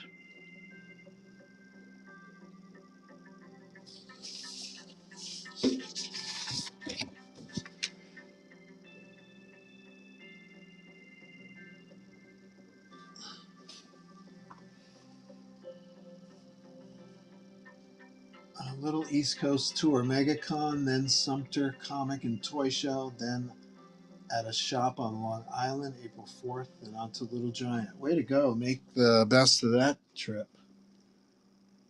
LOL. Joe thinks everyone is 25. 25. That's old. I think I'm older than Joe, and he talks to me like I'm in high school. I don't know, man.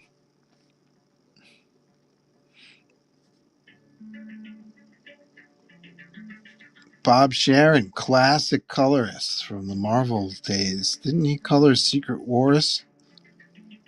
Holy shit, what a gig. And I haven't seen his name on the list, but I wonder if my buddy Dave Michelini is going to be there. I hope he thinks of me as his buddy.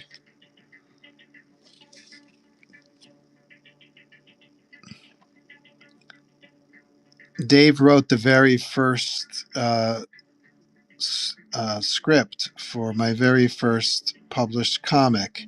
And this is why I call you guys whatnot whippersnappers, because my first published comic was with a company called Valiant that nobody seems to know of. So everybody in whatnot is like, "What's Valiant? What's Valiant?"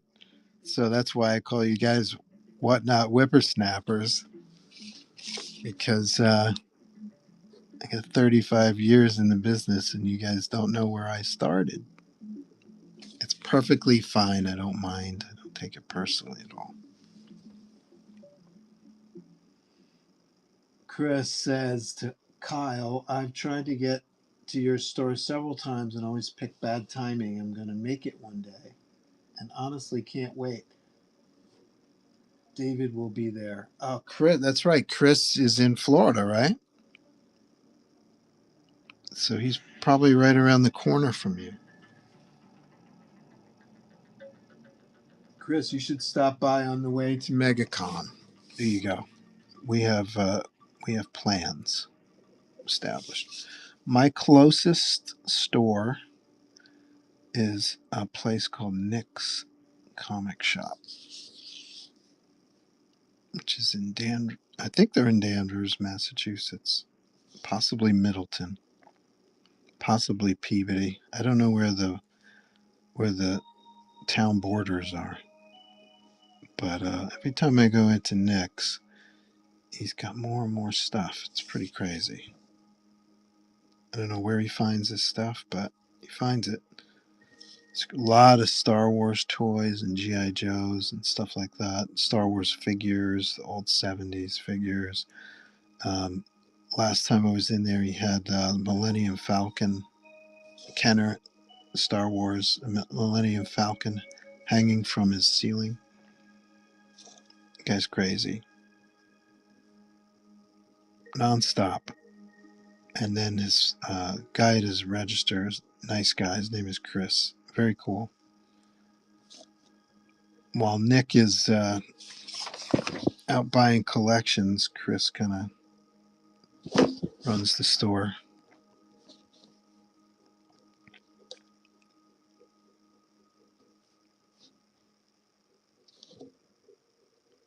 There's another store in Salem, Mass called Harrison's. And Harrison's is friggin' mega store.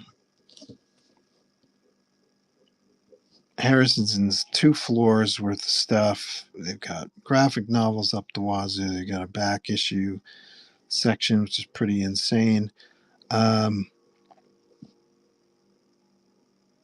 Statues, all kinds of statue section. Downstairs, gaming. And then, oh yeah, he's got a candy section in the front of the store for like tourists in Salem who just wander in. So he's got like impulse buy candy section. Larry's a nice guy. Been in the industry longer than me for sure, not just as a retailer. He definitely lowballs me when he offers to buy some of my art. So that is why Larry does not own any of my art.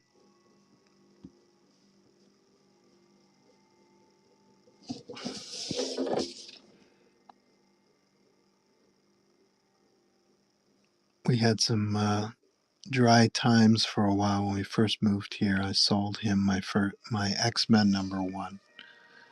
Yes, I had an X-Men one. It's probably worth 5 times what he paid for it now, too.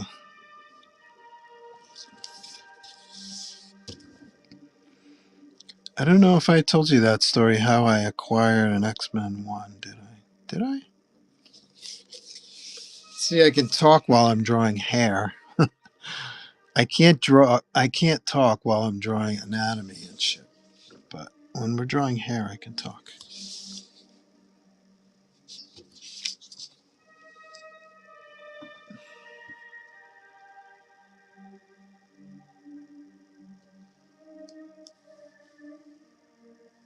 Chris Mullins says, damn, this is looking good. We do a screen grab for that one. George Harrison opened that shop in 1987. No, Larry Harrison. The back is AP. The back is AP. What does that mean?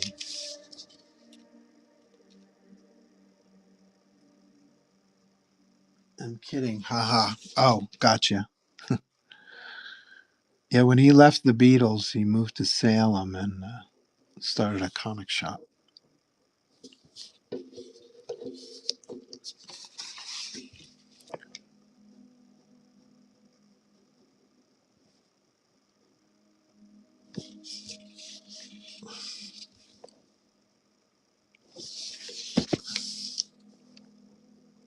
Hairfest 2026. You get your money's worth out of Weapon X commissions because you get all the extra machinery that he's got to wear in order to cover his adamantium laced junk.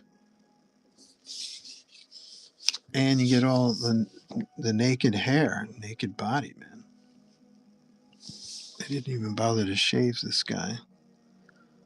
Actually, they probably did shave him, right? And then it all grew back quickly.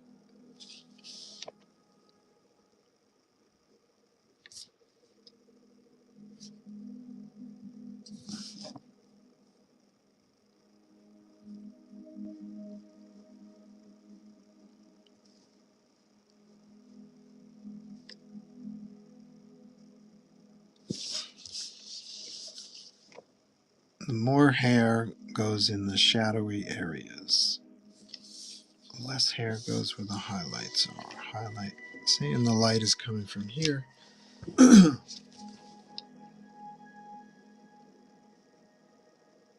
So use the hair like hatching to create shadow.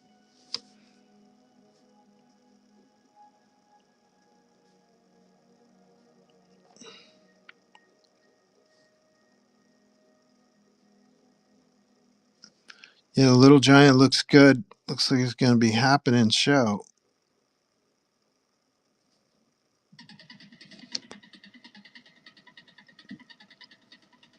This weekend I'll be in Attleboro, Mass. I'm sorry I did not. It said I would get the name of the store, and I did not do that. I feel horrible. But it's in Attleboro Mall, and we're all going to brave the cold, aren't we? The -0 weather to come and buy comic books and drawings by me.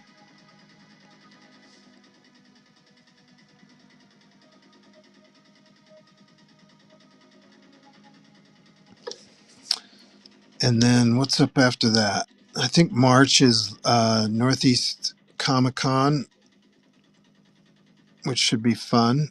Joe Rubenstein and Alex Saviak are going to be there. My friends, the Keiths, Keith Williams and Keith Champagne are probably going to be there.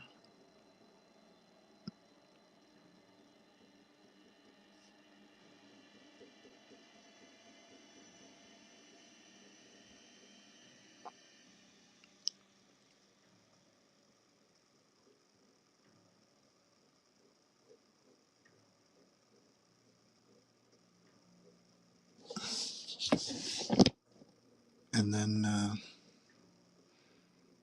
I'm in the opening stages of planning some fan expos. I'd like to get to Philly. I haven't been to Philly in a long time. I'd love to get to MegaCon, but I just don't think about booking shows at the time when I need to look into MegaCon. I'd love to get back to New York Comic Con this year. That would be fun. Last year was great. Maybe my best ever show as far as sales goes. Although I didn't sell a lot of New Zodiac's comics, which I would rather have done.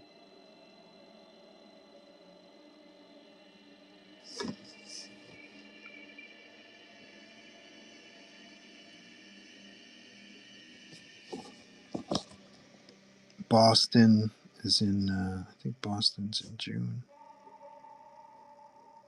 Thinking about Denver, I think that's in July. Fan Expo Denver, a great show. I gotta get in touch with my buddy Pete, see if he'll let me crash at his place. That would help save a little cash.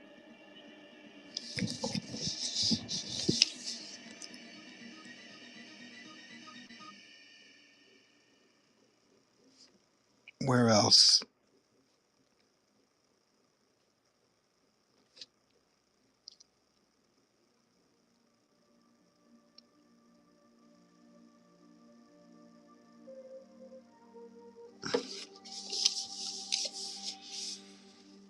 Love to get back up to Maine. I'd love to get out of the Northeast, actually. MegaCon would have been a good one to prepare for. I've been to Emerald City. That was a good show. Oh, Chicago would be good to get to. I'd like to get to Chicago. There must be something in Ohio, right? Like a Mid-Ohio Con or something like that. I'd just like to get to buy a Partridge Family bus like Kyle and do tours. I think that would be very cost effective.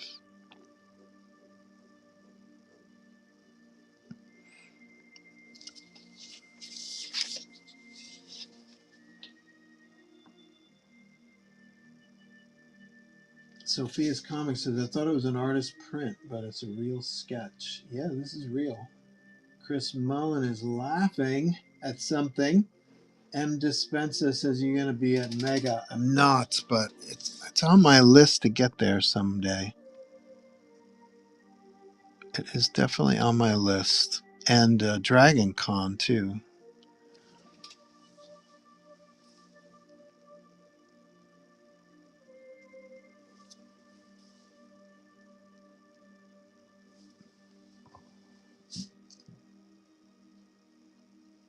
M. Dispensa said, there's a New Jersey show that's small. What's the name of that show? Chris Mullen says, that sounds cool.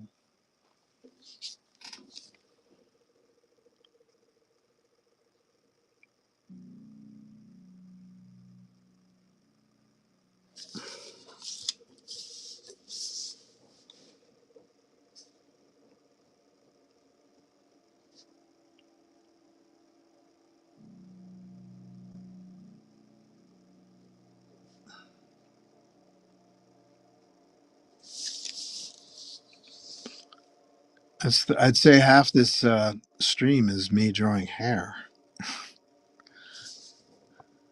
Sonia will be home soon, so I may not be able to finish this on the stream, but I'm doing my best. See how it's all coming together with the hair? It looks great, right?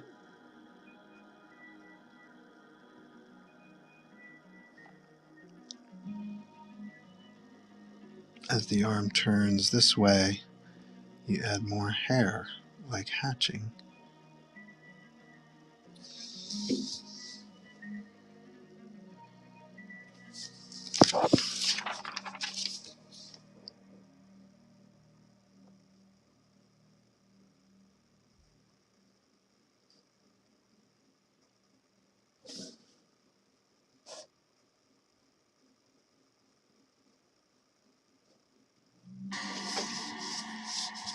Dooch.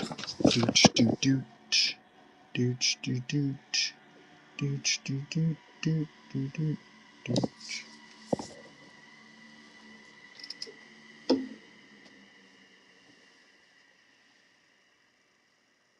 It's like 10 minutes from my house. Hold on, says M. Dispensa. M. Dispensa Super Jersey Comic Expo. Is that Ken's show? I don't know. Ken doesn't email me anymore.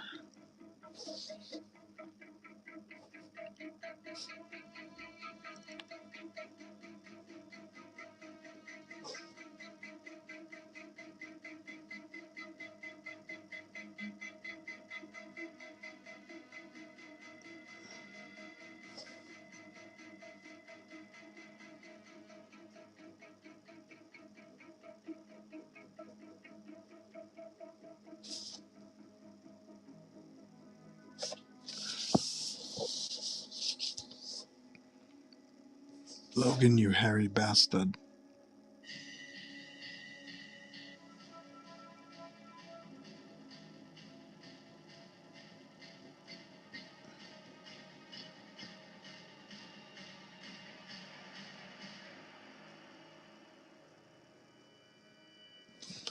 I'm the best there is at what I do.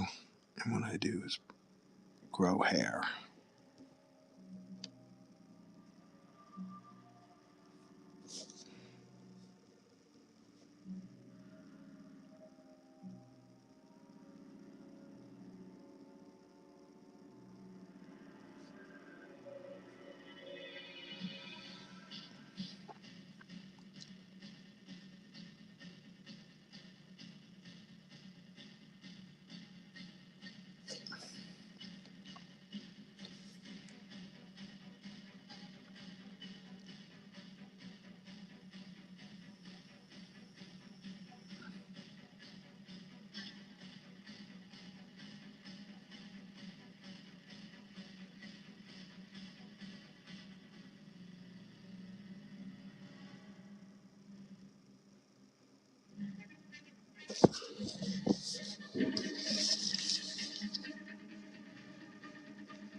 Shajad is there. Romita Jr. Wow, that's a good gig for a small show. I think so. They moved it to Hillsborough this year. I'm not sure where Hillsborough is. I used to live in Fort Lee. Is that near Hillsborough?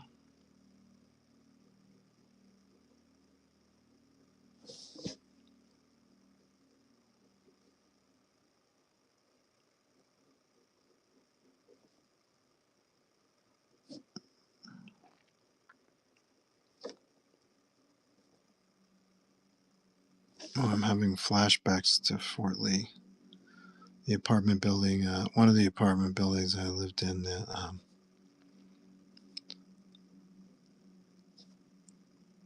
an old lady who had a pet. I forget what kind of dog it was. It was a dog, but she wouldn't walk the dog. She would let the dog out in the lobby, and the dog would do their business in the lobby of the apartment building.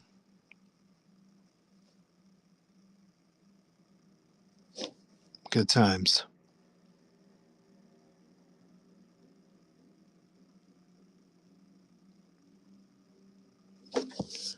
All right. One limb left for hair.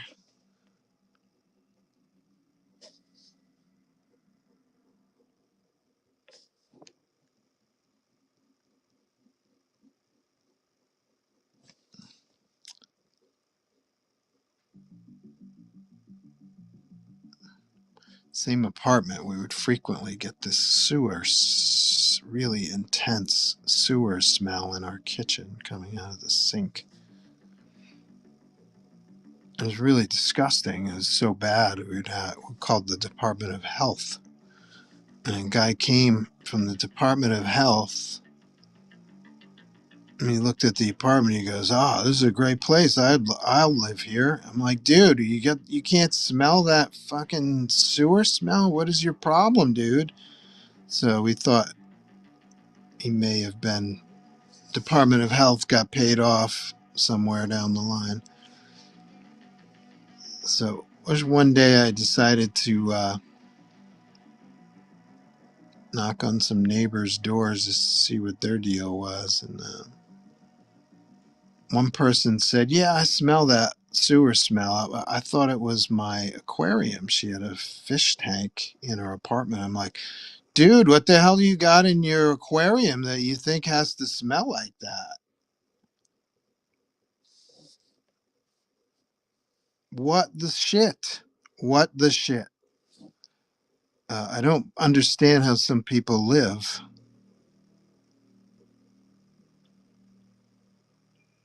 Like, what does she have? A platypus in her freaking aquarium or something? What the shit? The intense sewer smells is somehow associated with an animal. I think I get rid of the animal.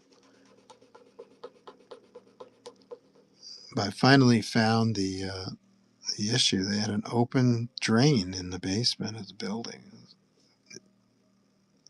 So when we would complain, they would pour some kind of lemon powder or something into the drain. And so they didn't do anything about the open drain in the basement. All they did was pour some kind of deodorizer on it. And so it might go away for a couple days, but then it would come back again. So good times in Fort Lee.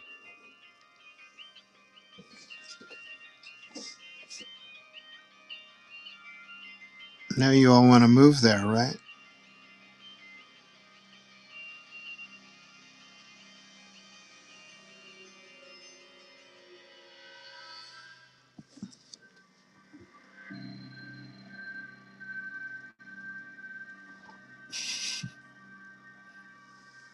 I think I scared everybody away with my Fort Lee story. Almost there. One limb left.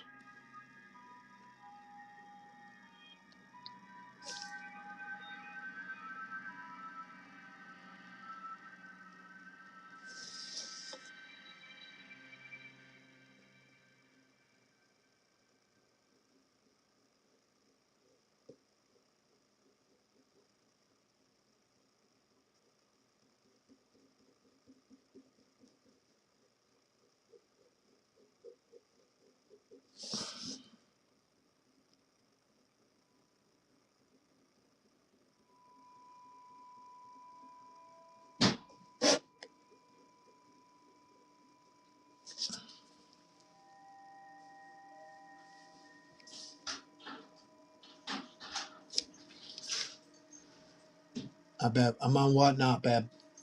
I'm almost done with the drawing. I got about 5 minutes left. Okay.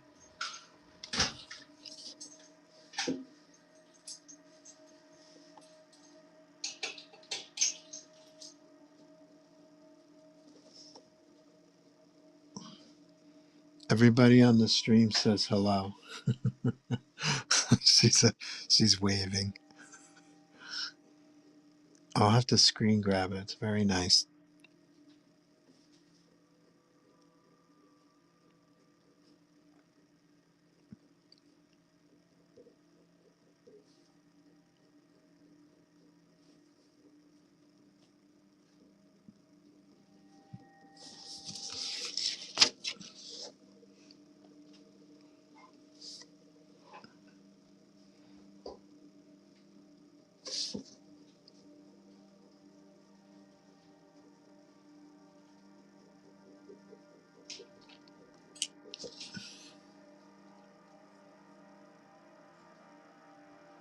So M. Dispenza, I will get to your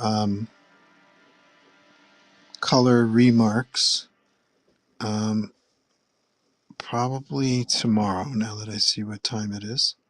Probably tomorrow. Um, and then they will go out on Saturday.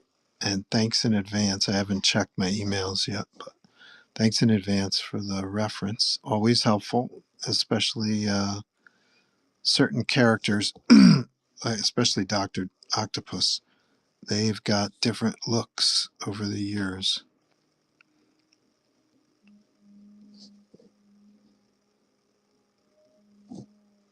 So it's always helpful to send reference so that we're both on the same page. We all know which version I'm drawing. Green Goblin's got a few looks too over the years. Not as many as Ock.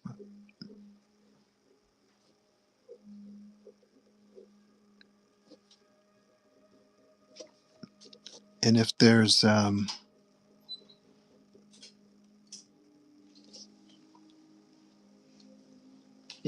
if there's a special position you want each one, like if you want Venom in this and Doc Ock here and Green Goblin, let me know that too if it matters to you.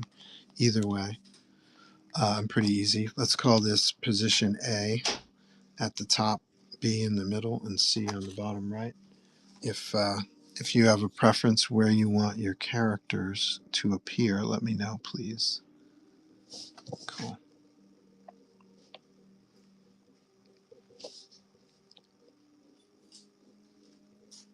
There we go, Chris. Good timing. Sonia just walked in, and I'm putting the final hairs in place. Very cool.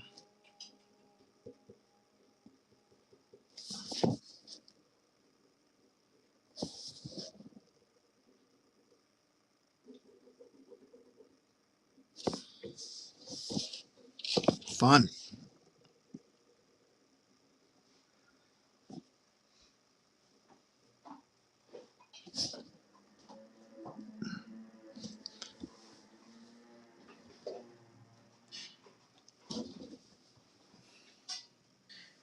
Looks amazing. Thank you so much. Okay, and Jay Lumber says boo. Boo to you too. Um, cool. So yeah, I think I'm going to close up shop. We're going to make some dinner. Any final questions before we blow out? This was fun.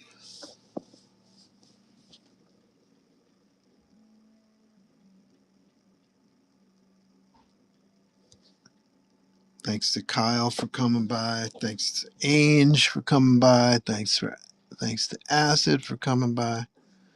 Thanks to Johnny Pez for coming by. Always cool to see some of the regulars. Falcor. Falcor's got some kind of connections.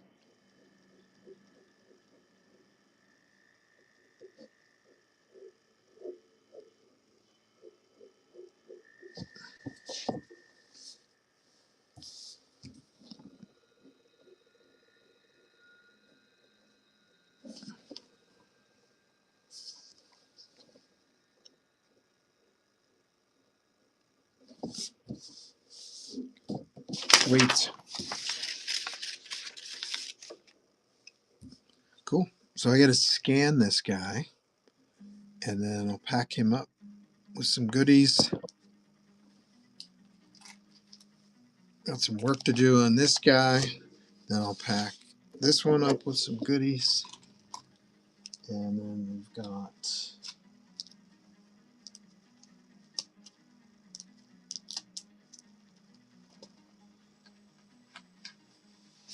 where'd my Venom go? There he is. We've got this guy taken care of. We'll pack him up. Saturday, I'll see you guys in Attleboro, Mass. Saturday and Sunday, actually. Should be fun.